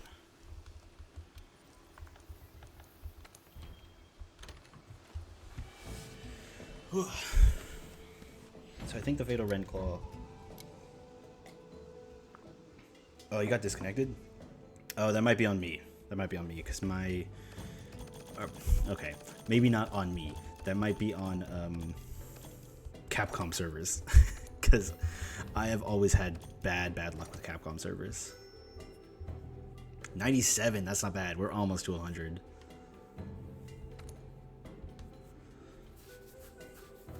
Does check the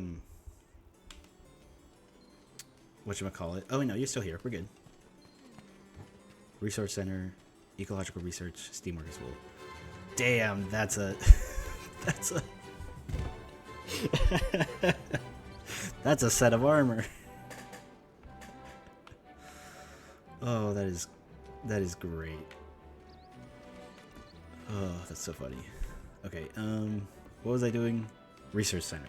I have to go turn some stuff in. Good to see you. Nope, not you. And you got the little Fatalis Palago too.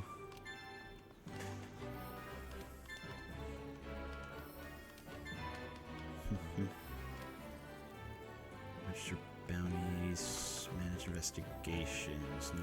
Complete deliveries. That's what I need to do. What do I want? House full of bloom. We'll go with this one. Okay. And then my Steam Works was full too. So give me just 1 second. And I think the next one I would like to hunt, if you are willing, is Testarossa. I need some high-level Testarossa parts.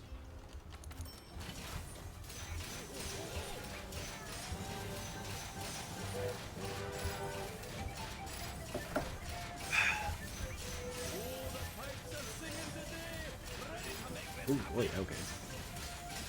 There we go. Up, okay. I gotta remember where the buttons are on the controller. Y, X, A.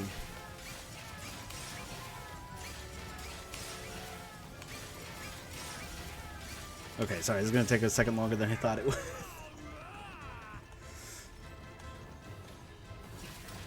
Oh, so close. Okay, a couple more hunts.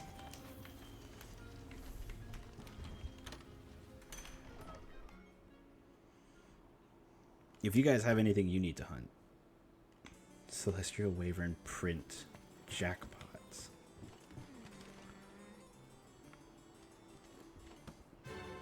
Oh, is that something you can get from those? Oh, yes. No jackpot yet. Okay, what was I gonna say?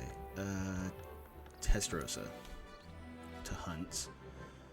I don't know if there's an optional hunt for it. Yes, there is. Here you go. 3 feints.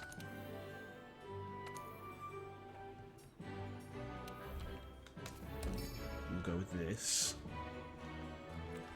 And then... Ah. There you go. Another fabulous set of armor. Let me change it back to your layered armor really quick. We'll use this. I'm definitely going for elemental resistance. Medic is great. Provoker is okay. Hunter's notes real quick.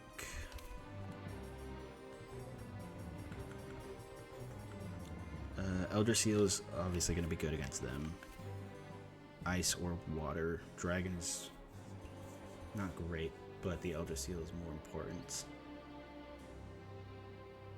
Yeah, I think I'll stick with what I have for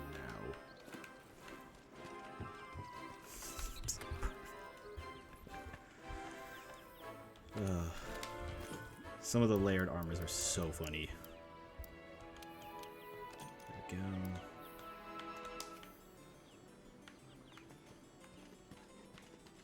Okay, well, the other person who was here is no longer. Green Catman. But it'll be an open quest, so if anybody wants to join, feel free to.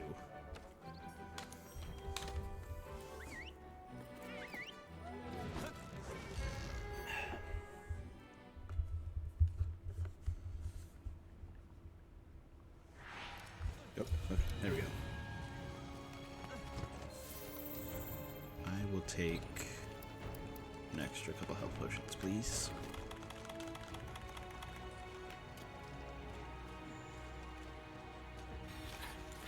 And then I'm actually going to use one of these. And have you on standby. There we go. Hello, big dog. Don't mind me. I'm just going to collect your feathers or your fur.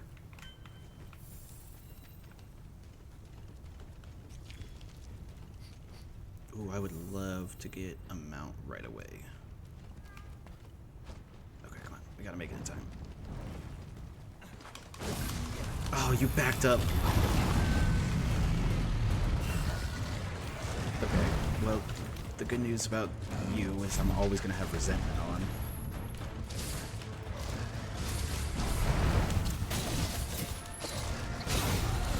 Oh, no.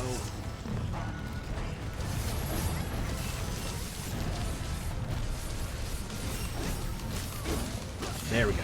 Yep, that's what I wanted.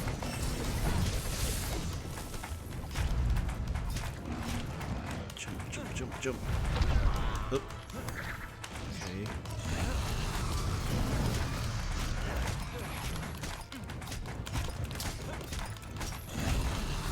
Dang, I really thought this guy was big, but he's not a golden star. There we go, he's going down.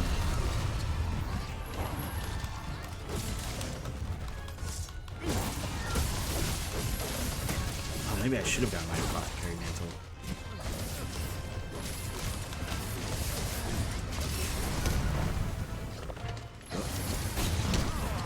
Ow.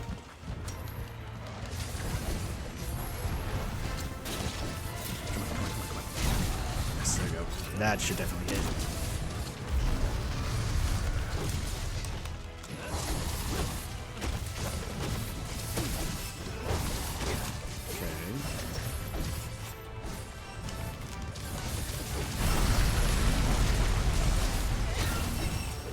Oh, good stagger, good stagger.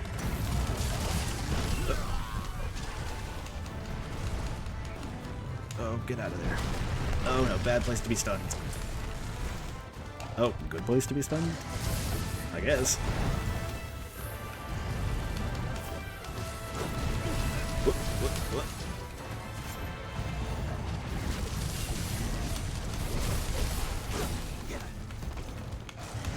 Don't mind me flipping all over the place.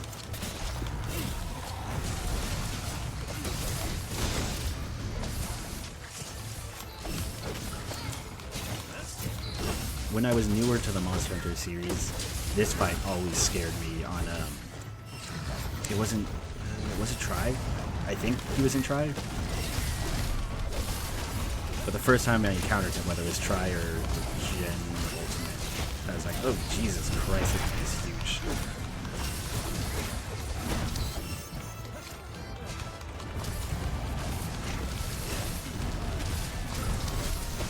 Not as scary as the monkey, but definitely a powerful weapon. Oh, now he's angry. Oh, no, he's not angry. That was... No, he is. Did I miss my agitator trigger? Must have.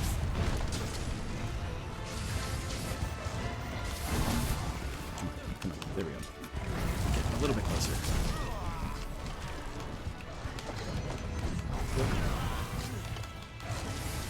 Oh, fuck.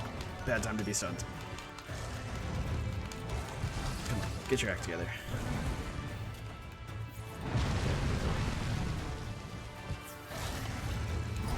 Thank you.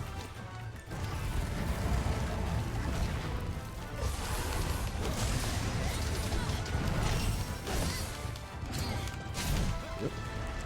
Where you go?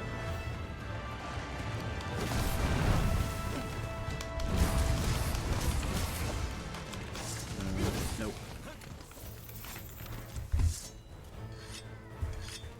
Okay, quick sharpen.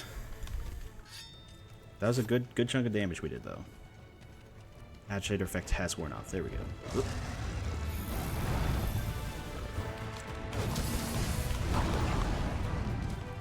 Not agitated, right? Yeah. Oh wait, water monster here. Nice. There we go. Yes. Beautiful.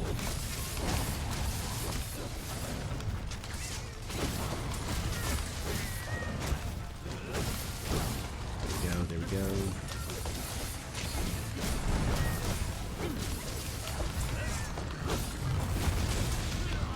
Ow. Should heal. Oh, thank you, Nova.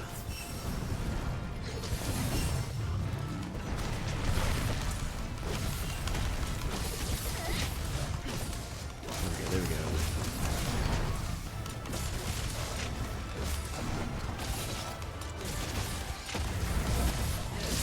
Whoop.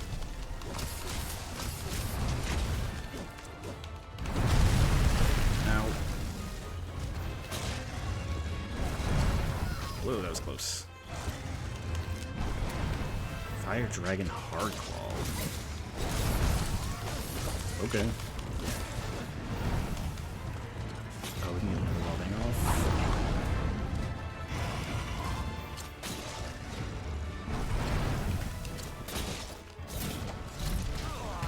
I think we're both trying to do that, aren't we?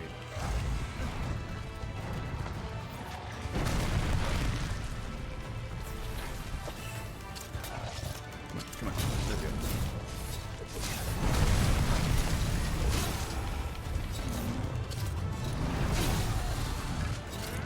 Here he goes.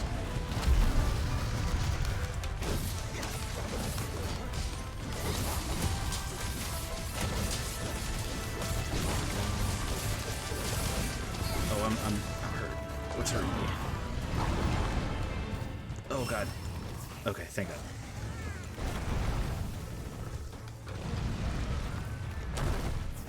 Go. Oh, and I got that. Beautiful.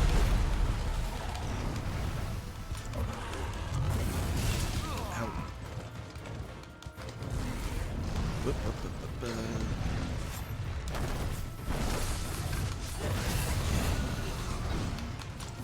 Good. It's time to stagger him.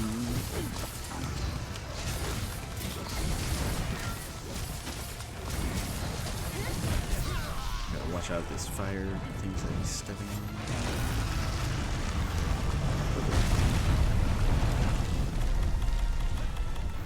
I swear I got some life powder somewhere.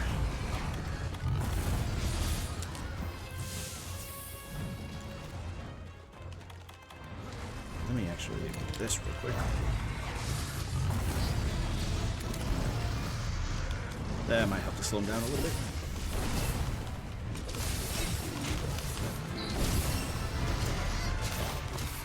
Ideally, he would have been fine when I did that, but I'll take just a regular stun too.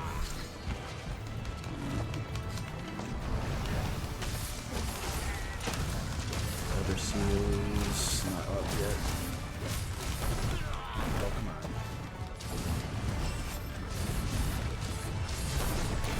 Jeez.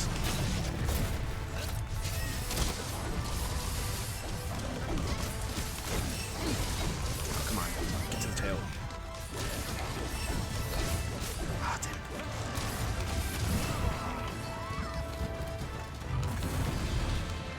Oh no, get up, get up. Oh, thank God. We're good, we're good.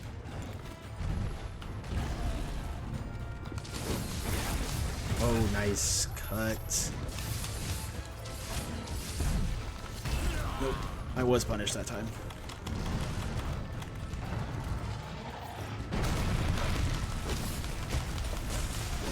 Thank you, Nova.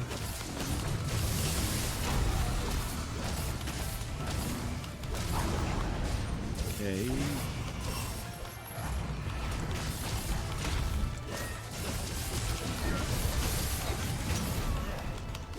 There we go. He's not looking at me.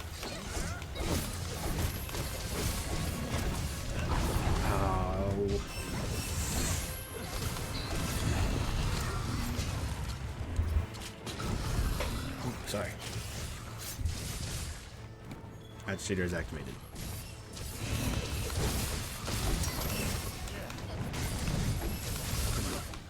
Dang it.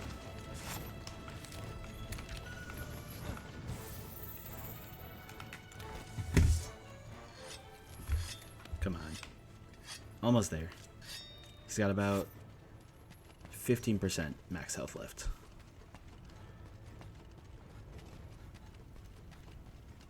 when I was first playing Monster Hunter, or I guess Worlds, I totally forgot you can't capture the Elder Dragons. So I placed like 2 traps down here, and it's like, he's not falling into them. What's going on? Completely forgetting that this guy's an Elder Dragon. So cute. Do I have bombs on me? I think I picked more bombs up. Yeah, there we go.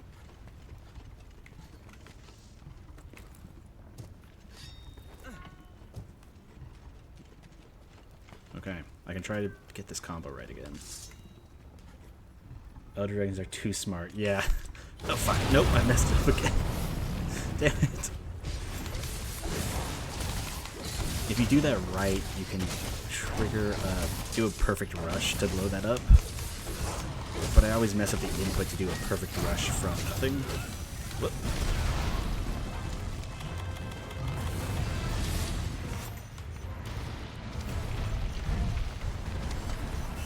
Okay, watch the lava.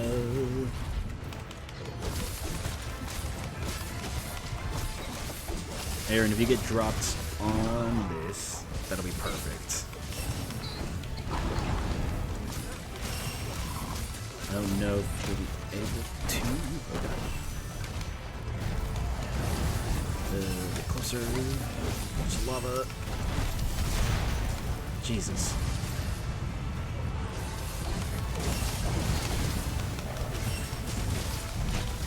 Oh fuck. I do not want to die right now. Oh, and I got stunned. Fuck. Get the fuck out of here. We're good, we're good, we're good. Oh shit.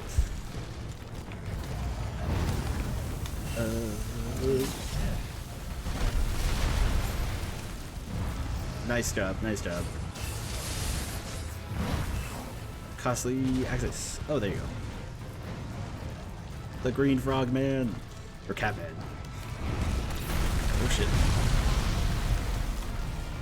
Jesus Christ. I'm stunned again? Oh no. Oh fuck, fuck, fuck, fuck, fuck. We're good, we're good, we're good.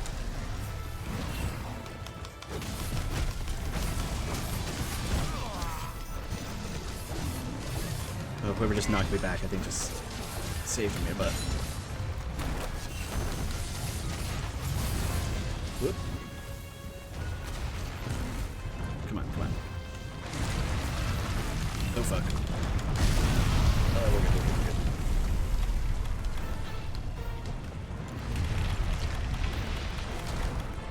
I'm just gonna be over here healing for a second.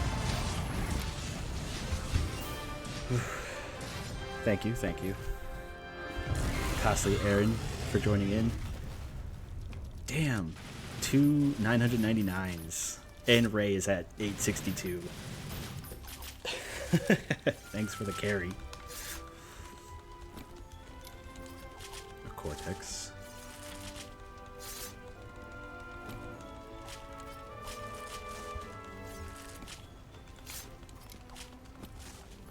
Your work here is done.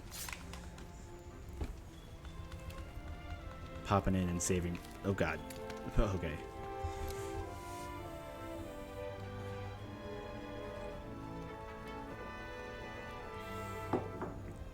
Oh wait, Costly, did you even... Oh, you're... I think you just got here. Oh, good idea. Can I make it? I can get at least one. No! Okay. That's fine. That's fair. Oh, I like the shades.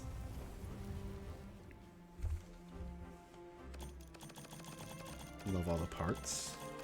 I don't get to carve what I don't hunt. Hey, that's fair. You know? If only people in other games thought that way.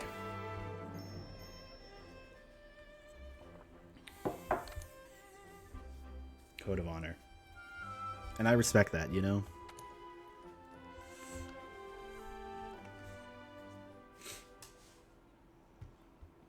I think I joined a couple of quest ones where I joined for the last like 10 seconds of a quest. Not enough to get the rewards, but enough to carve.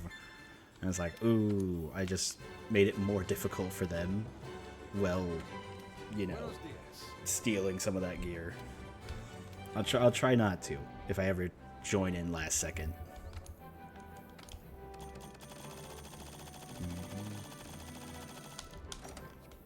Okay. What else do I need? Lunastra parts.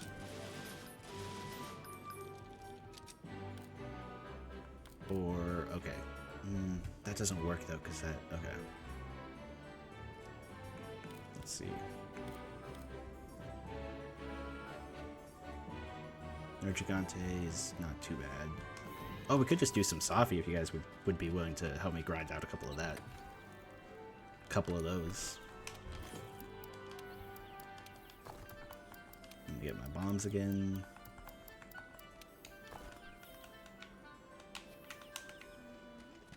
I think they're still up, right? Yeah, there we go. A siege. Begin siege.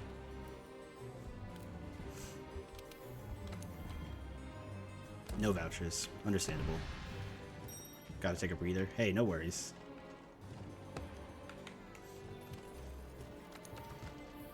Oh, I still have a couple of these. I'm gonna use this.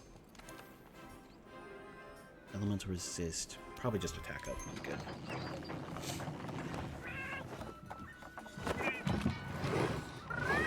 Yeah, I've said this a couple of times before, but I have not met or played in a game where the community was as helpful as Monster Hunter's community is. Like, from playing games like this to the SOS players, 999 scares me.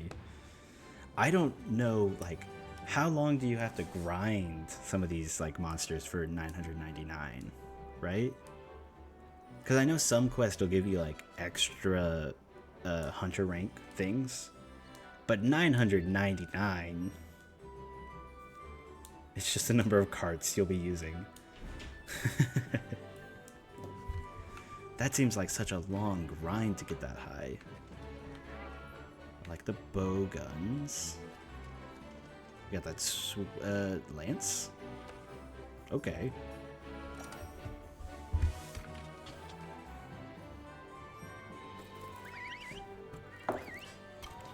Well, we're departing. Took about 5 months from decoration grinding. Never got the decorations you wanted.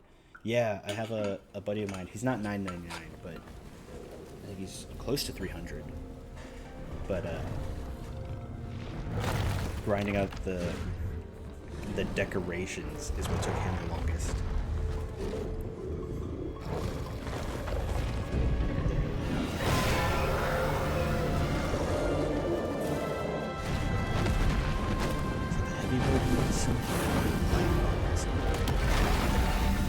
I grinded before that quest existed. Oh no.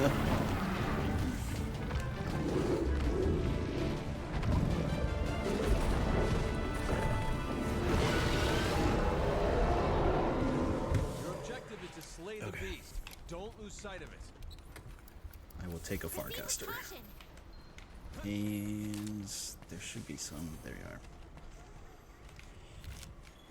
And the drop whips are half of what they, oh my god. I played a fair bit of Rise when it first came out.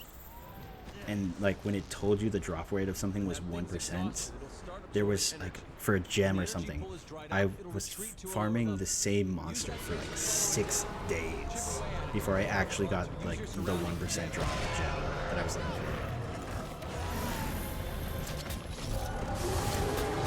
And this game is so kind as to not tell you the percentage drops. There's one.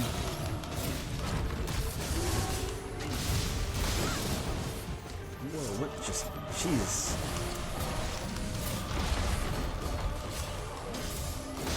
we go. That's, I think, everything. Is that the gun lance over there that's doing so much damage? Yeah, okay. Hey, stop. You can hit other people too, so I can stab your tail. I didn't know they could do that move from the tail.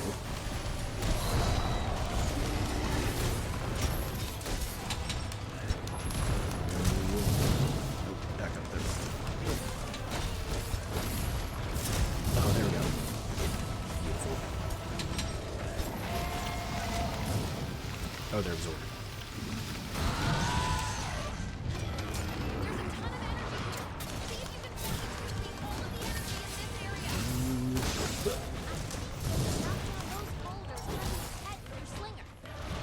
Here.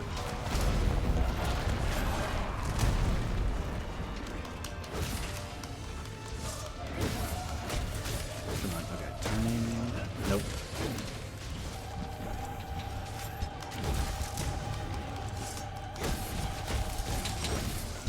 There we go. 125. Oh, 0 damage.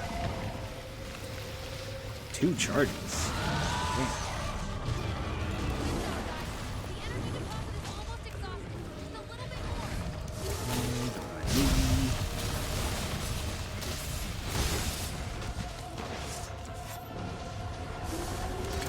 Damn.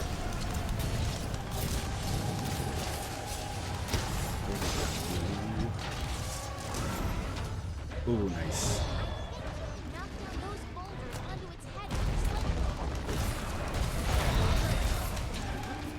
Back broken.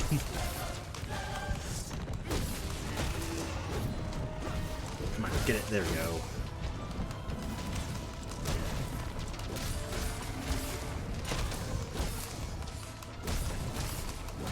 So the Safi already has what is this, 40,000 health. It regens, but that's still 40,000 health, which is like nothing compared to Fatalis'. What did you, Ray? You said 66,000, which is ridiculous. I would request help for Fatalis, but at this point, I think I would be just a hindrance to the three of you. Because I don't know, like, the moves that I need to pull in order to actually survive the Fatalis encounter. Because I know you need to be, like, constantly healing or doing a fire attack. Or, like, running away at least.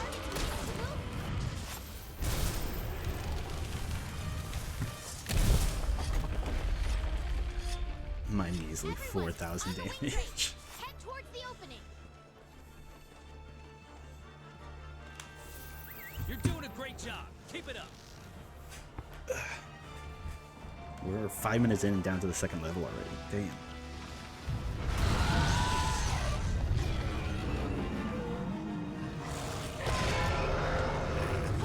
Check out those cracks protruding out of the ground. We might be able to use them as cover.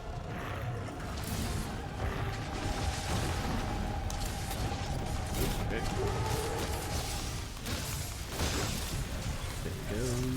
Don't worry, I'll be back here on the tail. Costly, you got this. What are you doing over here? Oh, fuck.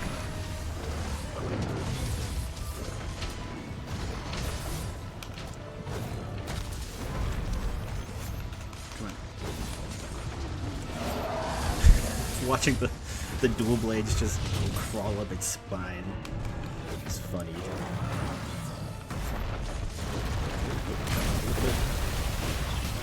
Not far enough.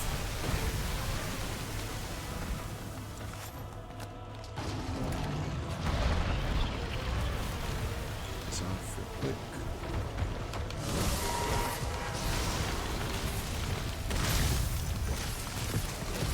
I can poke his toes though.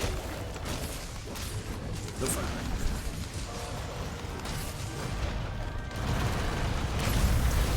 Dive forward. Nope, not far enough.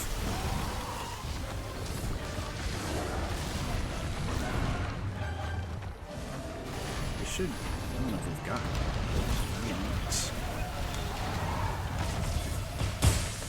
Ooh, what was that attack?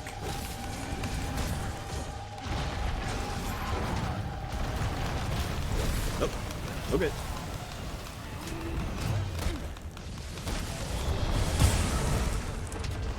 Something's going on.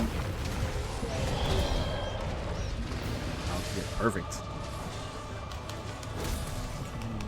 Oh, I'm too far forward.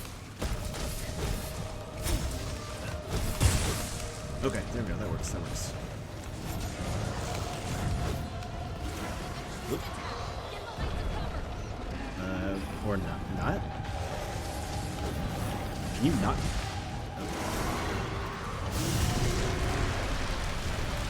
Come on, Aaron. Oh no.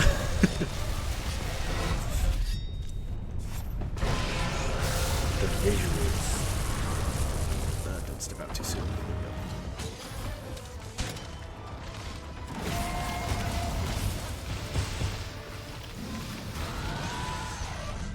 Oh, those are.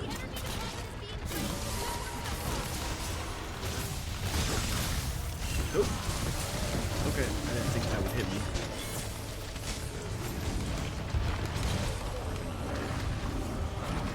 Step away for half a second.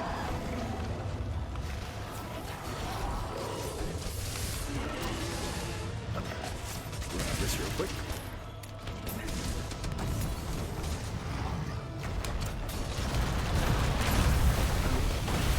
Oh, that didn't hit. Okay, okay. I'll take it.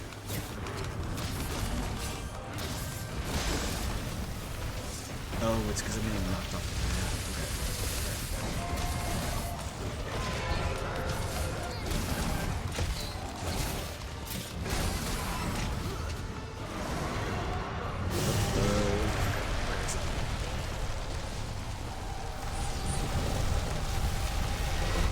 Oh, come on. There we go. We're dead.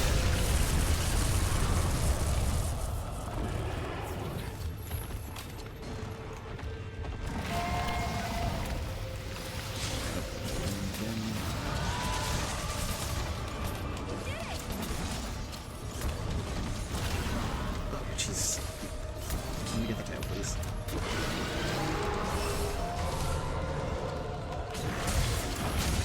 Nope, not the monster part I wanted. Come on. Okay, whatever. I'm taking it.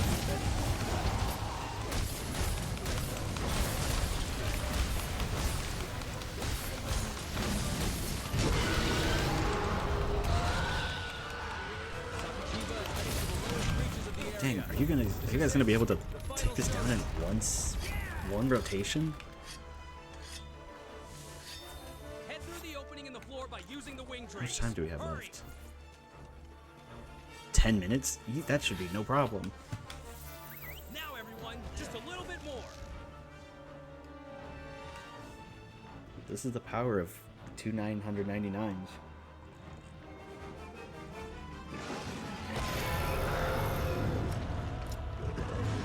Finally at the lowest level.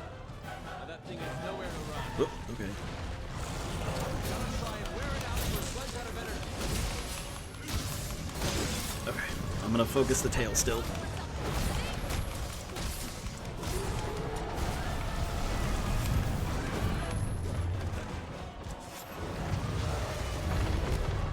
Whoop, I hit it with a thorn somewhere.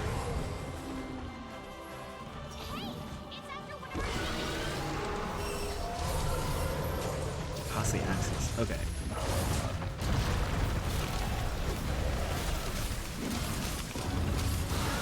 Whoop. What's I just chest or something.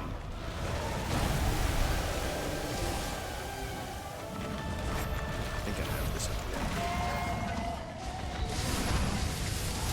Oh god. Ray's freaking out. On my screen, please.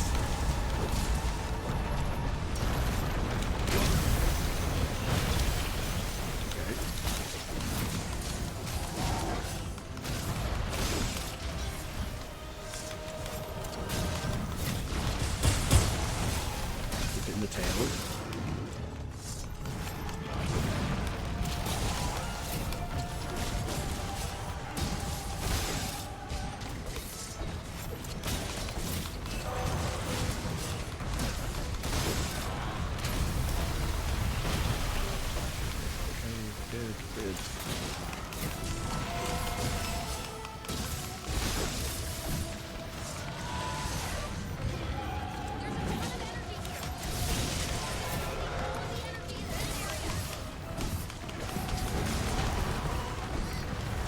Come on. Oh, okay.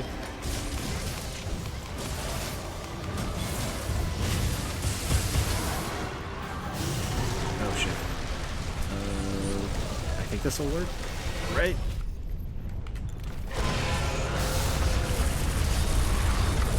Okay.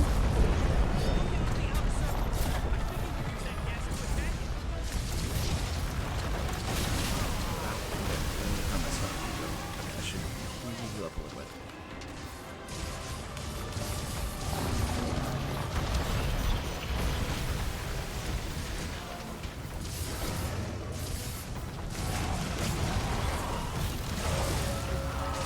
Right. Go. Ah, damn it. Didn't get a time right.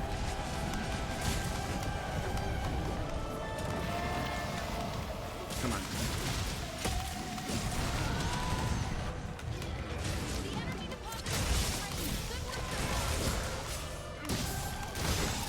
Okay. Go. Come on, get up, get up, get up. Come on,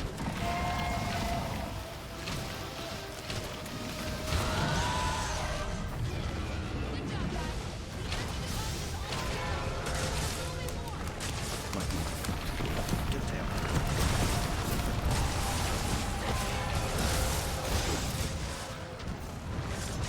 Whoop. Shit.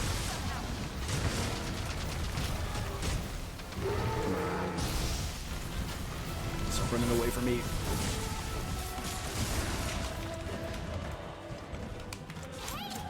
There we go. Okay.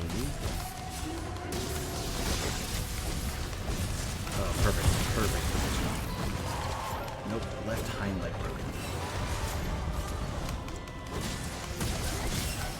Left hind leg is not a tail.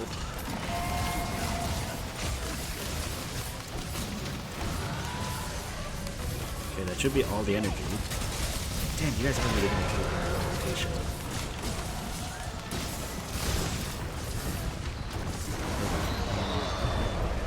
I'm still gonna keep moving actually.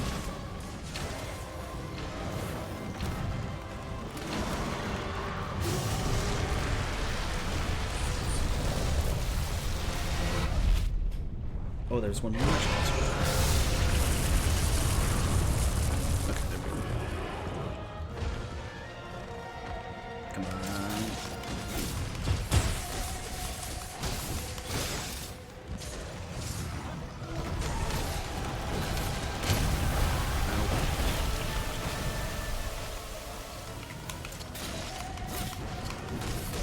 Definitely not on the map.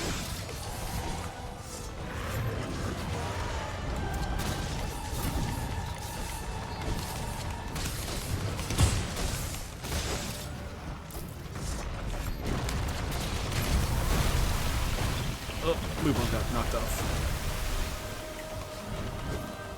Ah, too high. Oh god, oh god.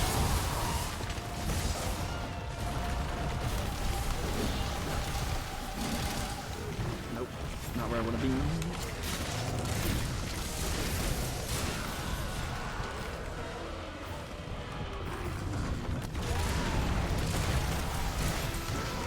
Come on.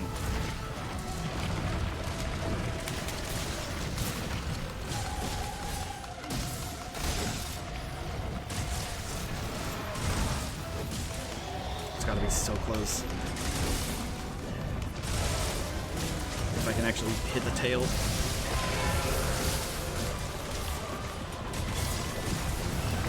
There we go.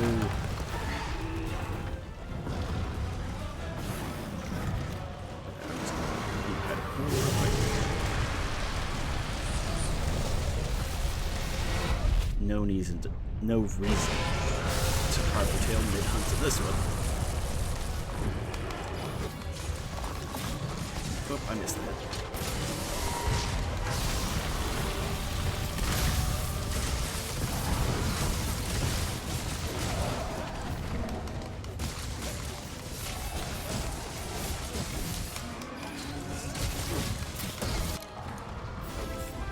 If it was any other hunt, my damage number would be respectable. So, in this hunt, it is not. I got 15,000, 15 and a half. Aaron, a nice 35,000 damage. Ray, 48,000 damage. Jesus Christ. Costly, nearly double that. Or, yeah, nearly double that with its 70,000 damage. Jesus. Ooh, I'll take a crystal.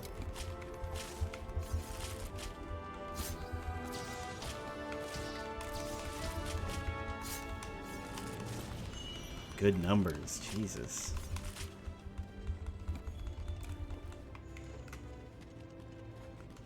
Yeah, 70,000 damage.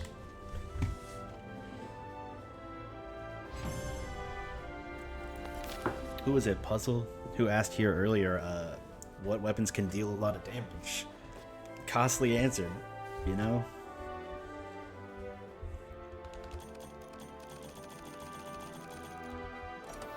One rotation. Palico Rally Skin. First energy. That upswing, downswing combo. Okay.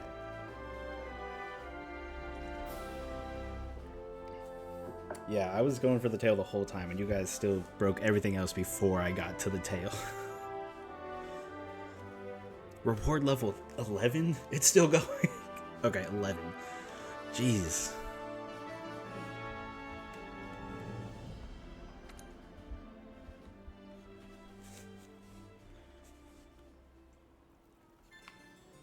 Completed the Safi siege. Okay, ecological research item center. Okay. Now Safi has a thing, and we can select up to 3 rewards. Is that what it is?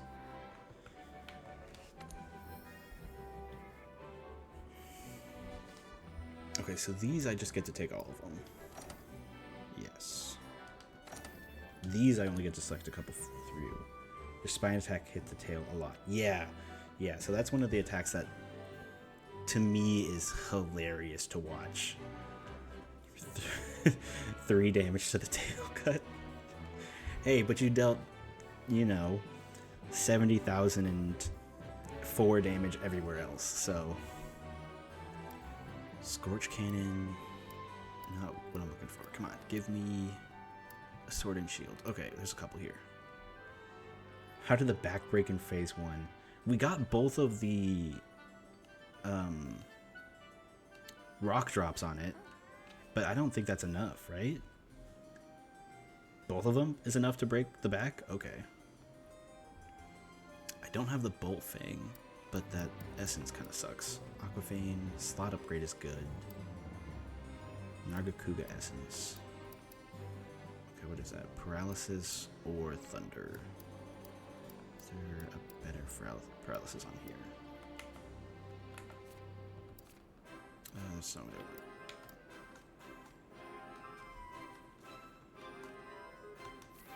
sticky ammo to the head makes him knock. Okay. Okay, we'll do the Bolt Fang. We'll do this. Let's see. I think Nargacuga is probably better for me. Oh, used a voucher and then left. Thank you. I appreciate your voucher. Weaken the head whenever he fell over. Yeah.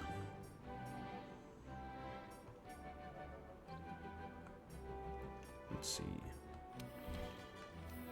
Defense up, attack up. Let's go attack.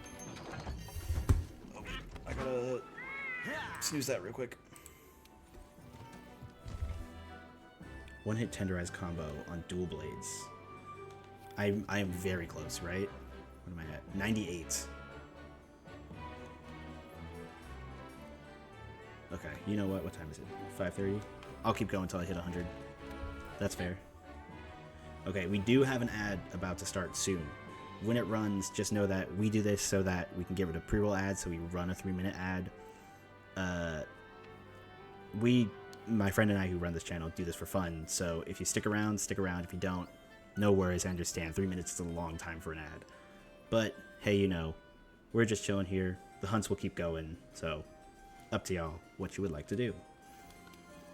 Let's, I mean, we did it in one. We lost Aaron, but I can still begin another siege.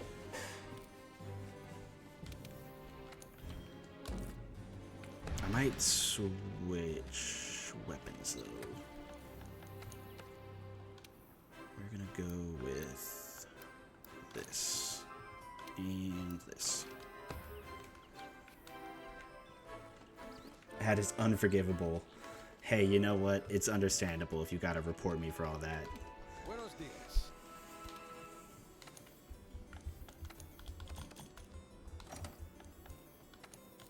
If I could not run ads, I would not. Where is it? This.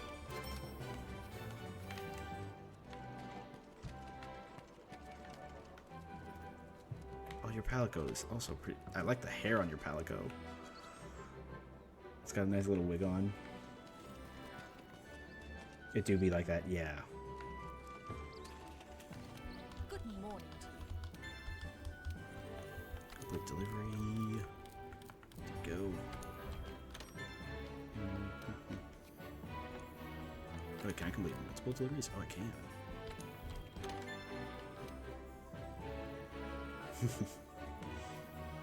Why, thank you. Okay.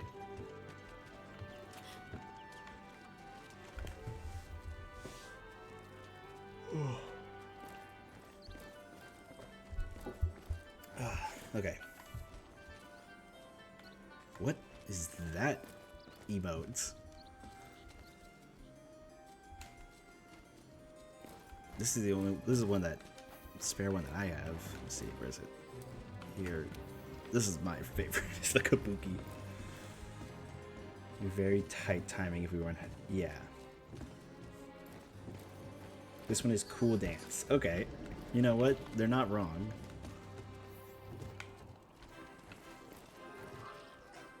We got the zombie over here. Perfect. Oh, and the little Palico does it too.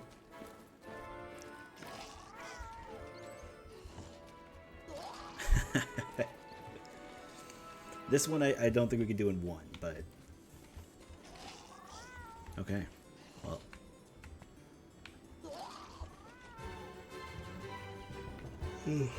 whenever you guys are ready, we'll go in. Yep. What was that? What do I have here? Cutesy pose. No, that's not what I want. I thought I had.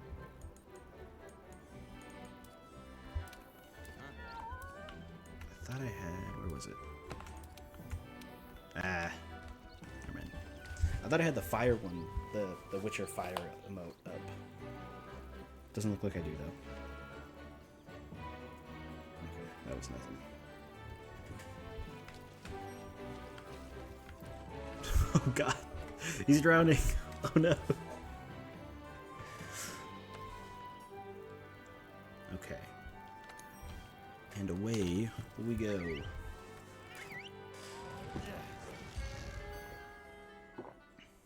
Have you been on the slip and slides? Mosswind and Diamond. Okay. I don't know. Oh, well, okay. The Your hardest objective is quest. to slay the beast. Don't lose sight of it. Is that one of the Proceed with egg caution. collecting ones? 9 carts.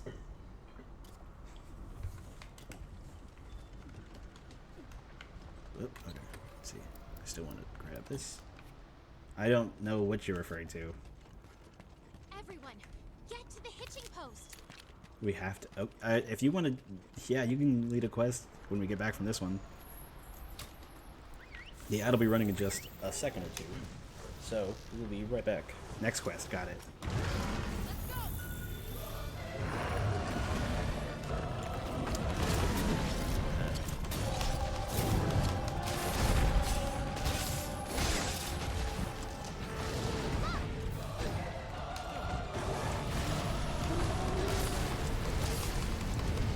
Come on, get your tail down here.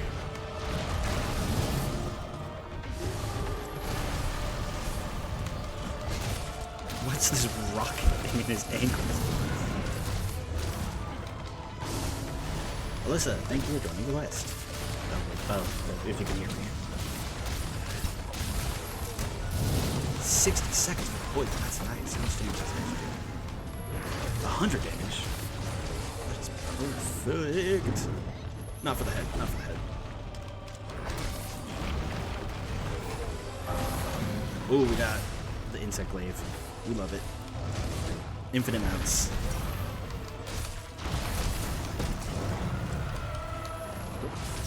Hello.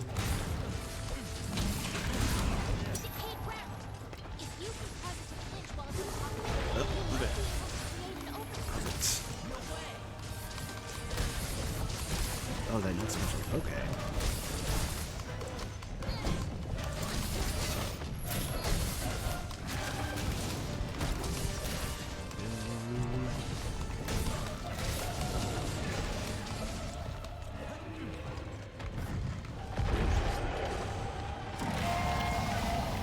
Okay, that's one. The energy deposit is being drained. Good work so far. Let me get the tail again.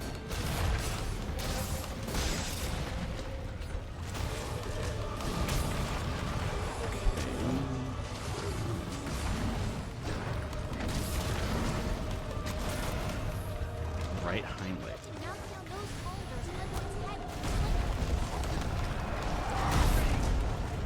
There we go.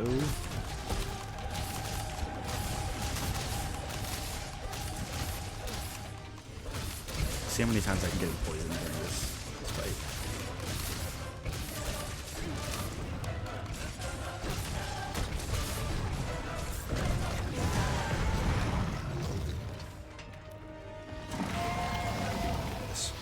Nope, wrong one. We did it! Oh fuck. Oh, God damn it. Come on. Jeez.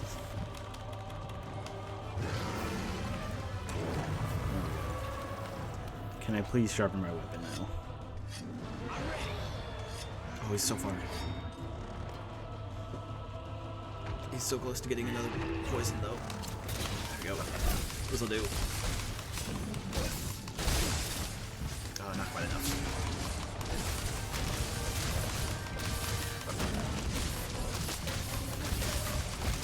One more. There we go. More poison.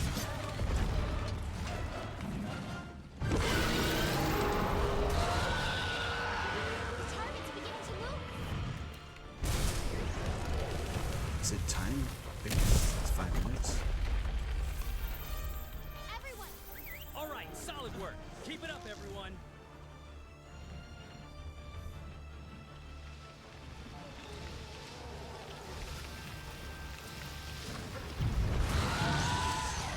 There we go. Welcome back.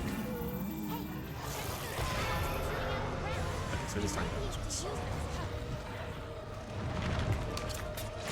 Get the tail, get the tail. There we go.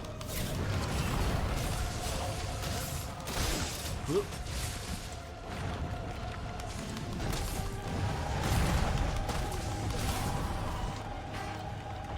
Oh, it looks like to break the back, you do have to hit it with both of those creds.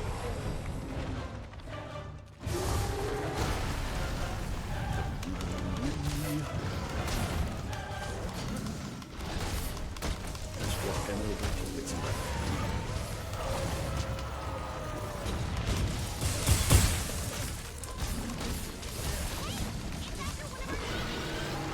Costly's got this. Oh my, oh wait, Costly's standing right next to me.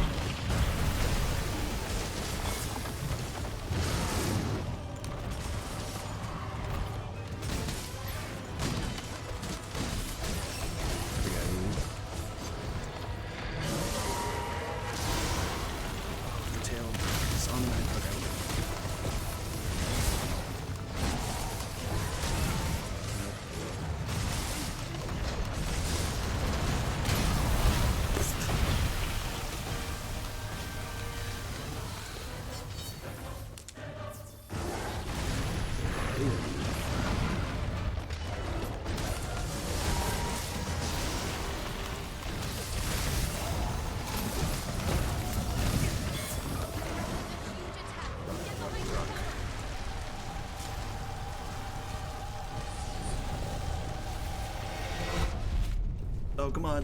Good job. We all made it, right? Yeah, there we go.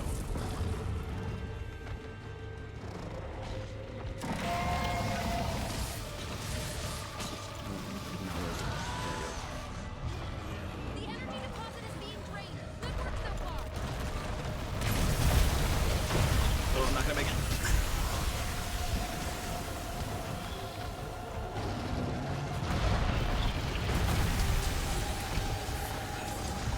Get to the tail.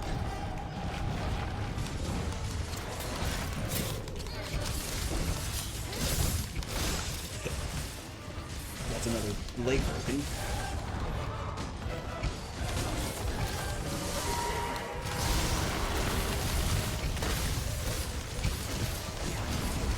Should just look at my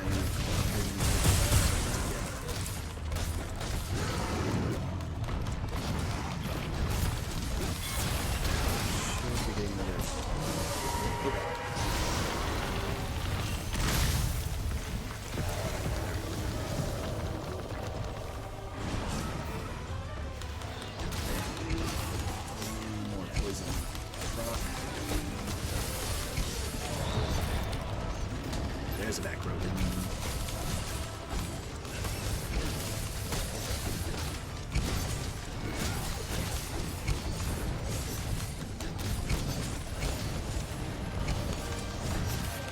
Oh, okay.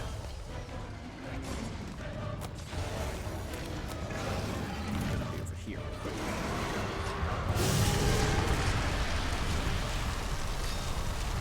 Oh, come on, Costly. There you go.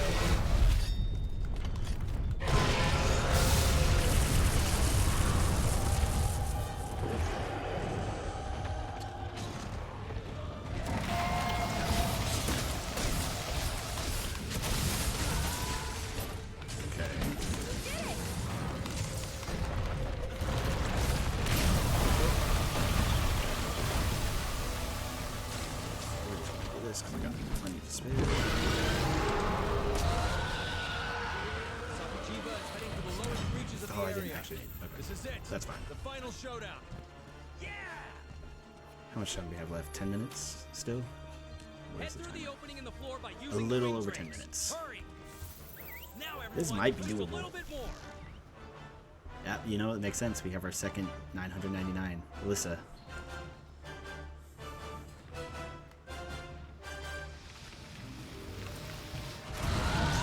Finally at the lowest level. That thing has nowhere to run. Gotta try and wear it out to it runs out of energy. Come on, tail.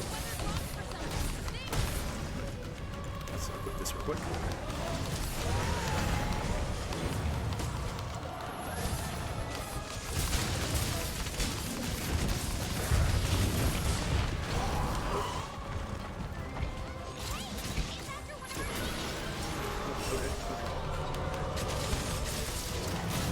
It's very loudly after one of our turns. Oh, this one. There we go.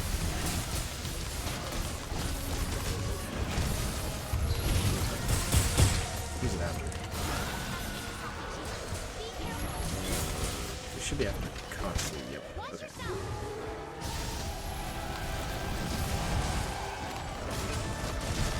Oh,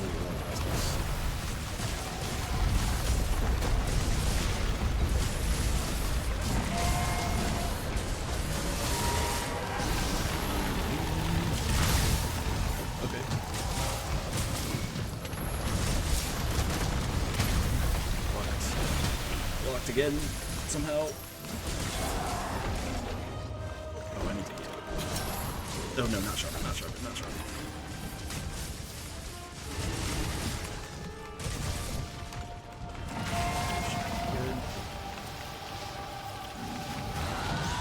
Okay. There's a ton of energy here. See if you can force it to deplete all of the energy in this area.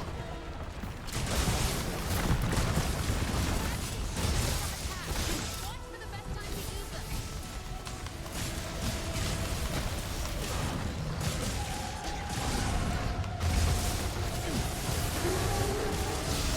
Jesus. He is big. Oh wait, I'm good.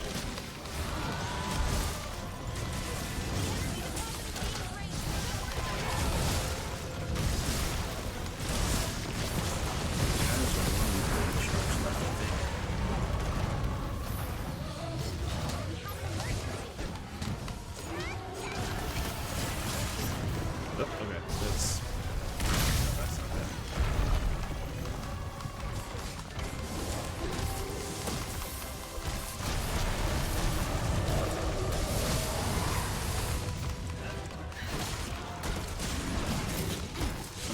Good tap. Yeah, there we go.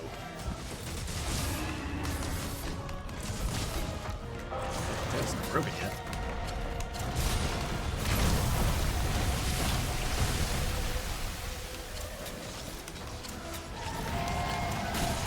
That's not the tail either.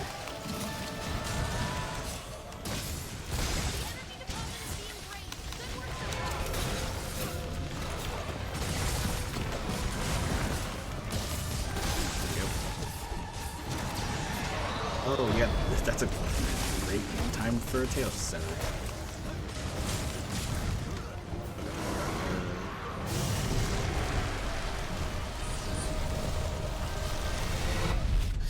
I need a sharper view.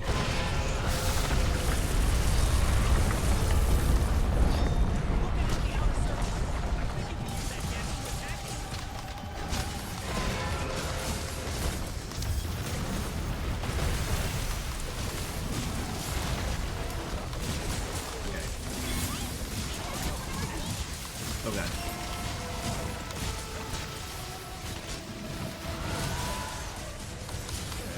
Okay. Nice, completely drains. So we're on his last little bits of health.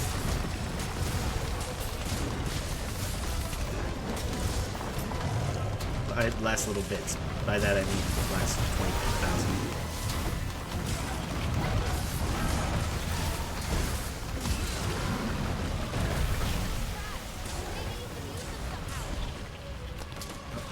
Walked in.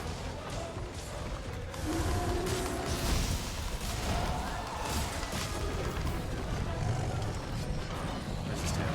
There's his tail. Front foreleg. I think he's got one leg left.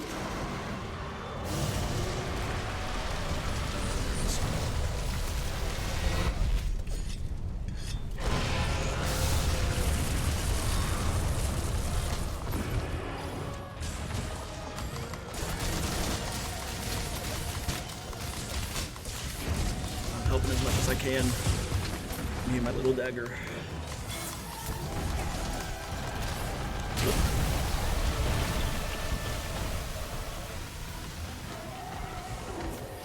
Thank you.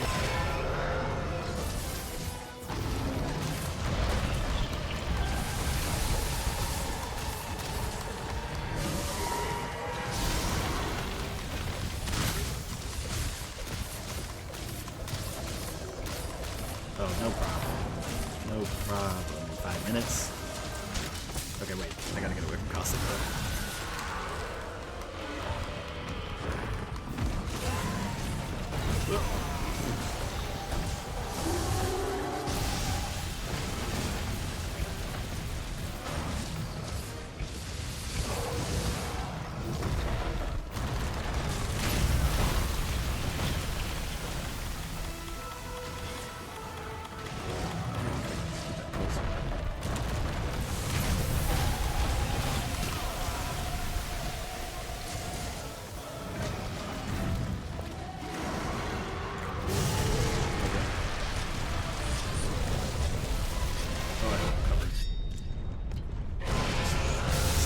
real quick.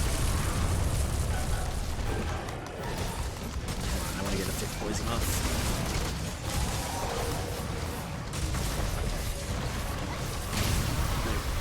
So close.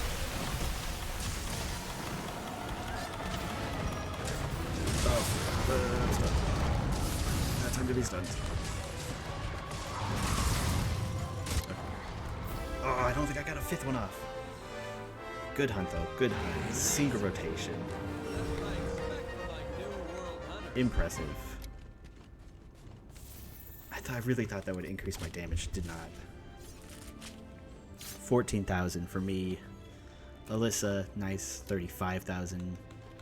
Ray, 39,000. And Costly, 62,000.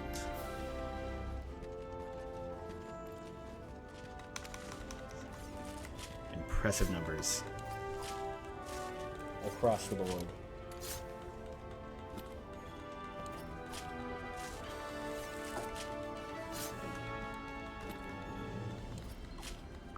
Oh, I got one of the things I needed. And I only sent you... I saw that, yeah. It didn't slow me down that much, though. Oh, come on. One more. Okay, I got it.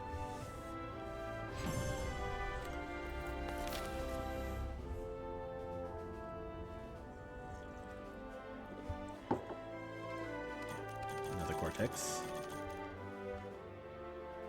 Costly can send me up in the air so you can spin on the way down. Okay, there. Oh my. There we go. Look at that. That looks like a 100 right there.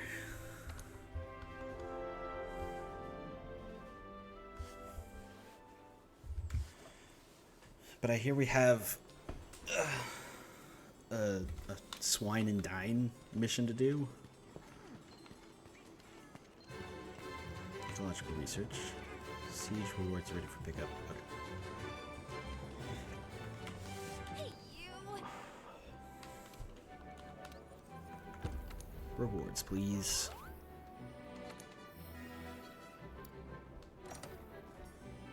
If we have the Monsang quest, I have stipulations to make it more fun. Okay. Bolt Fang defense increase 3 is nice.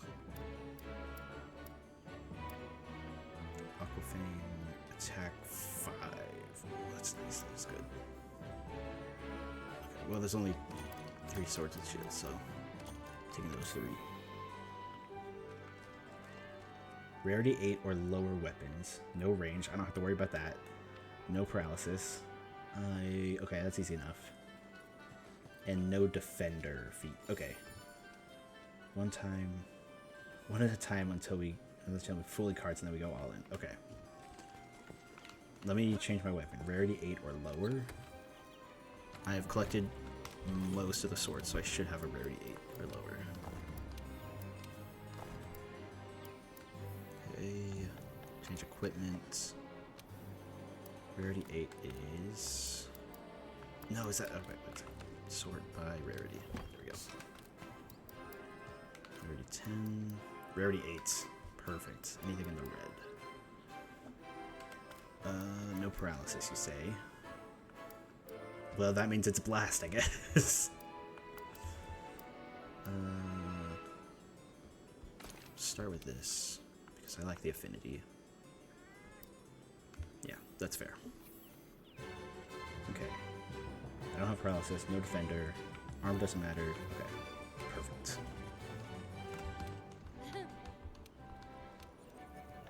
Join a quest. Event quest. Expressed faint 9 times. And it's the pig? Okay.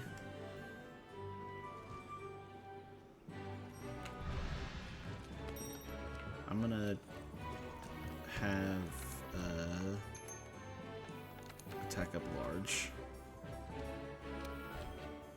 Let him go. Okay.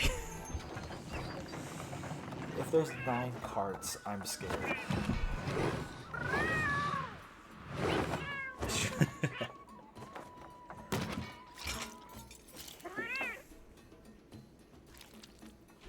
Okay. Well, in that case, I'm Esteban. Sorry.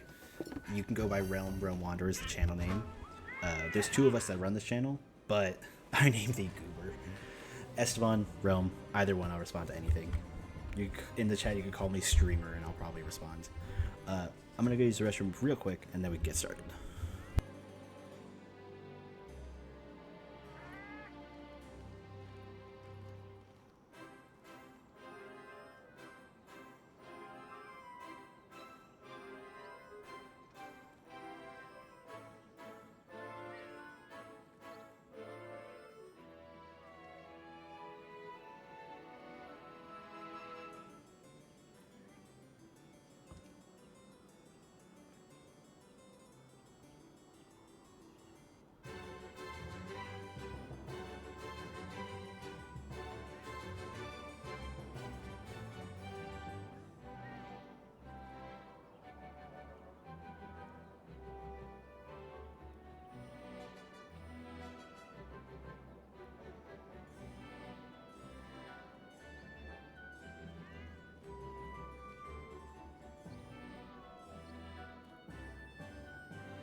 And we're back.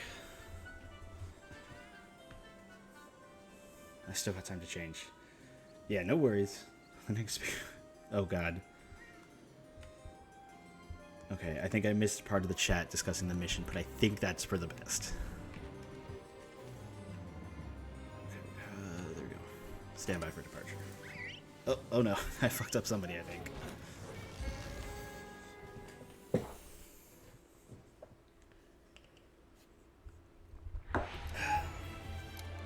Binocular time, okay. Thank you. Okay.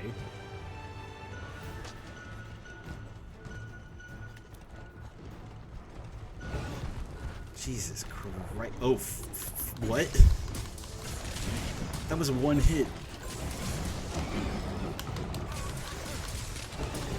And how high are you level, Alyssa? Oh, fuck. What? Jesus. Okay.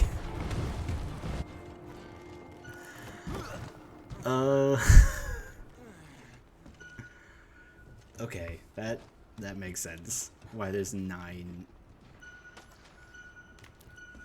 Jesus.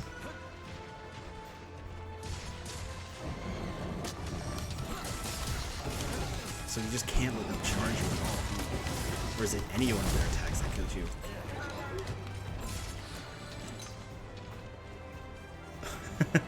Hey Dean, welcome back. Yeah, they threw me in there first, so.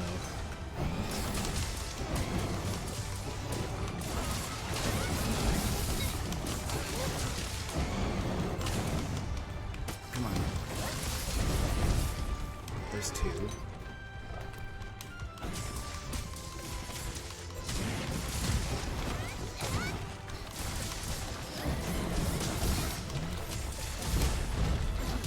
Okay.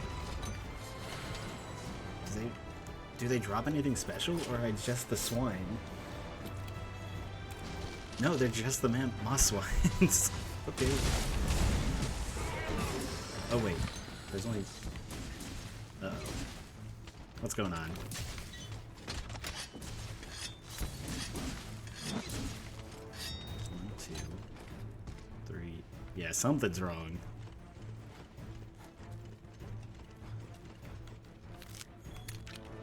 Oh, wait, we're putting bombs over here? Okay. Oh god. Oh, it's big. Jesus Christ. Wait, did it get bigger? The more damage it takes? What the? Oh god. Oh, okay. Jesus Christ, why is that so big? That is a lot of bacon. Jesus.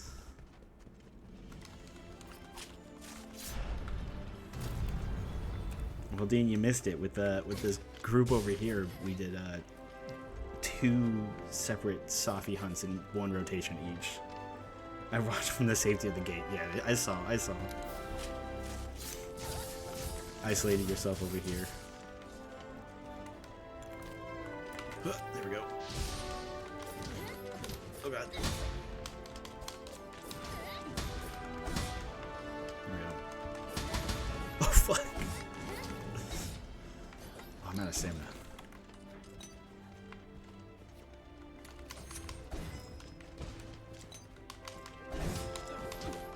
Scariest part is the large mice grinding on the gate, and the gate goes down. Wait, can it break through that middle section?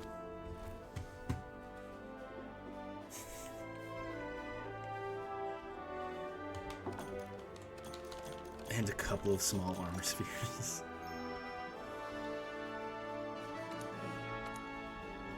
Okay, now I gotta figure out. He looks like he just pushes it down. Jesus.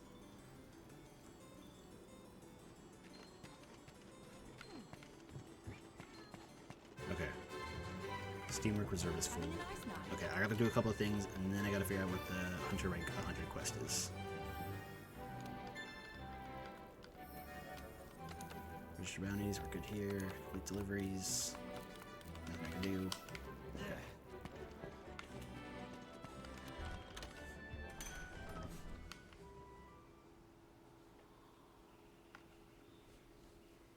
Gotta love loading.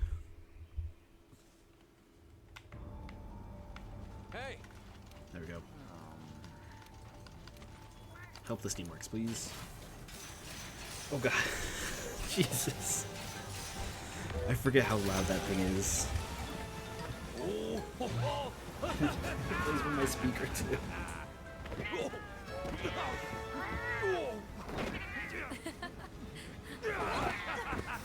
Oh, wait. Is that the serious handler?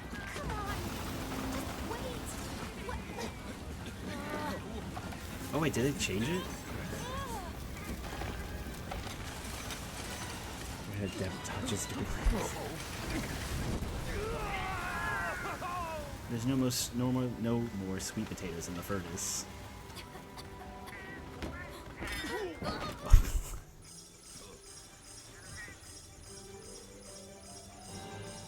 Gold melding ticket, that's nice. Alright, off we go again. You know what to do. Okay. Serious handler supremacy. It's random for which NPC, so it's like, okay. I'd only ever gotten the handler, the regular handler. Yes, I do agree. Back already, huh? Nergigante. Since the food site, we pin it down to its exact location. Over the region, it's the quest is waiting. go. Okay. A ruiner Nergigante. Okay. I will put in the request now. Would you like me to bring troll option 1 or 2? Okay. I would like to attempt to solo Nergigante first. I want to see if I can first time solo it. I was able to first time solo, second time solo Elatrion. First time solo a couple of other things up until Raging Bracky. Once I die 3 times, we can run it back and you guys can do all you would like to. Increase the health by 3. Please no. Please. If you would love to do that, that's fine, but okay. It is not an Elder Dragon. I think I can run the traps. I I have demon drugs, I have armor skin. I do need to change my weapon. Let's start out with...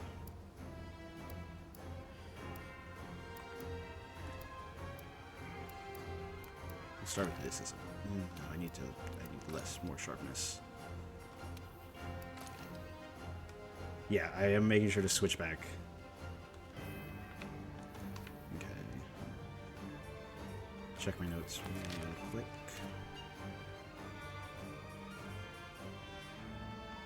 Base Gigante, Sweet Tooth, Thunder.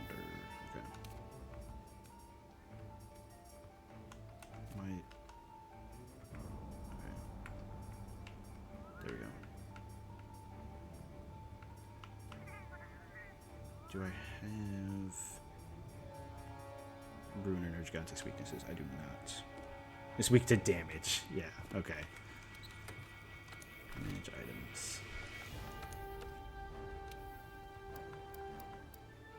Let's do this then.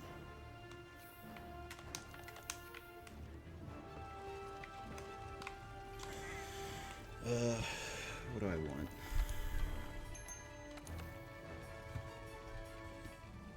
Elemental resist is not going to do anything. We're going to want defense up.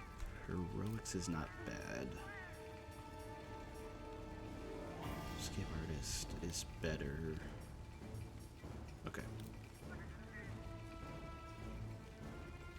We're going to do Escape Artist. Fifth House is 3-star, weak to speedrunners. Okay, that's items, food, weapons. Okay. Uh-huh. Yeah, Fifth House can come later. Assigned? There it is. Now, when I did, which mission was it? This nearly killed me so many times, so I don't think I'm going to be able to solo this first time. But we're going to try.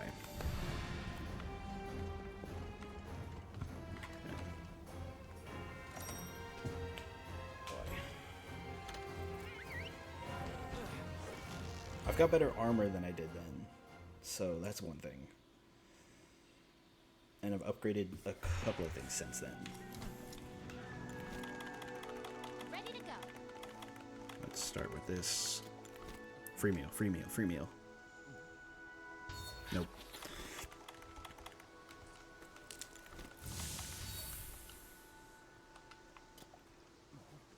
This quest from Worlds too, but it's not that bad. Okay. This is more important. Okay, where are you? I didn't look to see which way that was going. Grab this real quick. Ruiner was horribly power corrupt. Even, okay. I went the wrong way, didn't I?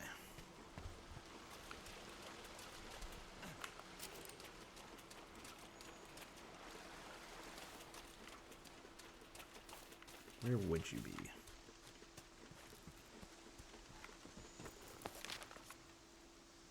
I don't think it would be in the desert.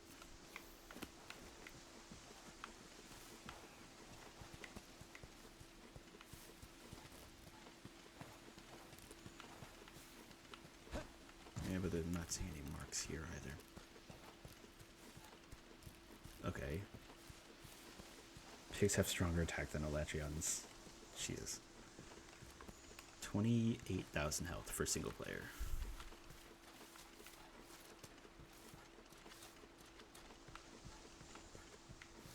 Come on, Nurgicante, where'd you go? Oh, I see blue. Oh, yep, there we go. Which way is it? Down, okay.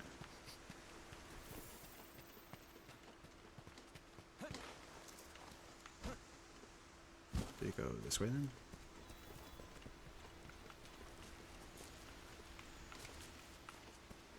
Okay, maybe I was right that it was down the opposite direction. 20k is only like half Vitalis. Yeah. Well, joke's on you. I didn't even get Fatalis to half health. Okay, I'm not seeing any track marks. Come on. It's gonna take me the whole 50 minutes just to find this monster.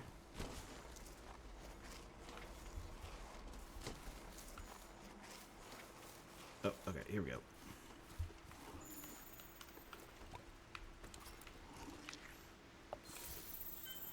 There we go.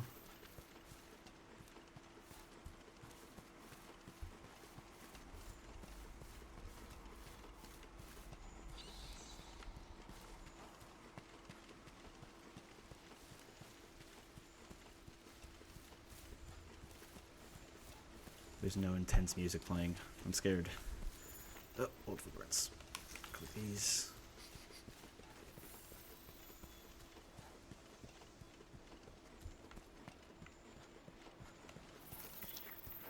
Okay, that didn't.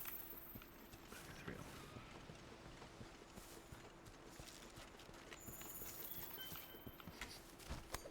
There you are. Okay.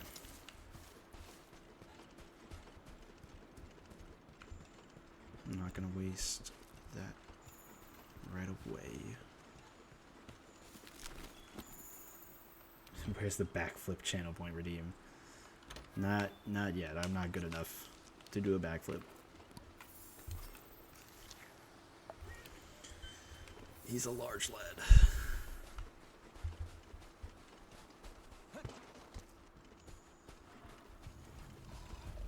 Okay. You want to scream yet?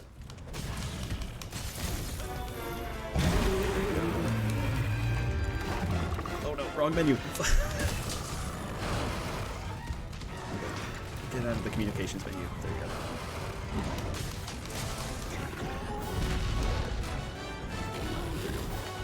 Take that walk off, please.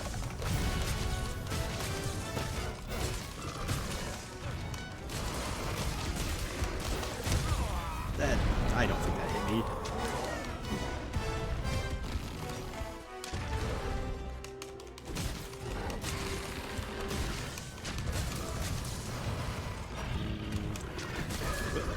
We're good.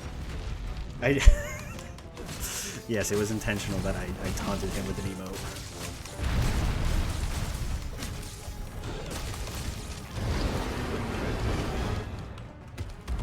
Let's see, where'd you go?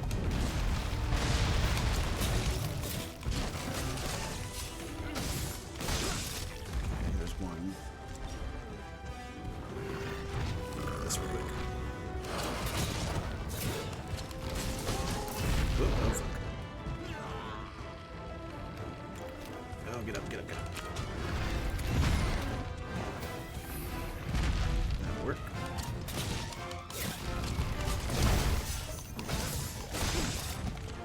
Okay.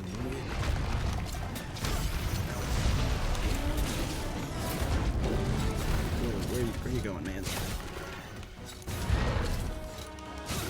Oh, that's gotta be good enough, because I can't hit him yet.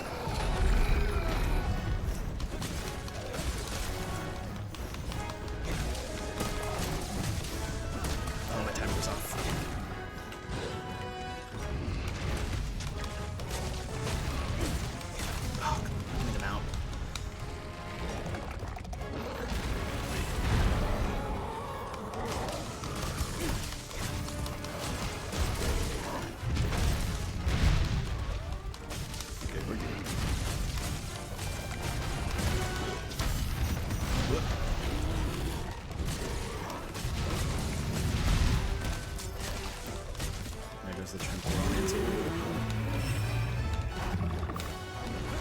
You know, the first part to teabagging a corpse is to defeat the monster. There we go. Get away from me. I want to get to the tail.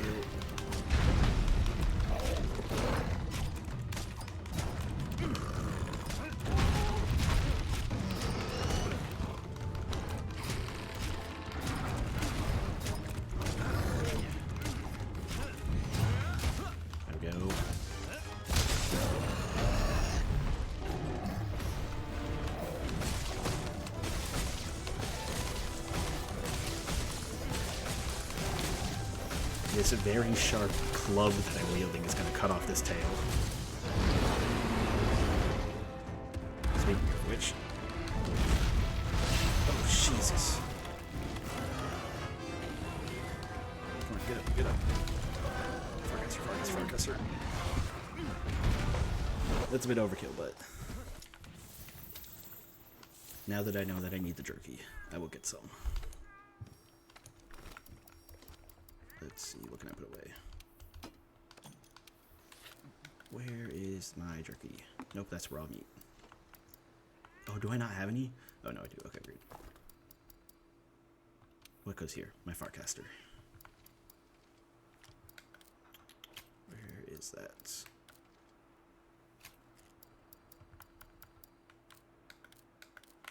Oh, there it is. Okay, we're good. Back to purple sharpness. And we're at, what's that? 20% damage. Not bad, not bad.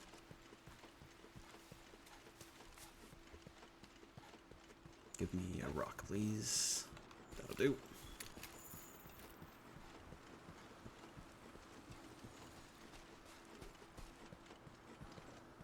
Okay, his tail's recovered. Whoop. Okay.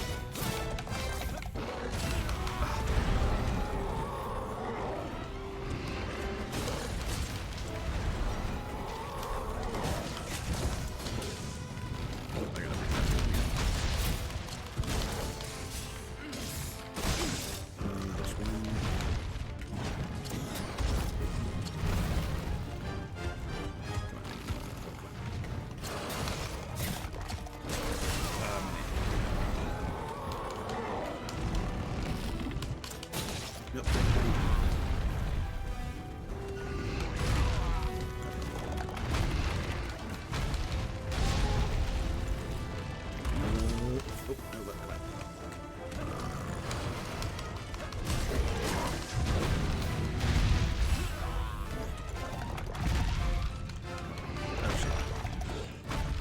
He's not.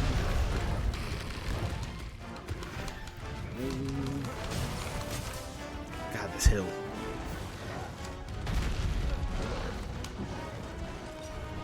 He's staring at this box. If you guys can do some quests if you like. I'm not stopping you. Oof.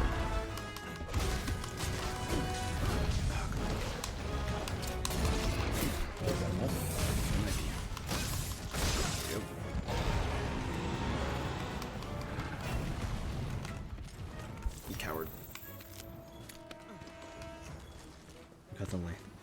They got lances? Okay, we'll sharpen first.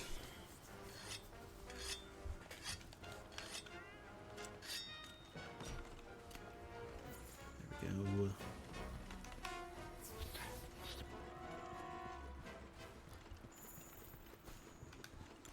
How much longer till my mantle's up?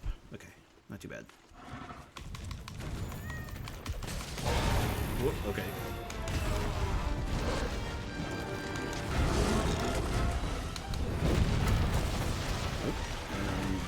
Okay.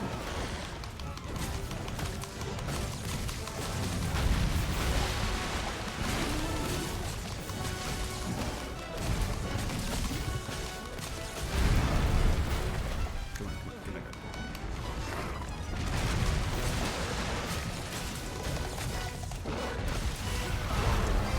We're fine.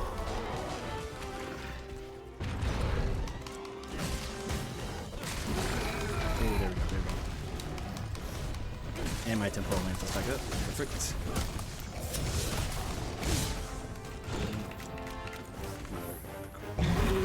Ah, damn. That time, use it.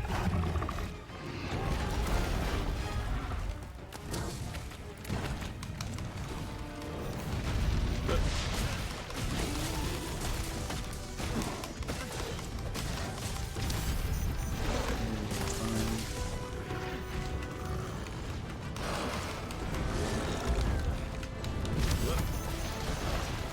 Take the auto dodge.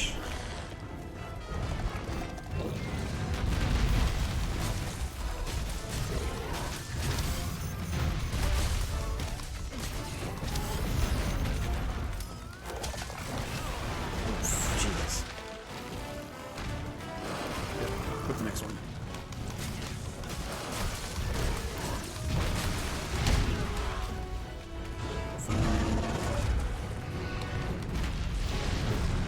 We're good.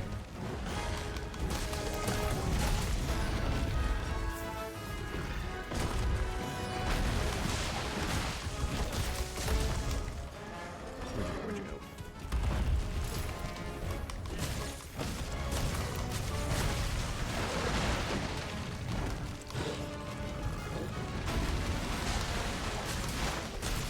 There we go.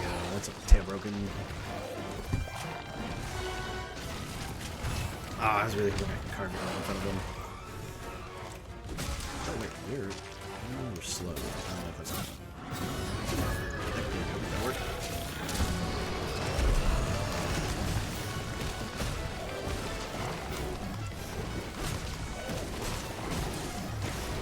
I can't see the timing. I think I got it right though.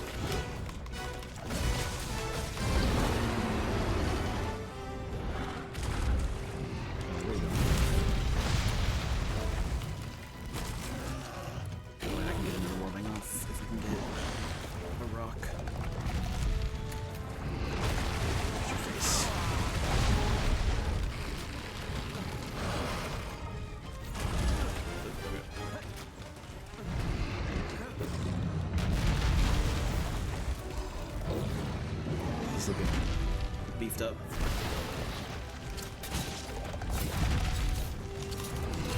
Nope. Damn, okay, it does deal a lot of damage.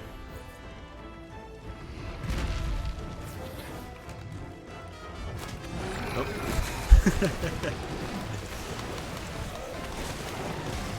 A measly little a puddle pod.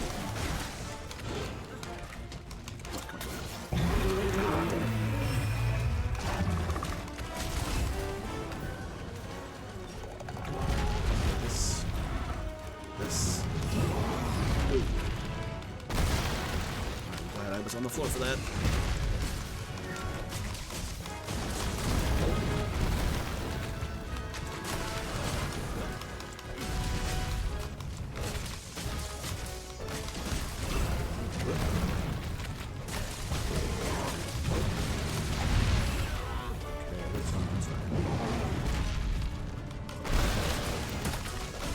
So that attack gives me kind of range to hit.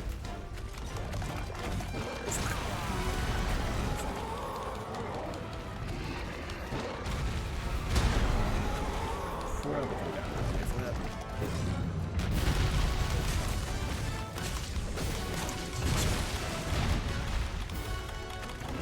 Got him set.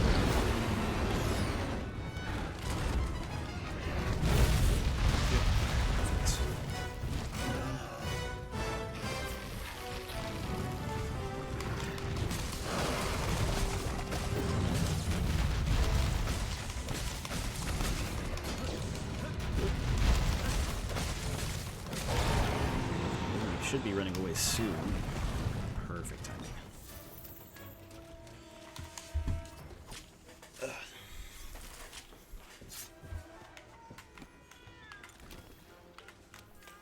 Okay, this is not as bad as I thought it was going to be. Purple sharp mace. I still have my pods. Okay. Let me check my stamina. Yeah, there we go.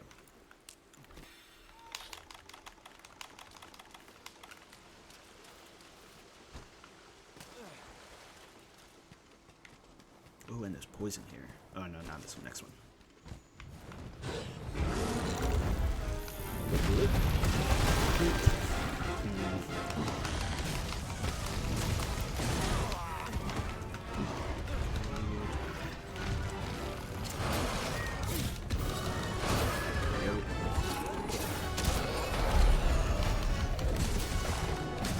So it takes the tenderize. Hard. Shit. Heal me, heal me, heal me.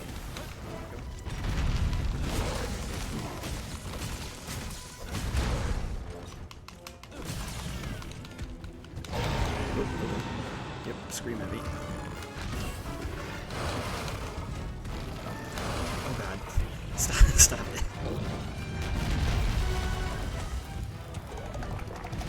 Good, we're good. Nope, not good.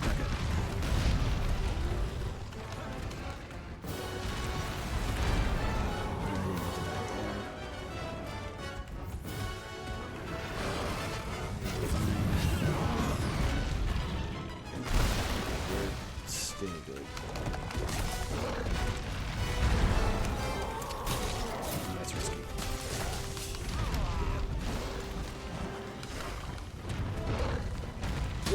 Okay, we're good.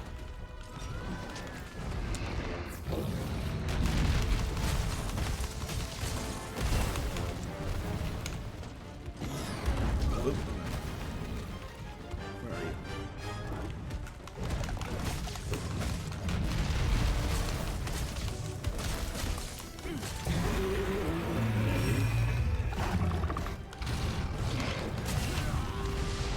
I don't think that should have hit, but I'll take the damage. That one definitely. Go God.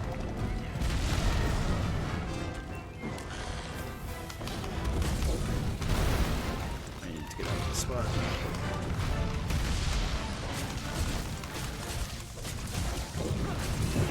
Okay. Good.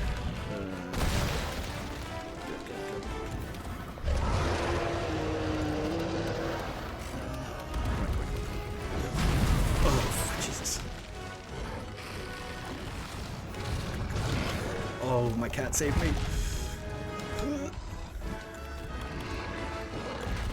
Look at this.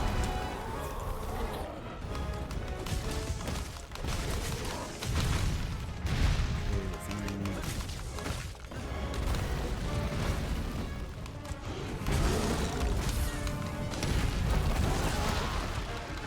We're good. Oh, God.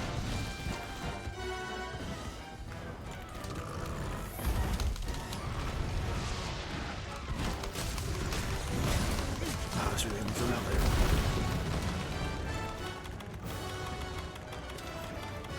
Come on back up here.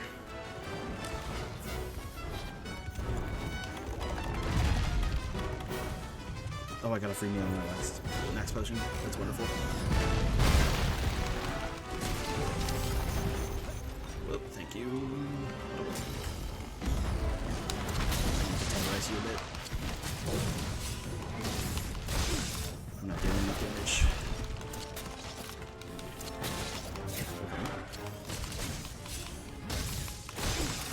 There's a wing to rest. Oh, and if I can get dodge.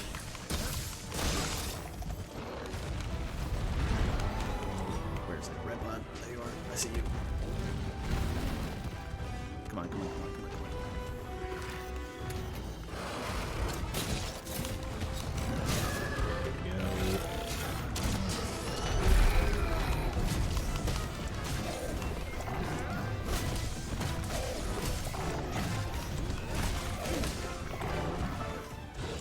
Down to 30%. Oh shit. That's not good. Jesus.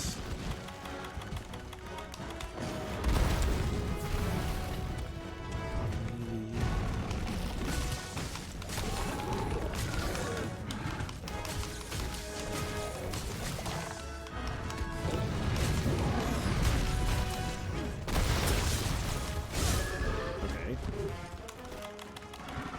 It works.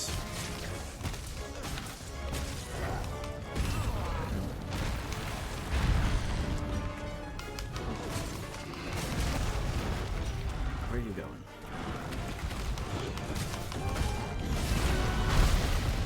Okay. I got 5 minutes to beat this fight. Burn out.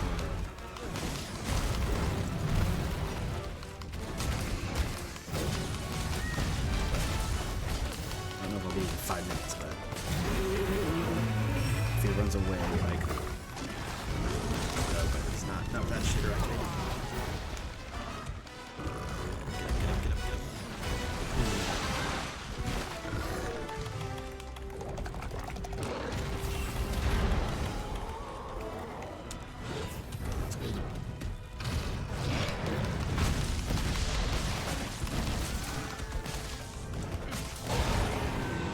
he runs away, I could snooze the ad.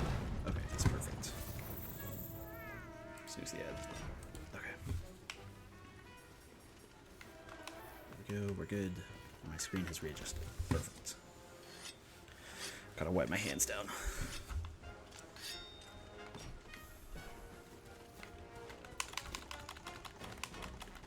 Okay. Pretty close, pretty close.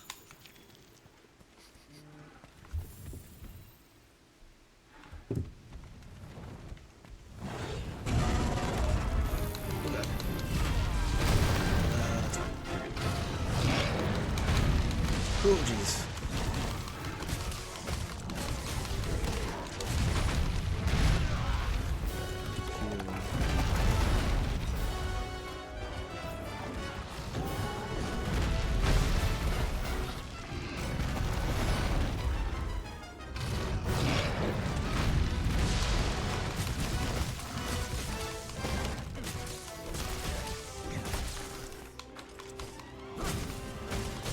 You're just gonna stand there. I'll get a good hit on you.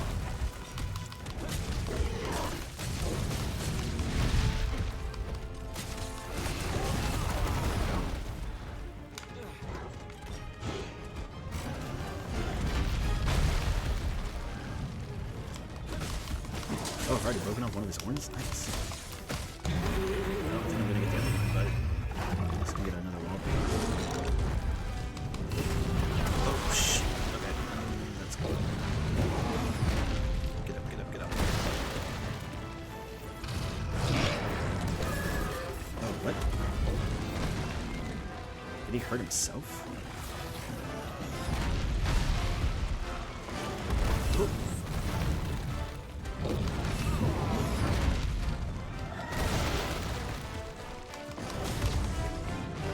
Slow down.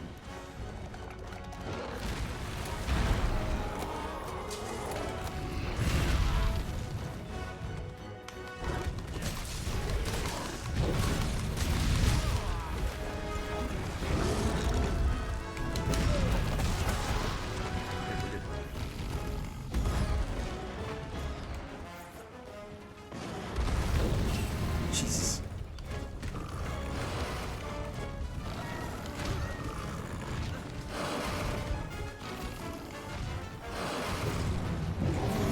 It's nice.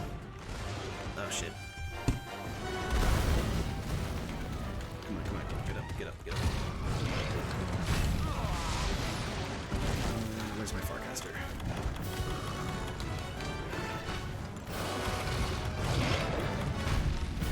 Hey Ray, thanks for the follow. Okay, we're good. Oh, my hands. No. I need items, please. More health. More health. Okay. Man. Okay, temporal mantle is back up, and my vitality mantle is back up. I should be able to break the second horn. If... How do I get back down there? I just need something to shoot him with. There we go. Okay. I'll take a water moss. That'll work. Where'd that go? There it is. Ooh, sorry.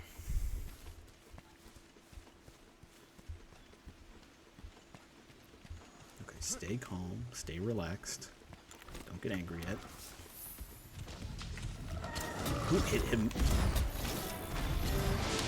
He's still calm enough. Ow. That'll have to work, because that's all I can get. Oh my god. Okay, he's still... That'll work, that'll work, that'll work. How did he not hit a wall on either of those shots?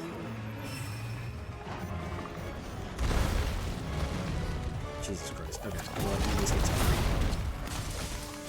That tenderizes off. Hopefully I can get a tenderizing off. I didn't know that. Okay.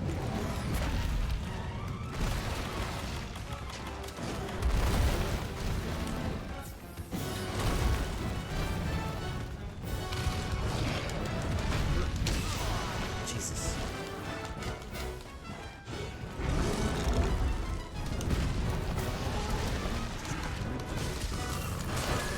Oh, perfect. Come on, he's so close. Oh, but if I die, it's all for naught.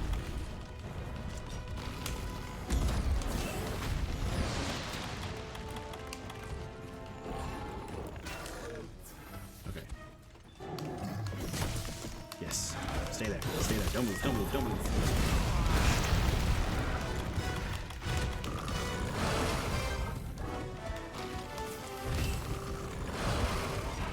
Stop it.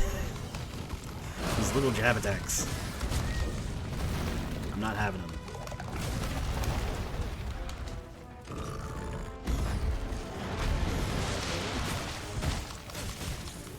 Oh god, please no. He's at 3,000 health.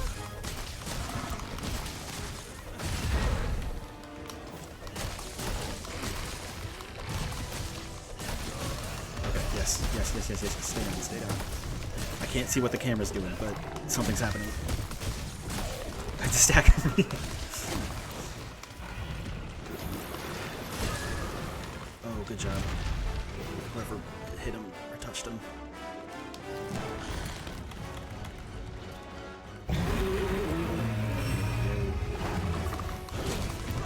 Oh, I really would have loved that.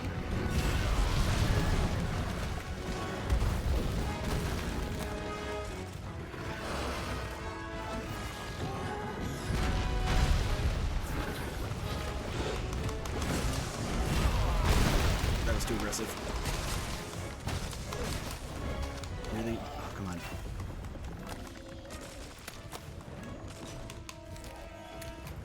He's so close. Yes!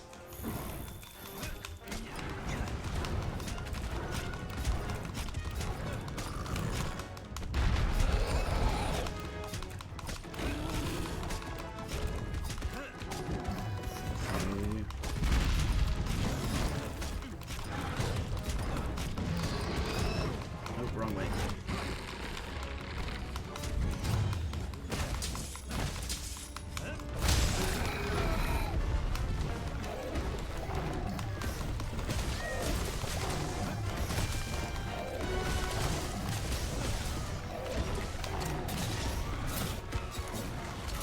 Oh no, I fucked up. Oh, I thought that would kill. I have a minute to get it before the ads start. Come on. Oh no, I ran out of stamina. Come on.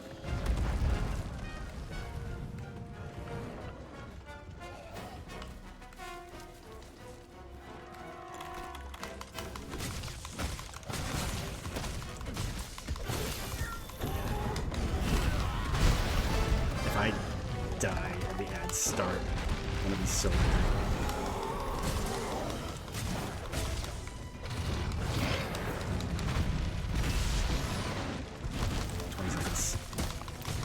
There we go, there we go, there we go. Oh. Quick, tap away. Quick over here. Oh, we got there. Oh. That took too long. It should not have taken a half hour for that fight.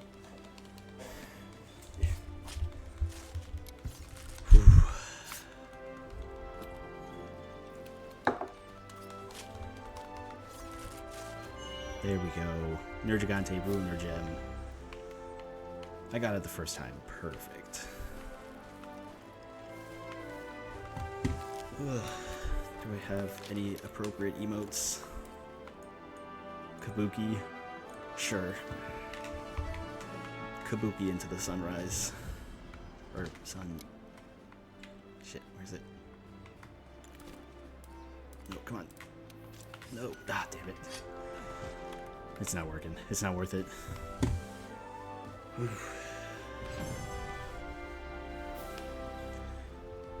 thanks for tuning in and not joining.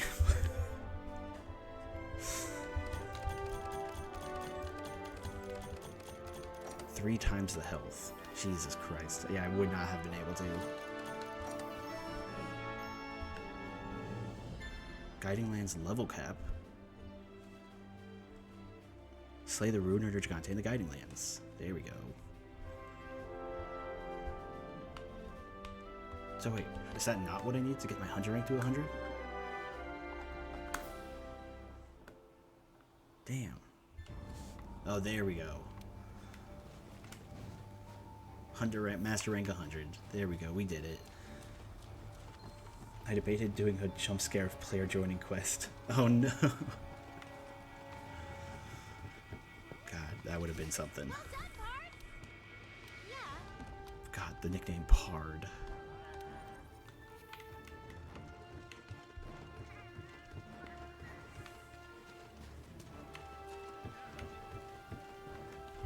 That's great. Wasn't easy. Yes, we will prosper. No feints. First attempt. I was able to do it. Okay, we're good. I like to think there's some games that I'm good at, and Monster Hunter is one of them. Is there anybody else I need to talk to here? No, we're good. Now I get to do the real grind to 999, right? Just doing constant event quests. Okay, did that unlock any of the other quests that I've been waiting on?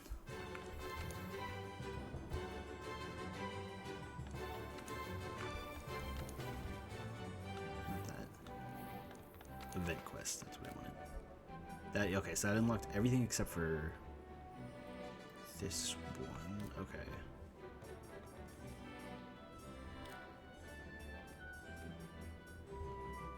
Jesus Christ. Okay. The tutorial only ends at 999. With Monster Hunter games, it seems like that sometimes. Okay. I think I am probably going to call it there for today. My goal was to hit 100, and we did, thanks to you guys, Cosley, Ray, and Alyssa, who was in here for a bit, at least in the quests. But I want to thank you guys for tuning in. I gotta reach 10 hours. What am I at right now? I'm at 6.5. I'm a little tired. Maybe next Sunday, I'll do a 10-hour stream. Cause Solo Fatalis, that is not happening today. I need to go to watch some YouTube tutorials or something. But if you want to drop a follow, we do a couple of different things. We've been playing a lot of Helldivers recently. I really enjoy Monster Hunter. I've been really enjoying Monster Hunter, and we've been playing through some Baldur's Gate. Solo Vitalis, blind, one-handed, no breathing, and with mouse and keyboard. No, I think this week we're doing double Baldur's Gate because we haven't been online for a bit. But if you want to stop by again, no worries. We appreciate it. But otherwise, I'm going to head out. Oh, wait, I need to figure out somebody to raid. I should have done that beforehand. Who is online? Nobody in our categories. So, I'm going to do this. Using a guest second player controller. Oh, God.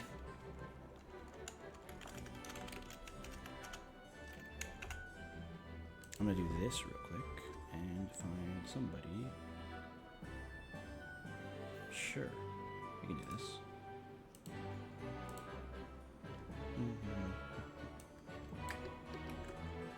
Boop. Go back here. I know someone. Yeah, sure. If you know somebody to raid, we can do that.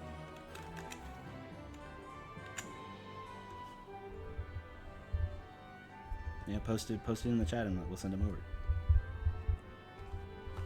Atomic Ant 0. In Binding of Isaac. Okay, that's a fun one. That's another one that's on the list of games for me to play. but I have not gotten to it yet.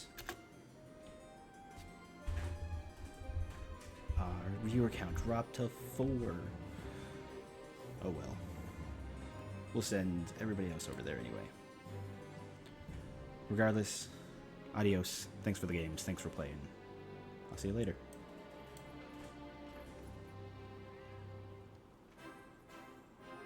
And then I'll go over here.